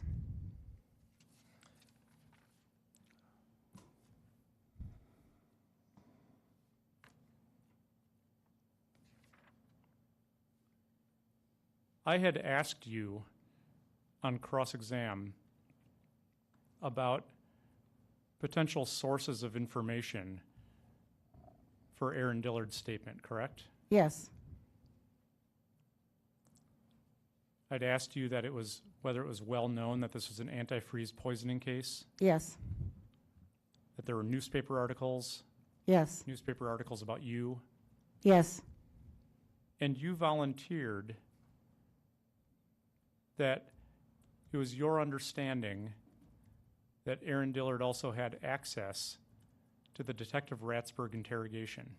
Yes. Aaron Dillard, as just read by Mr. Jamboys, denies reviewing anything except for the Klug transcript, correct? I don't recall. Yeah, please, if you would find that. Well, in the letter, or in the recorded statement that was, maybe not all of it was read, but, and Mr. Jamboys asked, does this refresh your recollection in terms of what Aaron Dillard says he got the information from. Do you remember that? Yes, And that Aaron Dillard's claim is that he got this from Ed Klug. that part I don't remember. Okay. You reviewed everything that was provided to you in this case, correct? Yes, You reviewed way more than just Aaron Dillard's statement. yes, And when I asked you about sources of information, it's your understanding that the transcript that's in front of you, that you were just reading from, that Aaron Dillard had access to it while at the jail. yes, he may have. He was in the same cell. Nothing further, Your Honor. All right. Do we have exhibits that are by the doctor? Just one, oh, two. Let's collect them. You're free to go. Thank you. Thank you. Right? Well, Your Honor, I did have a few questions for on You did redirect. redirect already. Pardon me? You did your redirect. Yes, and So we're not redirect. going to do double redirects. We haven't done it for any witness. We're not going to start here. So you are free to go. Thank you, Your Honor.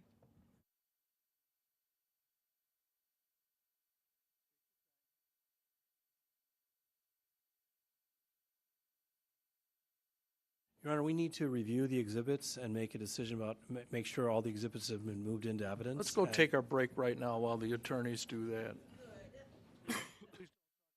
Please.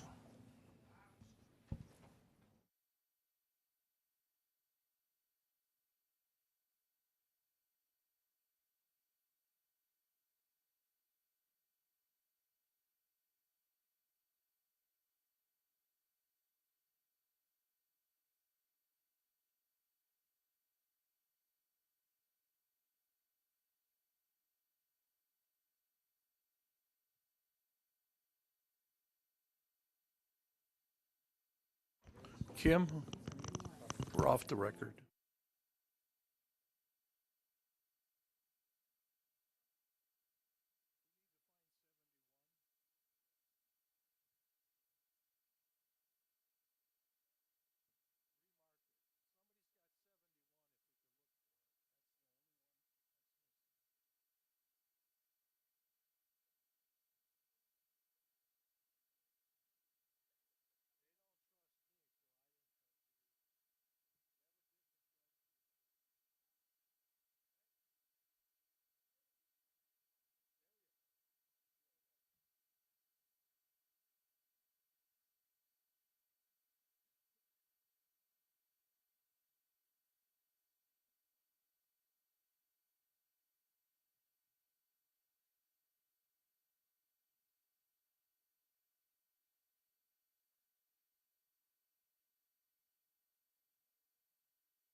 All right, we are back on the record on Mark D. Jensen, 2002 CF 314. The appearances are the same. Jury is back in the courtroom. I'll ask the state, Mr. Jamboys, what do you wish to do next? The state would move Exhibit 53, 60, 61, 70, 82, 83, 84, and 87 into evidence, Your Honor.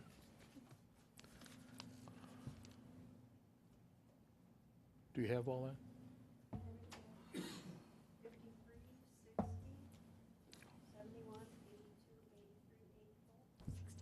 And I think 61. I believe 61 also. 61 and 70. 71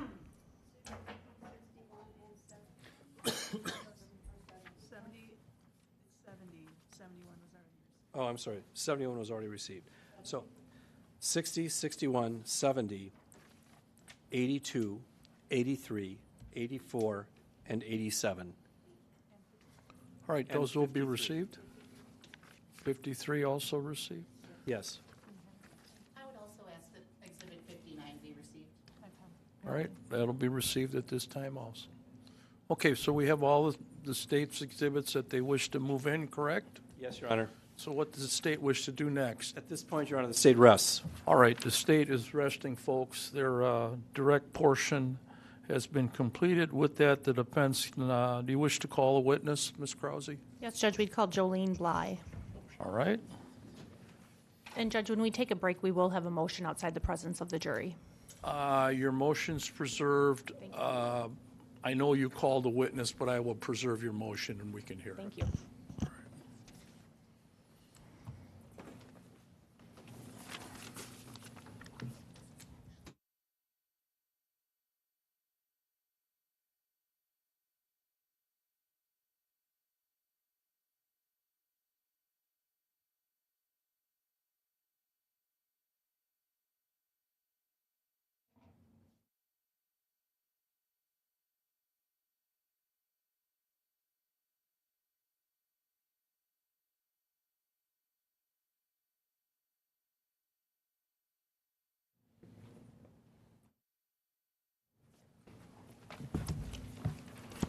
Okay, can you remain standing? Raise your right hand. You solemnly swear the testimony of this man to be the truth, whole truth, and nothing but the truth, so help you God. You can have a seat. Get as close as you can to the microphone and spell your first and last name, okay? My first name is Jolynn, Jollynn. Last name is Bly, Blei. Thank you. Go ahead, Ms. Krause. Ms. Bly, I'm going to talk to you a little bit about what you were doing in 2007 as it relates to employment. Okay? Can you tell us where you were working? I was working at the law firm of Glynn Fitzgerald in Albee. And how long had you been working for Glynn Fitzgerald and Albee? Just about 4-ish years, 4.5. In 2007? Yeah, I started in 2003. And do you still work for that firm? I do not. When did your employment change? It changed a couple of times. It changed in 2011 when the firm Disbanded? yeah, and I was with Fitzgerald Law Firm until 2018, and then 2018 I started with Federal Defender Services of Wisconsin. In 2007, what were your job duties? I was a legal assistant. And in 2007, did you know Mark Jensen? I did. And do you see him in court today? I do.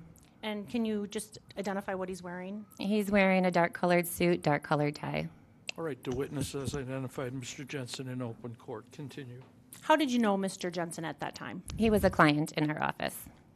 And did you work with his attorney and Mr. Jensen while he was a client? I did. And do you know the attorney that was representing him at that time? I do. And who was that? Craig Albee. And you worked with Mr. Albee? I did. What type of information, or what were your job duties as it related to the Mark Jensen case?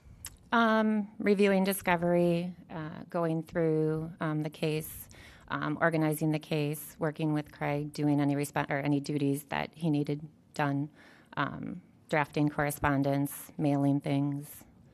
I want to talk to you a little bit about the mailing thing and drafting correspondence, okay? I'm going to show you what has been marked as Exhibit 94.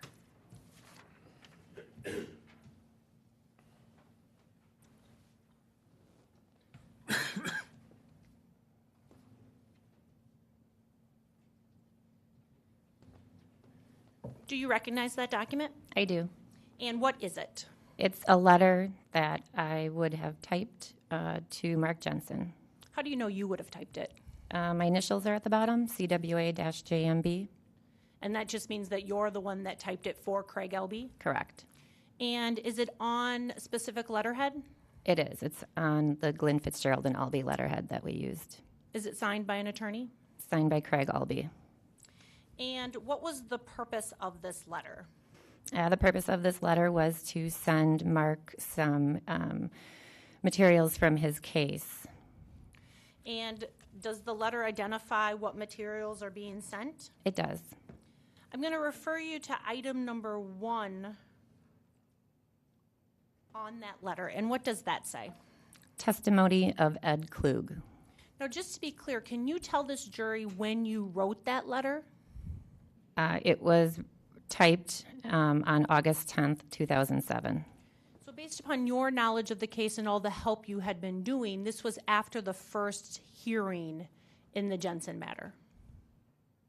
Yes. It would have been after Ed Klug testified. It said his transcript, correct? Yes. I'm going to show you what's been previously marked as exhibit number 70.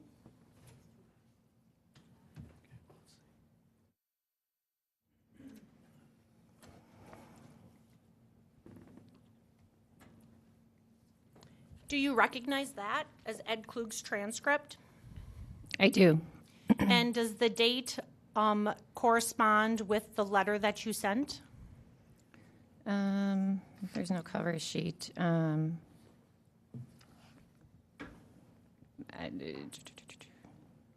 me show you one. Sorry. It's Defense Mark 95. Yes.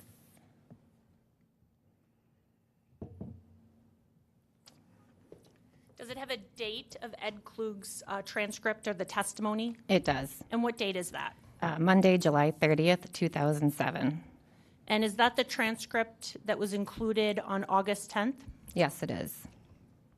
And that was enclosed with the letter? Yes. And item number 2, what is that? Interview of Mark Jensen on April 21st, 1999. Okay, I'm going to show you what's been marked as Exhibit 53.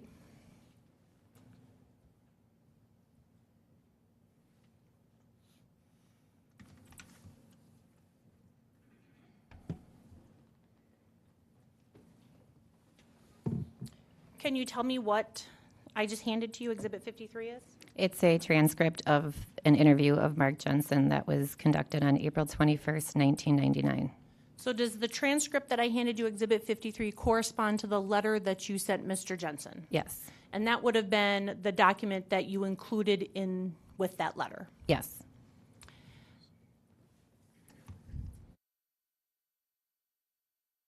And does it say on Exhibit 53, as related to Mark Jensen's interview, who that included? Yes, it included Sergeant Paul Ratzberg and Detective Heather Berg. Thank you. Now, item number 3 on the letter, can you tell us what that is? Exhibits introduced at the forfeiture hearing during the testimony of Rhonda Mitchell. And so exhibits that were during that hearing. Yes. And do you remember what type of exhibit that was? I don't specifically recall. I thought there was maybe a PowerPoint presentation. I don't recall exactly what was all included. So it was some type of exhibit. It could have been a PowerPoint presentation. Yes. And then item number 4, can you tell us what that was? Other computer information previously received. And do you remember what that was? I don't remember.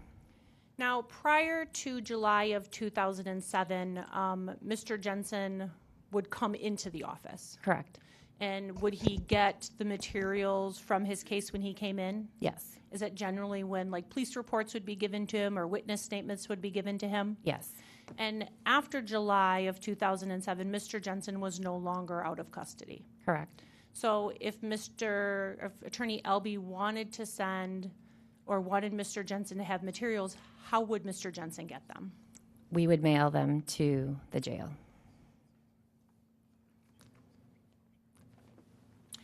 Remember what jail you sent them to? Kenosha County? And do you remember sending packages frequently, or was it pretty infrequent? Pretty frequently after he was taken into custody.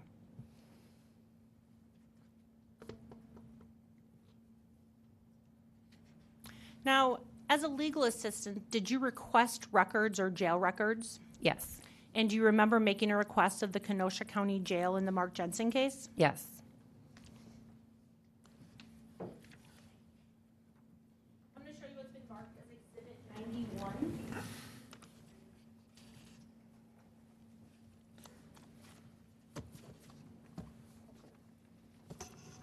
Is Exhibit 91 one of those requests? Yes. And is the request for like prisoner transaction list as it related to Mark Jensen? Yes. And that would have been from July 30th to September 24th, is that correct? Yes. And then there was also a request for cell transactions, or where somebody was located, both for Mr. Jensen and Mr. David Thompson. Correct. And did you also request a roster list of who was in the Kenosha jail on specific dates? Yes. I'm going to show you what's been marked as Exhibit 92.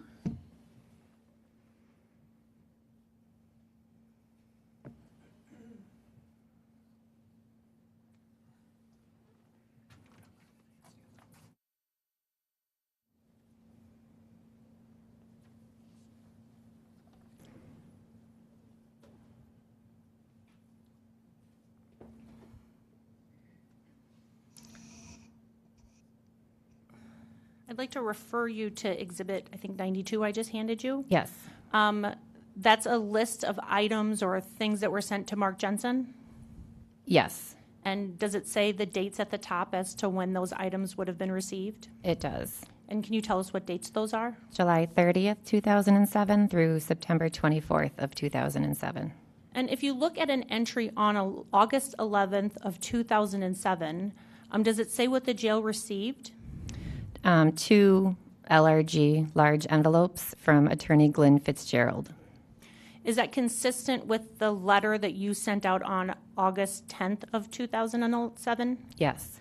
And do you remember if it was more than one envelope? With what's here and with as much as we had on the letter, yeah, I do believe it would have been 2 large envelopes. And when you look at that exhibit, there are other entries about materials received from the law firm. Yes. And that's from that July 30th to just September 24th, 2007. Correct. It doesn't have anything after September 24th, 2007. It does not. Was Mr. Jensen still in custody after September 24th, 2007? Yes. Would you continue to send him items as requested? Yes. I'm going to show you what's been marked as Exhibit 93. It's a 2-page document. These are certified records from the Kenosha County Jail.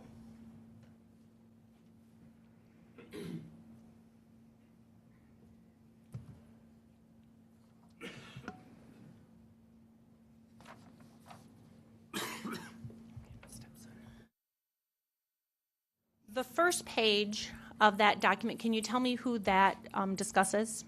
Mark Jensen. And does it say where Mark Jensen was housed during his time at the Kenosha County Jail? Yes. And does it say where Mr. Jensen was from August 14th to August 17th? That's not a date on here, but I believe that he was in the same area during that time. And does it say what area that is? Cell block J, number 2. And then if you turn to the second page, it talks about the cell transactions for Mr. David Thompson. Correct. And does it say when Mr. Thompson arrived in that same cell block J? Yes. And what day is that? September 6th, 2007. And does it say when he leaves cell block J? It Looks like he leaves on September 9th, 2007. And then does he go back? He does on September 10th, 2007. It appears that at one point he's kind of out of the jail or Yes. out of the cell block. Yes. And I think that's September 10th. Yes. I'm going to show you what's been marked as Exhibit 96. We are not going to go through this all. It's a certified record from the Kenosha County Sheriff's Department.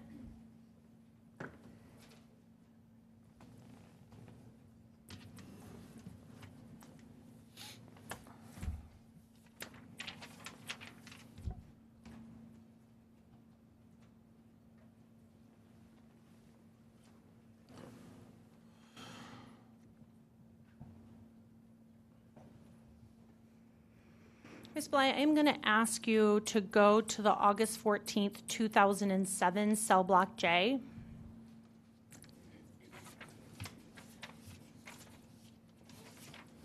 Yes. And can you tell us who was in cell block J with Mr. Jensen?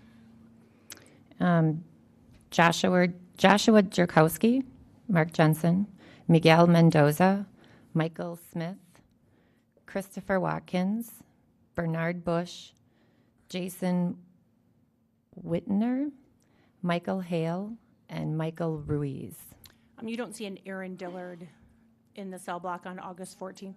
Do you see an Aaron Dillard there on August 14th? I do not. And of the individuals outside of Mr. Jensen, how many of those individuals were white men?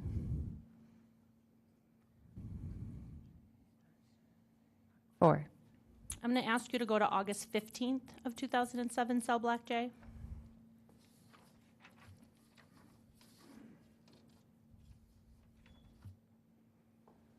Okay. And how many individuals are listed on that day? 10, including Mark Jensen. And do you see an Aaron Dillard on that day? I do.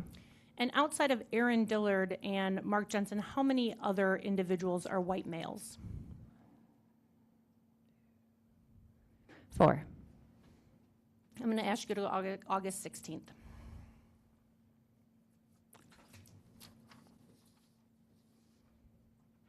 Cell block J. Do you also see Aaron Dillard in cell block J on that day? I do. And how many other white males are in cell block J on that day, besides Mr. Dillard and Mr. Jensen? 3. So a total of 5 with those two. And then I'm going to ask you to go to August 17th of 2007.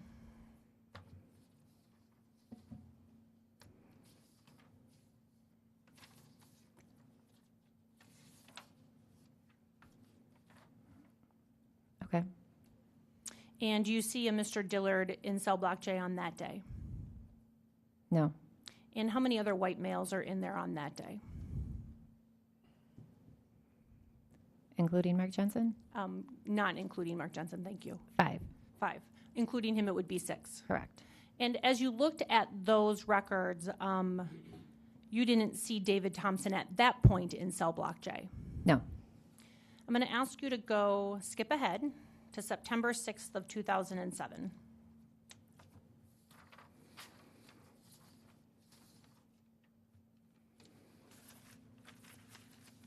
Okay. Do you see David Thompson in cell block J at that point? I do. Is Mr. Jensen still in cell block J? Yes. And then I'm going to ask you to go to September 10th.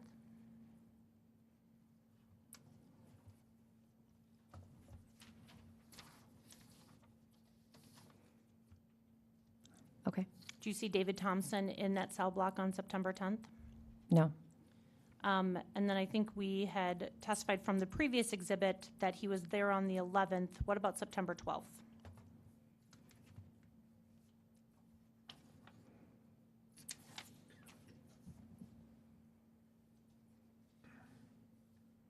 On September 12th, he is not listed. Now, as Mr. Elby's assistant, you had an opportunity to review a lot of materials in this particular case. I did. And when Mr. Jensen was in custody, he wanted to receive those materials. Yes. And you made sure that he was provided with whatever transcripts, whatever scientific studies, whatever doctor's reports, or whatever witness statements were provided to Attorney Elby. Correct. It was your job to kind of copy those and then get those off to Mr. Jensen. Correct.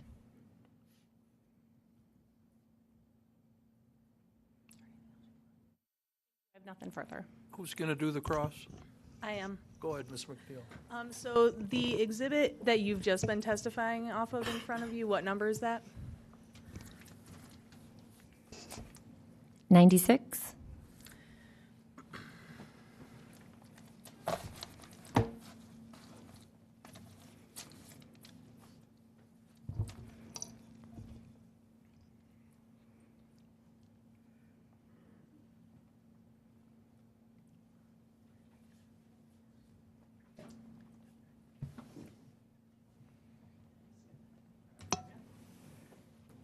Sure.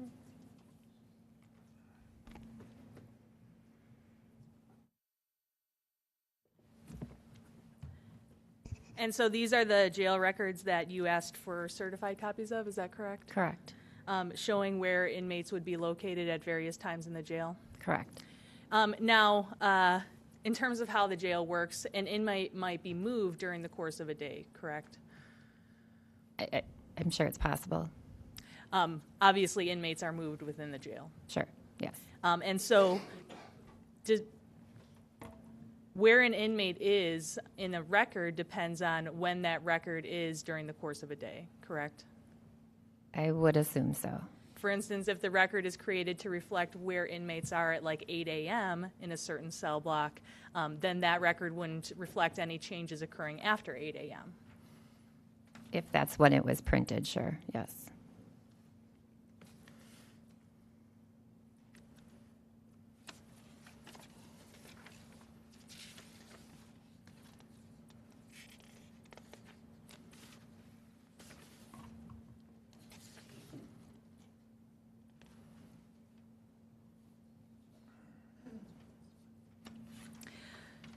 So I'm going to direct your attention to, this would be, let's see, page, this is a big document, so I'm going to try to go by page number.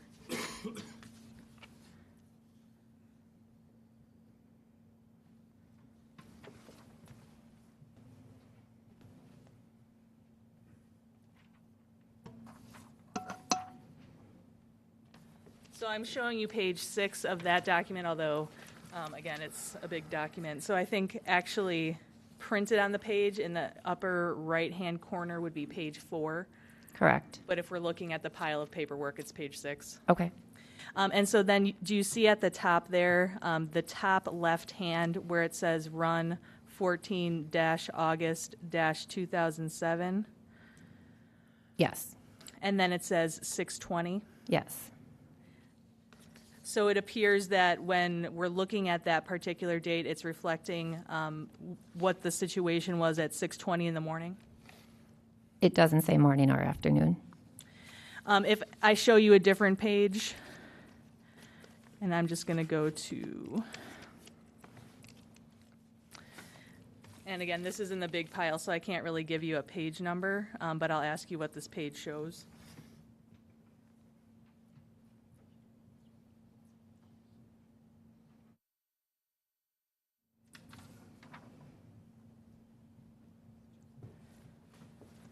You see there that that reflects in the top left-hand corner, 17 August 2007, Yes. correct?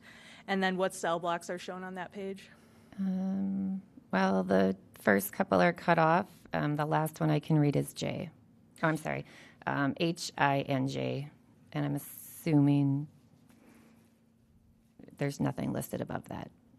And then if you look again in the upper left-hand corner, the time there is 22:04, Correct. So while the other time, the 6:20, it didn't say morning, it appears that military time is being used? On this document, it does, yes. And this is from the same pile of documents, correct? It is. Okay, so then 6:20 would be morning, and then 22:04 would be evening. It does not say that for sure. Okay, but is that your understanding of these records? I would have to get clarification from the sheriff's department to make sure that the 6:20 was AM. It's not 0620, like the 2204. But you agree that on the page that I'm showing you, it's reflecting military time at this It point. is. And is there any reason for you to think that military time would not be used through the course of all of these documents? I don't have a reason to believe that, but I do not know for sure. Okay.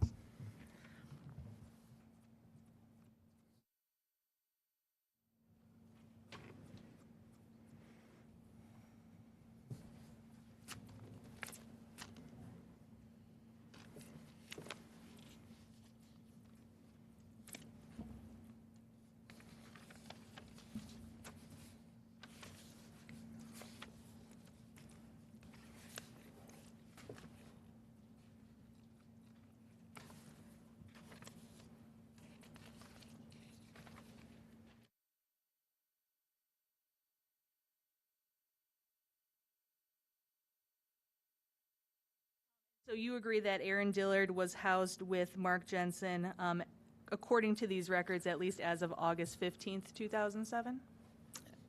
I believe that's what it was. Do you need to see that page again? Please.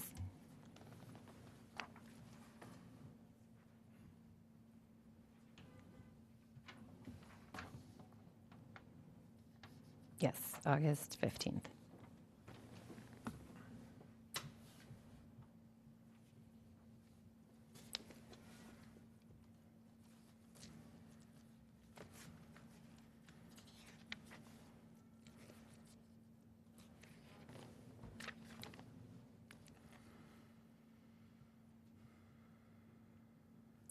And then also on August 16th of 2007, Aaron Dillard was housed with Mark Jensen, I believe that's so, yes. correct?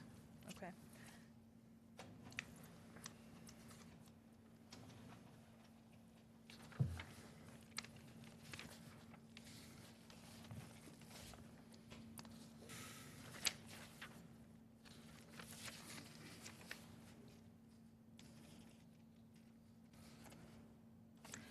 And then I think it was your testimony that according to the record on August 17th of 2007, Aaron Dillard was no longer listed as with Mark Jensen in J Block?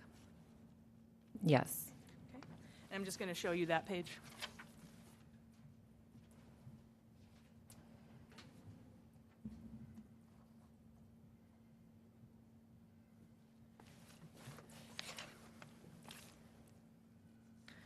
Do you see that?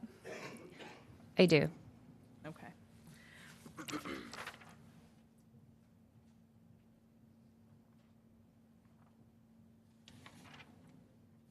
then just take a look at that. Yes, 20, yeah. She was showing me the 2204 time.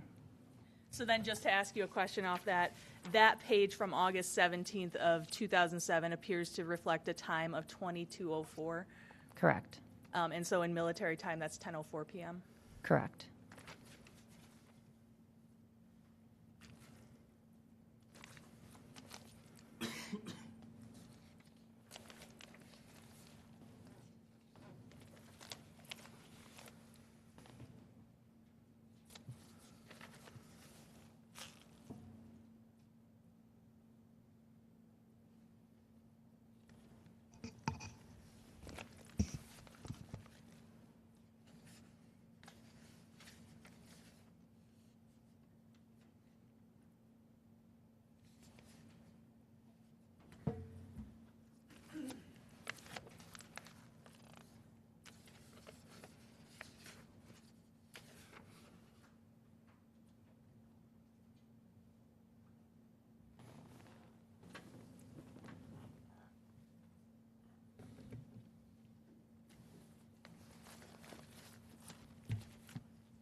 And then in these records that you were shown, it did show that Mark Jensen and David Thompson were together on September 11th of 2007. Is that correct?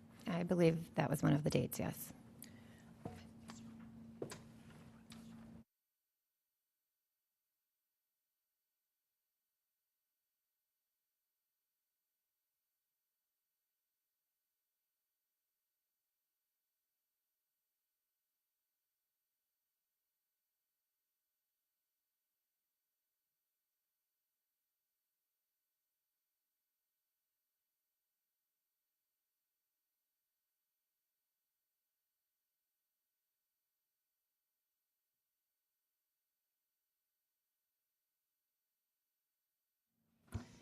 So just to be clear about these records and the times I was showing you at the top, is there any reason for you to doubt that that is in military time?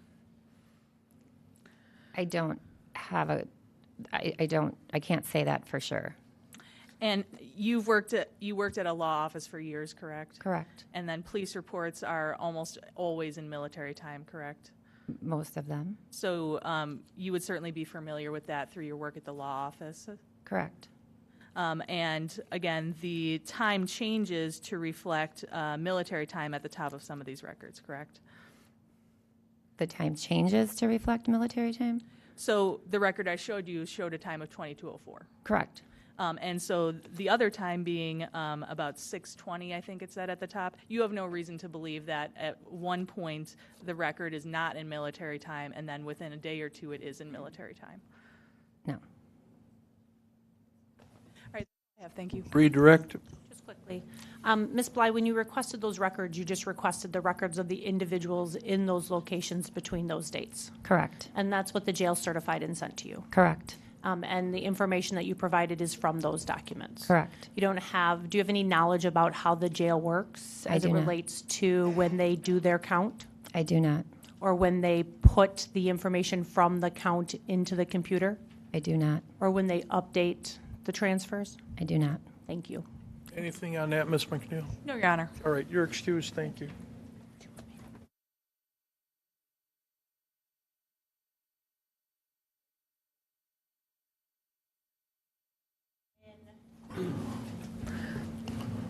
Exhibit 91, 92, 93, 94, 95, and 96. Any objection? No, Your Honor. All right, they're all received. The defense is going to call Lori Ranker. What number is it?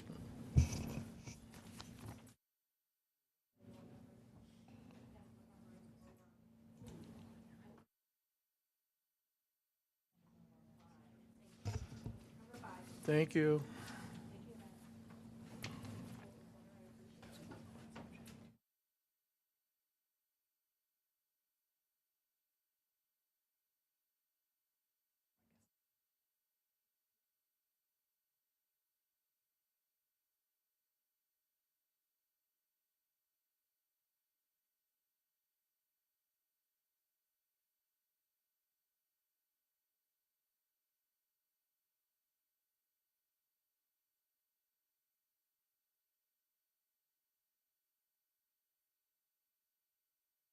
You can remain standing when you come up here. Raise your right hand. You solemnly swear the testimony in this matter be the truth, whole truth, nothing but the truth, so help you God? Yes, sir. Thank you. You want to get as close as you can to the microphone. Spell your first and last name for the reporter. Lori, Lori, Ranker, Ranker. Thank you. Ms. Ranker, did you previously go by Lori Brown? Yes, ma'am. Is there something that changed in your life which changed your last name? I was married. And can you tell the jury what you do for a living? I'm a director of human resources for a nonprofit.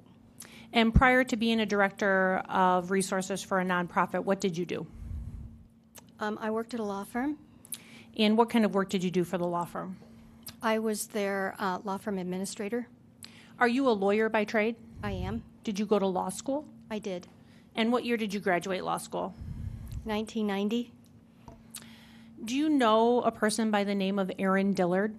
Yes, ma'am. And how did you first meet Mr. Dillard? In 2006, I needed work done on my roof, and I contracted with Mr. Dillard to do repairs, roof repairs.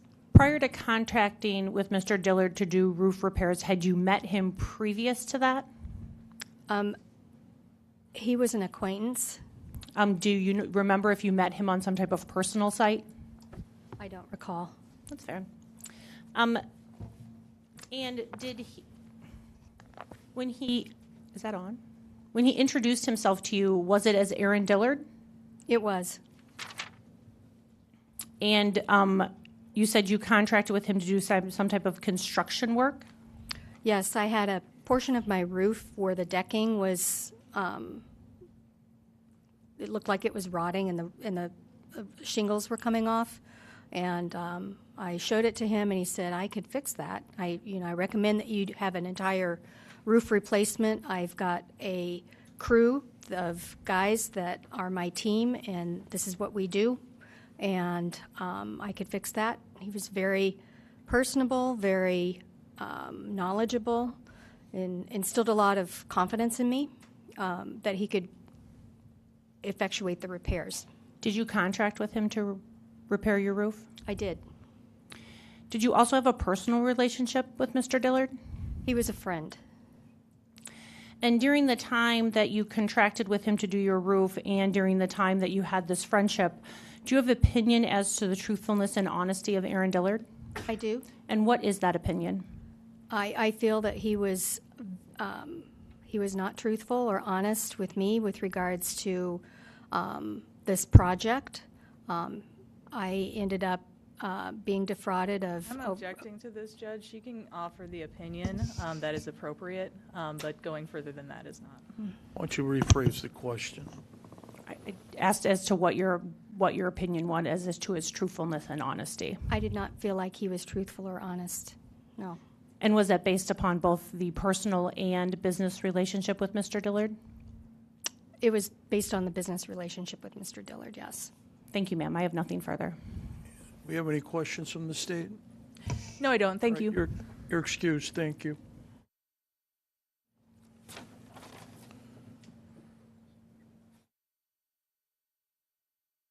this point, we are going to play a video. It is 3 minutes. Is it a witness on the list? It is Deborah Teagle Spears, and I don't know the number.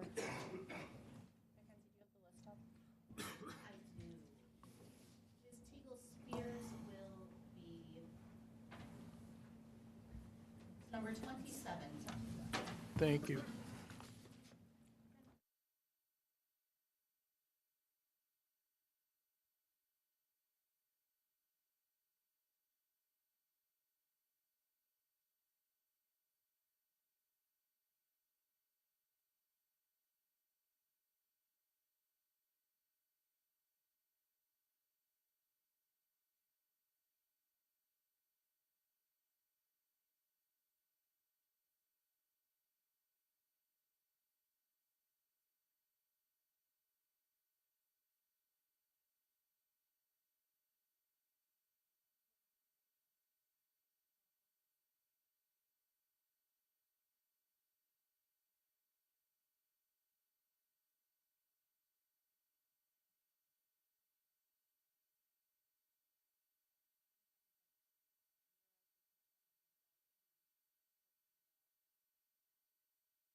That seemed a bit loud. Is the jury still here? Yeah, right. I don't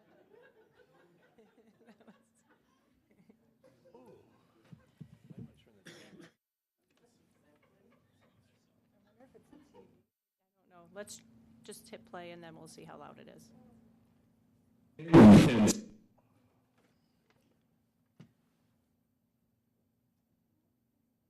Spell your last name for the court. That's better? Or a little bit further down? I don't know why it's so loud on my computer. Okay.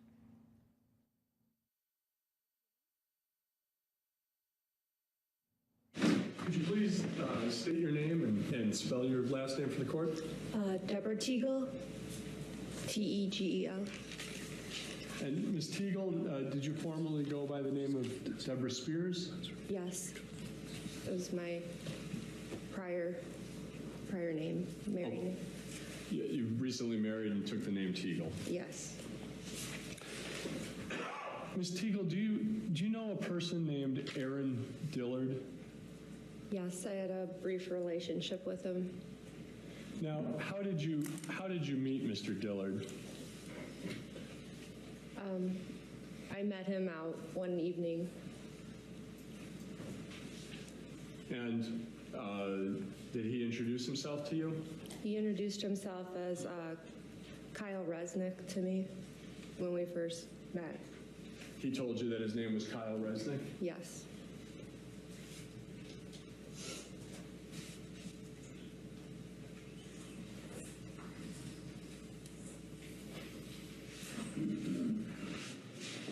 And is the person you know, are you able to see this, Ms. Teagle? Is the person you know as Aaron Dillard depicted on here? Yes. And where is Mr. Dillard? He's the first man on the left top. Right here? Yes. And how did you come to know that the person you understood to be Kyle Resnick was Aaron Dillard? I started borrowing money to Kyle, Aaron, and it just didn't pan out, and I wasn't believing what he was saying. So I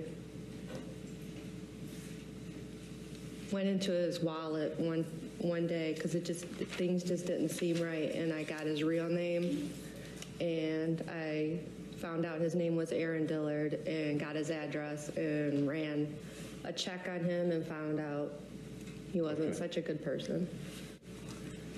So how long did you know Mr. Dillard as Kyle Resnick before you realized his proper name? About 2 weeks. And then did you know Mr. Dillard for a while after that period of time? I tried to stay, once I figured out his name, I tried to stay friendly with him in hopes to return some of my money, recoup some of my money back. Now, based on your contacts with Mr. Dillard, Ms. Teagle, did you form an opinion as to Mr. Dillard's character for truthfulness? He has no character, in my words.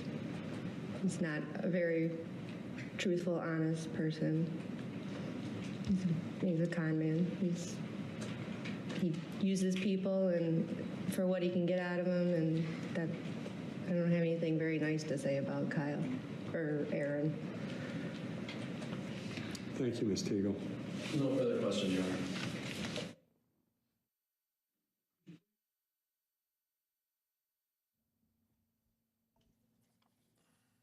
And then, Judge, we have one more video to show. What number is the witness? Frank Quintana.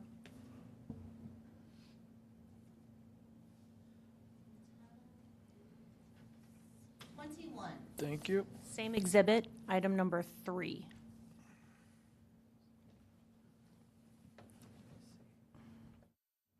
And spell your name for... Oh, sorry. I just wanted to check the volume. I think this is about 11 minutes. And spell your name for the court, sir. Frank Quintana, Quintana. And you're currently in the... Well, you're in the Walworth County Jail to appear in this court, but you're currently in the Kenosha County Jail, is that right? Yes. At some point, did you meet Mark Jensen?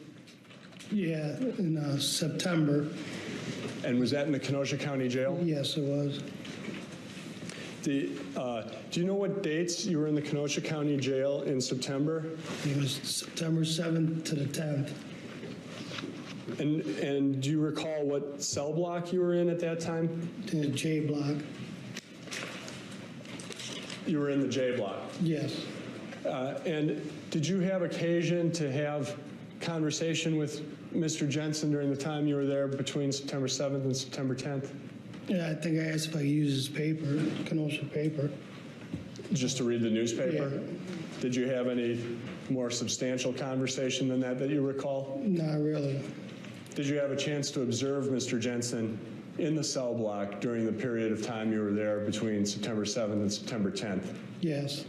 And what did you observe, sir? A couple guys taking advantage of him. And when you say you saw a couple guys taking advantage of Mr. Jensen, could you explain that for me? Well, there was one guy, I was in cell 3, and then there was 2 guys in cell 4.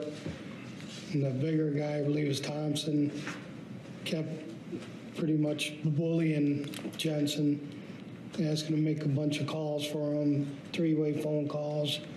And then like Saturday, we have little totes in your room to put your belongings. He threw his in Jensen's room and told him to fill it up with canteen or he's going to put some blood in his mouth. And he'll be drinking out of a straw or eating out of a straw. Now, this was Mr. Thompson said this to Mr. Jensen? Yep. And well, tell me that last part about the canteen. Yeah. What do you mean by canteen? On Saturdays, you can order. Well, you order on Wednesday, you get canteen on Saturdays. And Thompson kept telling Jensen he had 2 minutes to give him his commissary, or he's going to put blood in his mouth and to be eaten out of a straw. And that's something that you personally heard? Yeah, I was there. And do you know how many days after you arrived that you heard this threat? That was next day. I got there Friday night and Saturday. Canteen came. So you think around September 8th? Yeah. Okay. And is Mr. Thompson depicted on Defendant's Exhibit number 5? Yeah, he's top right-hand corner. Is this Mr. Thompson? Yeah.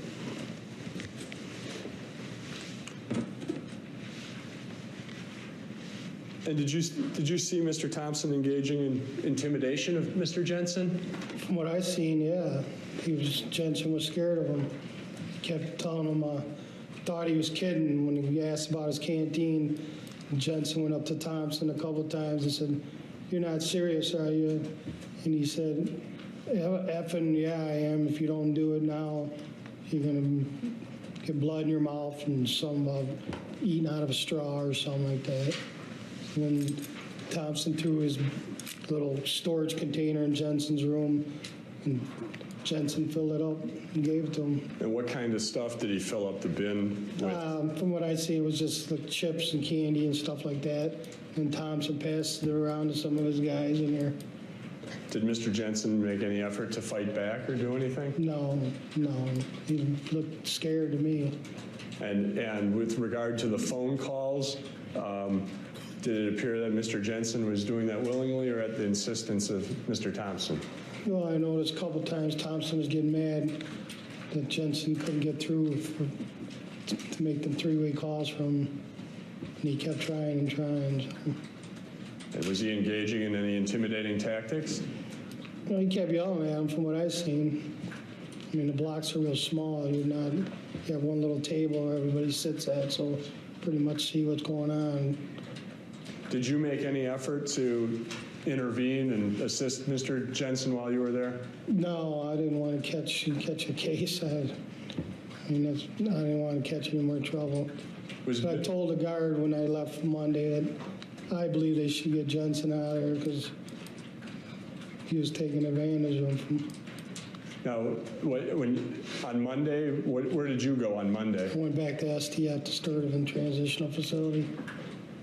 And that's a different prison? Yeah, probation and paroled. And okay, so you went to a probation and parole hold facility.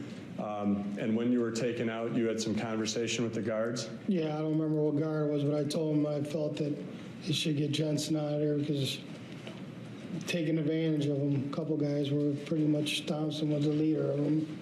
Now, had you become friends with Mr. Jensen? No, I maybe asked him if I could, I believe I asked if I used the classifieds out of the Kenosha paper, if I could read it. That's about all I talked to him in September. And why is it that you felt you should say something? I don't know, because I thought it was BS to get taken advantage because there's a lot of that going on. in jail. If you can't defend yourself, they're going to take your belongings. That's how it is in there. Did you see anybody else giving Mr. Jensen a hard time? I think Thompson, Selly was kind of egging Thompson on too about going to get some commissary. Mr. Quintana, well, it appears because you come to us from the jail, you've been convicted of a crime before. Is that right? Yes. And how many times? Probably maybe nine times, maybe more. I don't know for sure. Okay. And now, did you ever see Mr. Jensen again after September? I came back to jail in December. We're in I block together. Did Mr. Jensen remember you? No, I had came up to him again and asked him for the paper because he had the Kenosha newspaper. And I told him that I remembered him back in September when they were taking advantage of him back then. And we talked a little bit, and he asked me if I'd come testify what I seen in September, and I said, that's fine. And nothing to lie about it. And I told him exactly what happened. Okay. Thank you, Mr. Quintana. The prosecution may have some questions for you. Mr. Quintana, did you overhear any specific conversations between Mark Jensen and David Thompson about a problem witness for Mark Jensen? Oh, what? I didn't. A problem witness for Mark Jensen? No, what I observed was about the phone calls and Thompson putting his empty tote in there to get Jensen's canteen. Where was your cell in relation to Mark Jensen's cell? I was the third cell right next to Thompson's, and Jensen's was the last cell, number 6. Now, did you ever see Mark Jensen and David Thompson standing or sitting against the back wall and talking among themselves? I seen him when he gave him his commissary, and I think Thompson came back and tried to give him, I believe he gave him a couple of the bags of chips back or something. I don't know why, but... So, and listen to the question carefully, please. Did you see David Thompson and Mark Jensen either sitting or standing against the back wall and talking among themselves? No, I never seen it. You never saw that happen? No, I seen them talking by the telephones and by the TV. Oh, so you did see them talking to each other, but it wasn't by the back wall? Yeah. Well, it was by the television set? Yeah, because Jensen kept asking him if he was serious about 2 minutes to give his canteen to him or not. But, okay, that was one conversation. Yeah. Were there any other conversations that you saw or heard that occurred between David Thompson and Mark Jensen? Maybe by the phones when he was having Jensen make 3-way calls for him. That's about it. Now, that conversation that occurred between David Thompson and Mark Jensen about the give me your commissary thing, did that occur earlier on, or was that later in the time that they were staying there? It was sometime Saturday. I don't know exactly. Sometime on Saturday? Yeah. And you had been in that cell block since Friday? I think Friday night I got there. So it was Friday night that you got there, so it was Saturday sometime during the day. It was the first full day that you were there that you saw this conversation. Now, you were there then Sunday and Monday also, correct? I left Monday morning. Oh, so you left Monday morning. So you were only there one day after that, and that was Sunday. Now, did you see any conversation that occurred between Mark Jensen and David Thompson on Sunday? Maybe around the phones. I mean, I stayed in my room, which my room was right across from the phones. So did you hear what they were talking about on that Sunday? No, I didn't. But you did see them talking around the phone? Yeah. I think it was for the 3-way calls because Mark had told him, I heard Mark telling him that he tried to get a hold of whoever and he couldn't get through or something. Did you ever hear David Thompson and Mark Jensen talking about a witness that was a problem for Mark Jensen? No, I never heard that. Did you ever hear the name Ed Klug while you were in that cell block with Mark Jensen? No.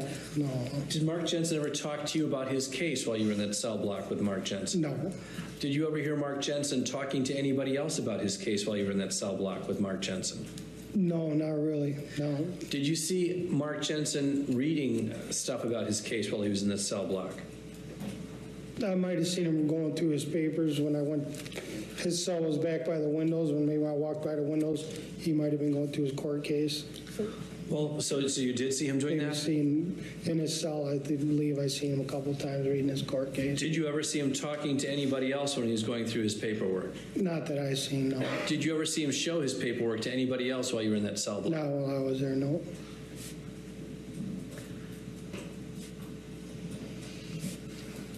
Thank you. Any further questions? Nothing further. You may step down, sir. And spell your name. Judge, we would need a break at this point. We don't have an additional witness here. We have a longer video, but it would take up more. Wait a minute. Are you moving in 104? You're not going to call Tom Kaiser?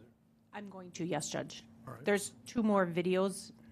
There's 1 more video on that exhibit. Oh, I'm sorry then.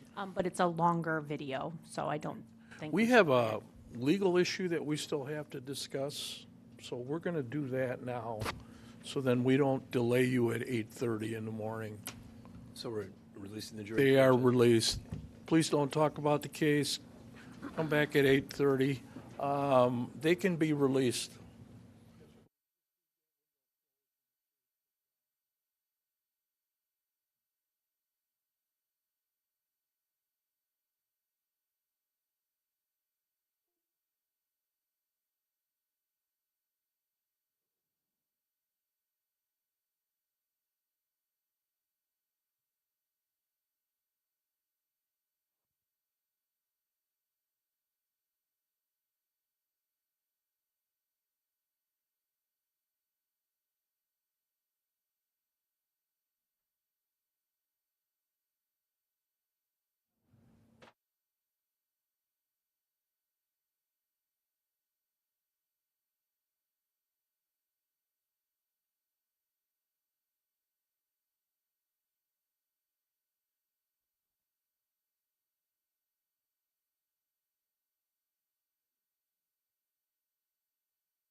The jury is outside of the courtroom.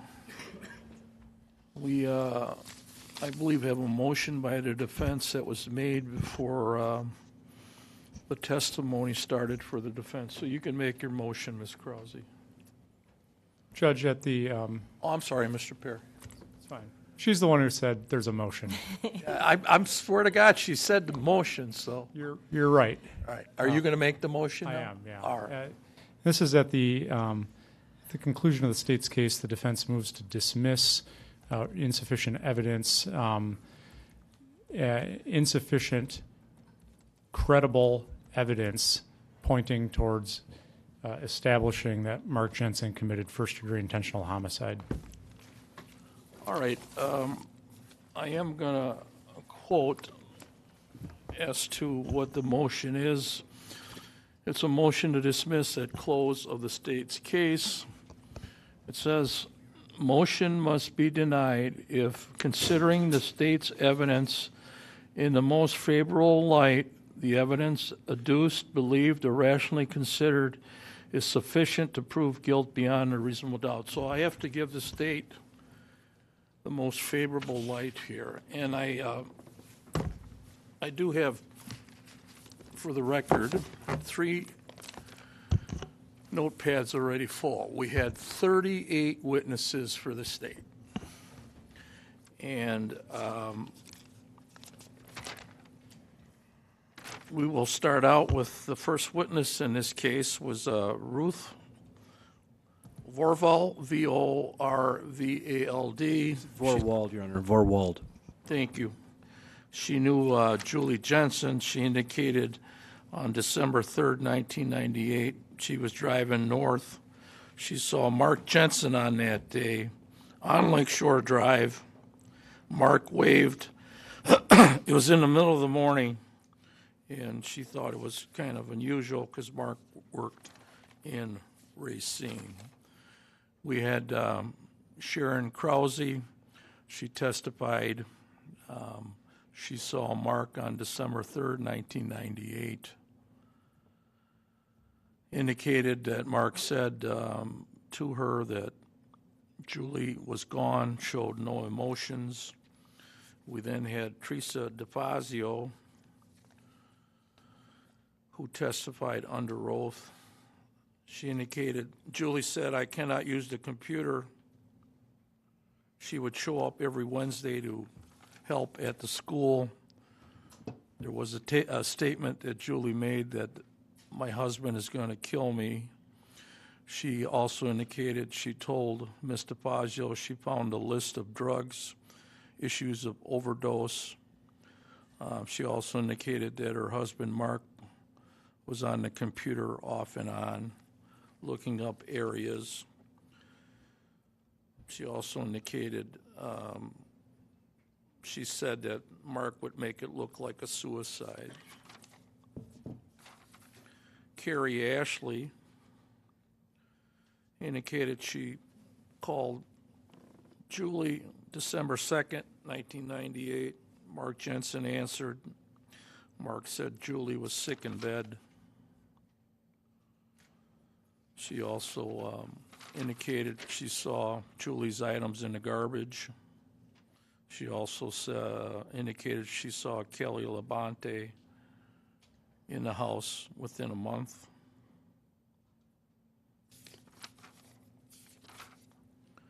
Eric Shore, the young man, testified in December of 1998.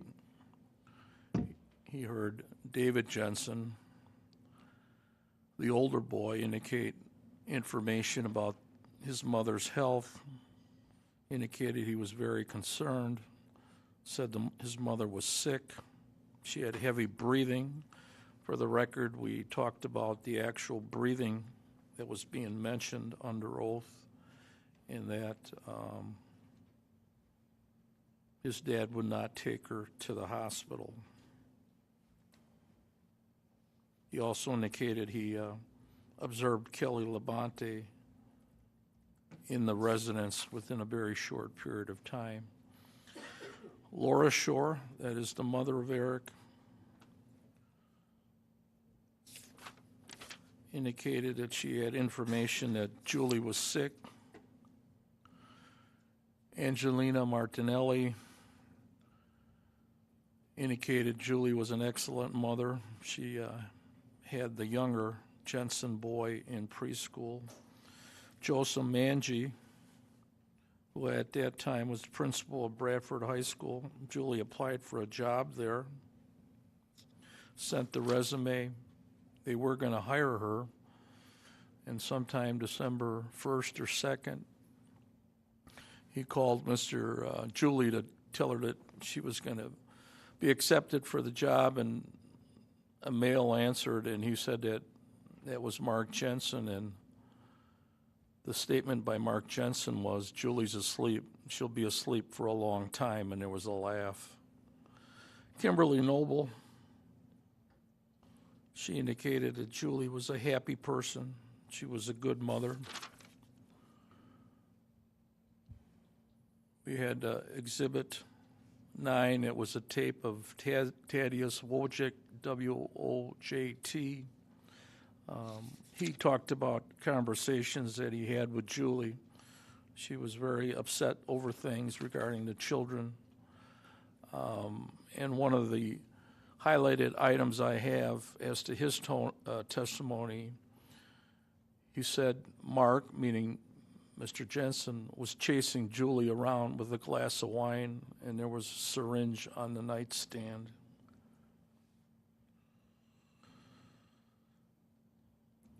She also indicated that this is Julie, that Mark was looking at porn sites when the door was halfway open or closed. Dr. Chambliss, Michael Chambliss, who was an expert, been in the field for 38 years, forensic pathology, indicated the autopsy that was performed, the exhibit was moved into evidence. He talked about the issue of the head on the pillow. That was an issue for him. He talked about ethanol, glycol poisoning, the suffocation issue, and under oath, Dr. Chambliss said homicide as to Mark Jensen. Poisoning was a contributing factor.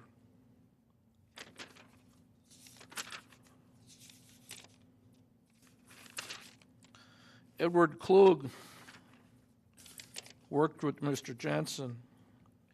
He was at this conference in St. Louis at the hotel November 6th, November 7th, 1998.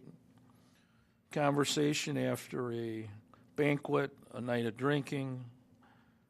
They're at the hotel, and Mark Jensen is telling Mr. Klug about poisoning his wife, going to websites, and trying to make it that it was not detectable in a normal autopsy.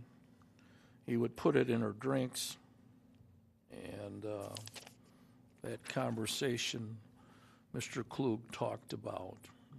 We also had records of phone bills of Mr. Klug calling his wife at that time, right after that.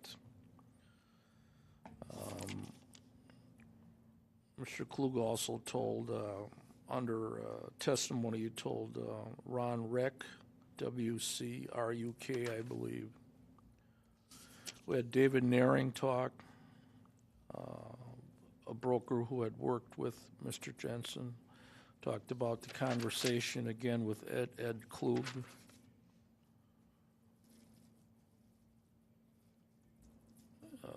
Mr. Naring also talked about the alcohol drinking that Friday at St. Louis that he saw. We had notes from Ed Klug. We had the tape of Ron Kosman, who was the original police officer in the case, as to the harassments. He talked about 20 photos that he was given by Julie. He talked about the porno photos. He talked about this extensive calendar that Julie had, all her activities that she had marked. Notes from Julie as to what she was doing.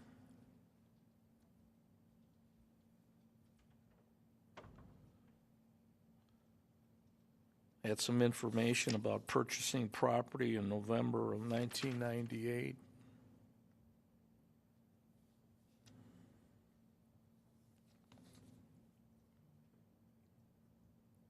There was something also when Officer Kosman testified, and the note that I have is that Mark Jensen said, Klug is stupid.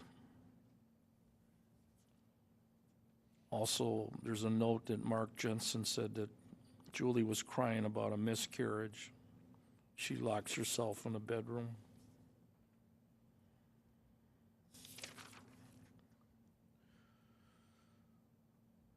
Mr. Kosman also continued to talk about the suspicious activity that was being reported at the Jensen home in 1992 through 1996, the phone calls, the harassment. Talked about the pictures of the porno pictures of the sexual information.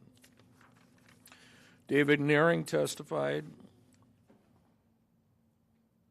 and Mr. Naring said that he's known Mr. Jensen since 1991. He indicated that Mark Jensen had a personal relationship, a romantic interest with Kelly Labonte.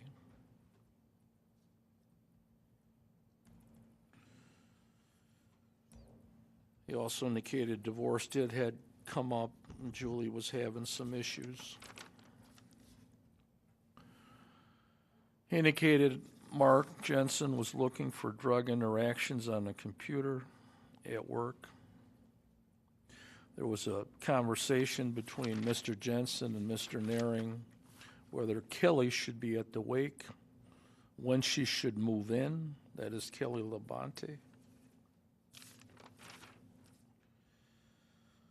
Rosemary McNinnis, she worked in the office in Racine at work in summer of 1998. Mark Jensen was the branch manager. She said there were no harassing phone calls that were coming in. The brokers did not open up their own mail. Kelly Labonte Brooks, she married Mr. Jensen in February of 19. She married Mr. Jensen, but the relationship, she said, started prior to that. She met Mr. Jensen April 1998.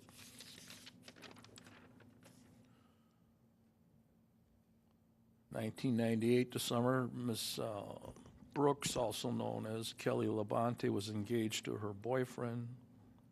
She developed a romantic relationship with Mr. Jensen September of 1998. We had numerous email messages between Mark Jensen and Kelly Labonte that start in September. And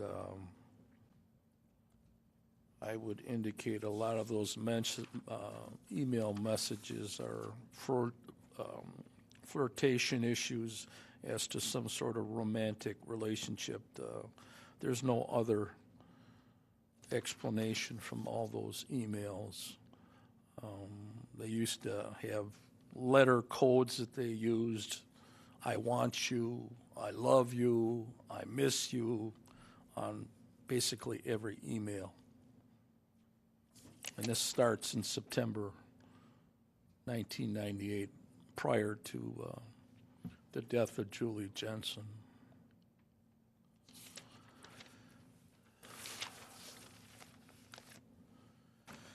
David Wilkinson, he's the one that was called to the scene. He indicated he came about 4:32 p.m. to the Jensen residence. Julie was already dead on arrival.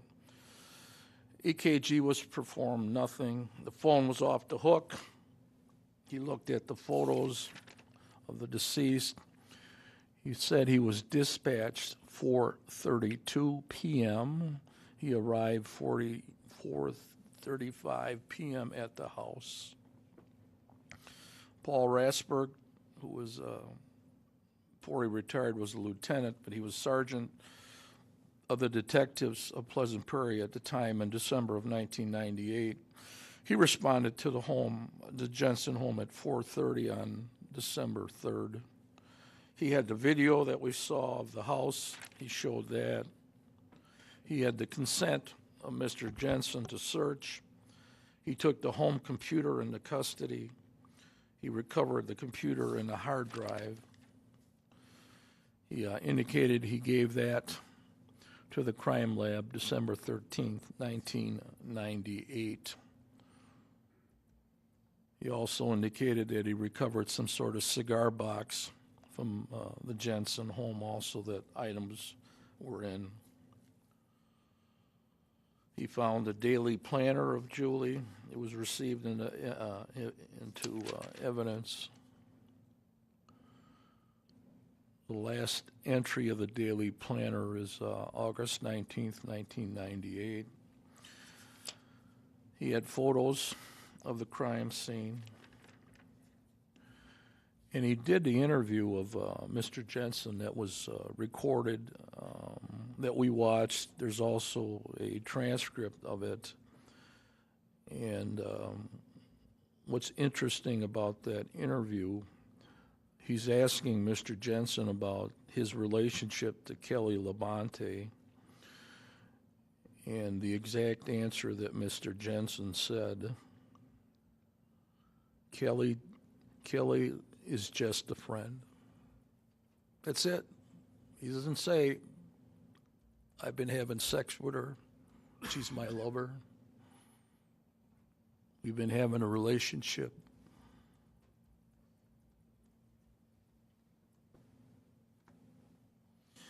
He also tells Detective Rasberg, Julie did not get out of bed December 3rd, 1998. He also said Julie was in a serious condition. He also indicated I did not call a doctor. They seized the computer. Lieutenant Rasberg also indicated they drove to St. Louis and they got the work computer. They dropped it off at the Department of Justice. So they got the personal computer, they go work computer from Racine. They also got the computer from regarding Kelly Labonte.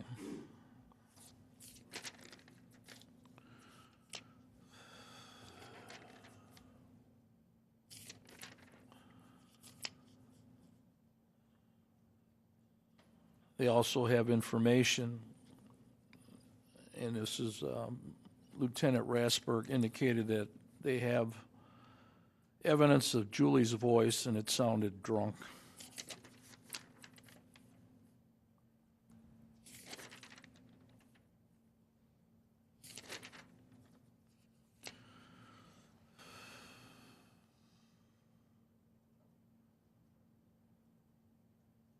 We had also information as to the searches on the computer, and that is the home computer. That is Jason Ruff, R-U-F-F. Division of Criminal Investigation for the state of Wisconsin. He was qualified as an expert digital evidence. Indicated the search at that time was on Yahoo. And they have searches that were done on this home computer from the Jensen residence as to, in October 12, 1998, O'Hare Marriott website, somebody searching Morton's Steakhouse, downtown Chicago. And Kelly Labonte testified that's where we were going to go in Chicago, Morton's Steakhouse, downtown Chicago. Searches for cruises. We got telephone records of Kelly Labonte and Mr. Jensen talking about, hey, maybe we're going to go somewhere else. Maybe we should take a cruise. There's searches of botulism, food poisoning, and they're all at very strange times. They're not during the day. 2 a.m., 3 a.m., 5 a.m. or whatever. They're all searches during the early mornings of the hour. They're searches for nicotine, searches for toxic alcohol, medicine,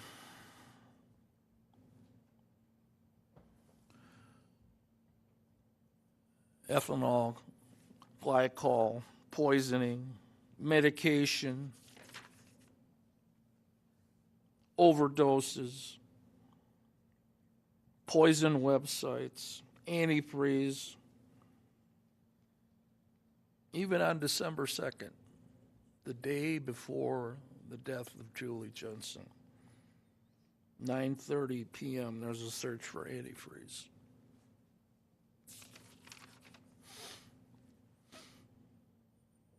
There's a search for, on December 2nd, alcohol consumption, rapid breathing, blood pressure issues.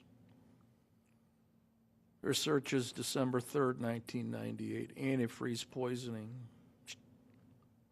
information as to shock, cardiac shock. 9:40 a.m., December 3rd, 1998. Searches for poisoning. Videos were watched. It's the home computer found in the Jensen residence. Meredith Perez, she worked at the office in Racine. She said there's no harassing phone calls, there's nobody hanging up, there's no swearing, there's no porno pictures coming in. Stacy Bauer talked about conference in St. Louis. Talked about the information that Ed Klug talked about. And she's the one that said, oh my God, he killed her. Joseph Crivasi, C-R-I-F-A-S-I, took the lab samples, blood tests, The antifreeze, or the ethanol glycol, is in Julie's blood.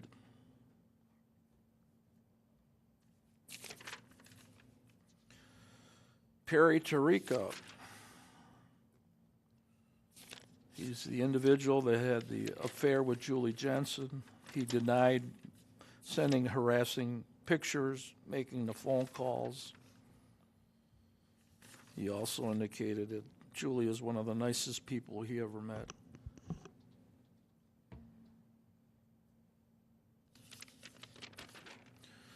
We call back Jason Ruff again, the computer expert.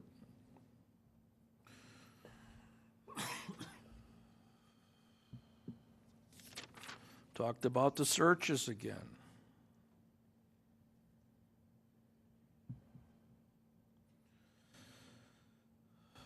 We had a video of Joan Scully. She worked with Mark Jensen. Again, she indicated, I didn't find any porno photos, nothing received at work.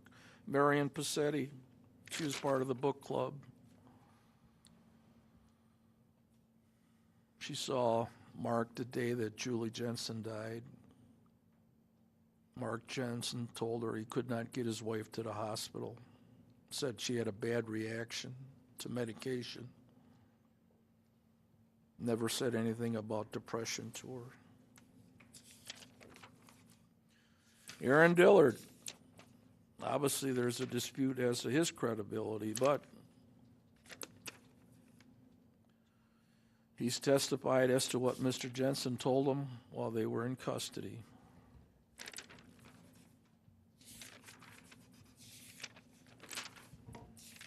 Talked about Ed Klug testimony.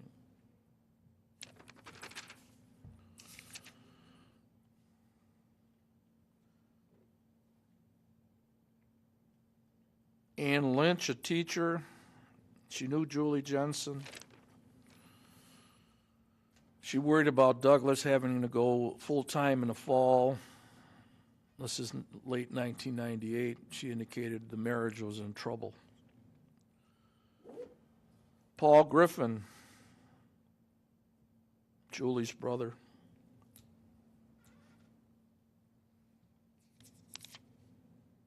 Talked about the family, the relationship he had with Julie.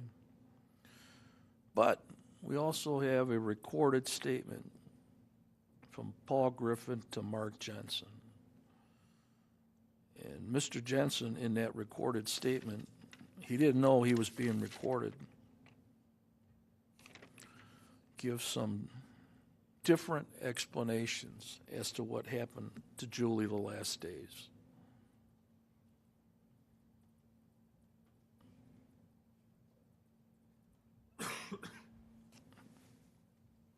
Said Julie was sick. She was taking medications.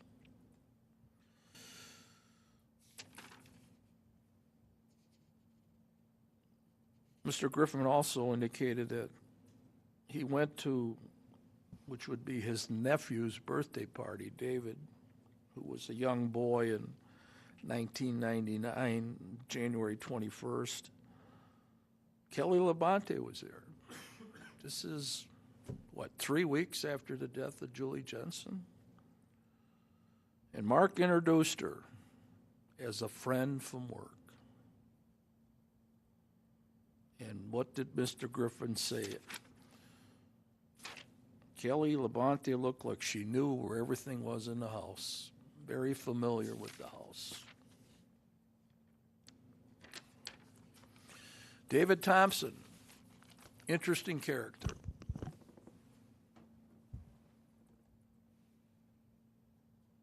He's the one that agreed to kidnap Mr. Klug. And then when I was listening to him, I'm thinking, well, he's got prior convictions. We're not going to dispute that. But after his credibility was attacked, I was surprised to see what he does today. Pretty successful individual. Turned his life around. There's no dispute as to that. And we got these phone records where we got Mr. Jensen and Mr. Thompson and Mr. Thompson's ex-wife or his mother or his child talking about money being transferred, 500, 575, another 500. We also have Mr. Jensen on some of the phone calls to his mother talking about people sitting on other people. He was talking about his kids doing it, and that's kind of where he was going in those conversations, and he was dancing all the way around, but he was talking about somebody being sat on and something being taken care of, and that's why he needs the money. And then we also go back to the telephone conversation that he had with Kelly Labonte, where he's asking, hey, I need some money.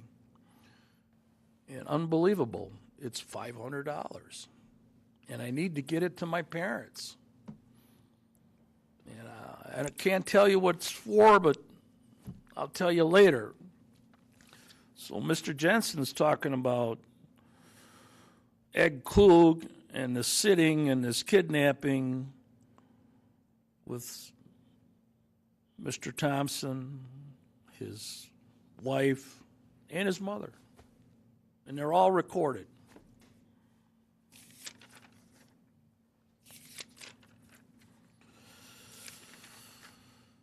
David Ellis, obviously very limited information. He was the investigator that the Jensens had hired, but they canceled it. Gretchen Rosecki, the attorney for Mr. Dillard, talked about the letter that she sent regarding her client. Dr. Mary Mainland, the medical examiner for Kenosha County.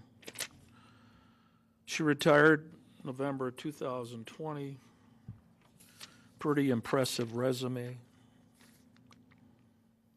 She was the medical examiner in February 2005, left in 2008, and went to Tampa, Florida. She's done 4,000 autopsies. She didn't perform this autopsy, but she reviewed numerous records, and both sides grilled her of what she reviewed, whether it was a medical record, a police report, photos, autopsy, transcripts. She talked about what her opinion is, and she was pretty clear, even after the cross that Mr. Perry did. She was pretty solid in her opinion. She talked about the phases of poisoning and how they would start, whether it's December 1st, 2nd of 1998, continuing, and what she saw in all the information that she had. She indicated Julie Jensen had 2 doses of this poisoning. It caused her death, and the manner of death is homicide. She talked to bruising on the body.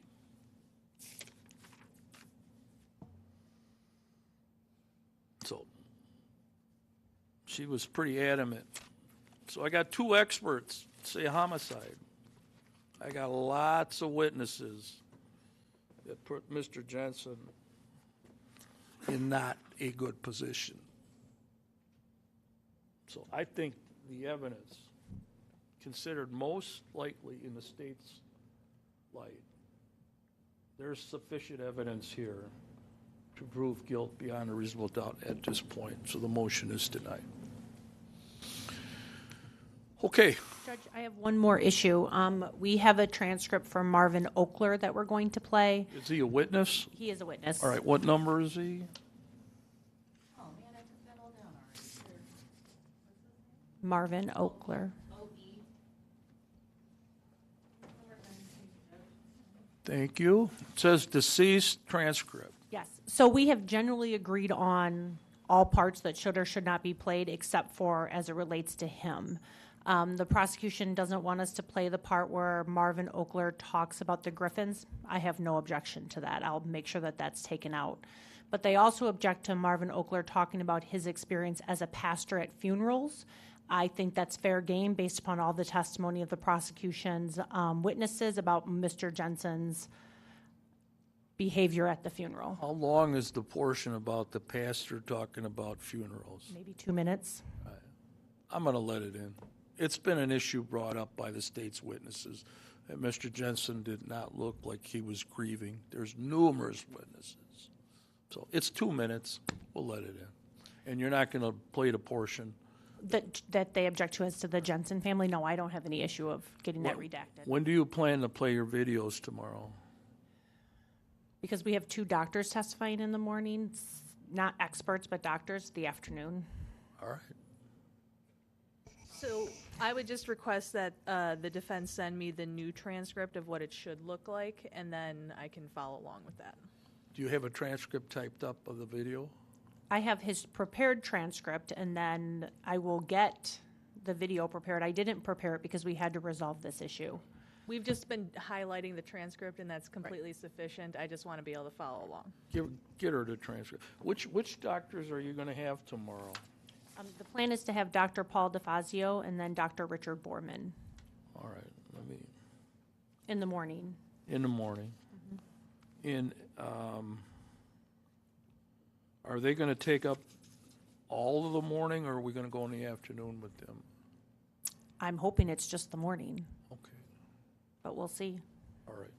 Okay. Anything else from the state? No, Your Honor. Anything else from the defense?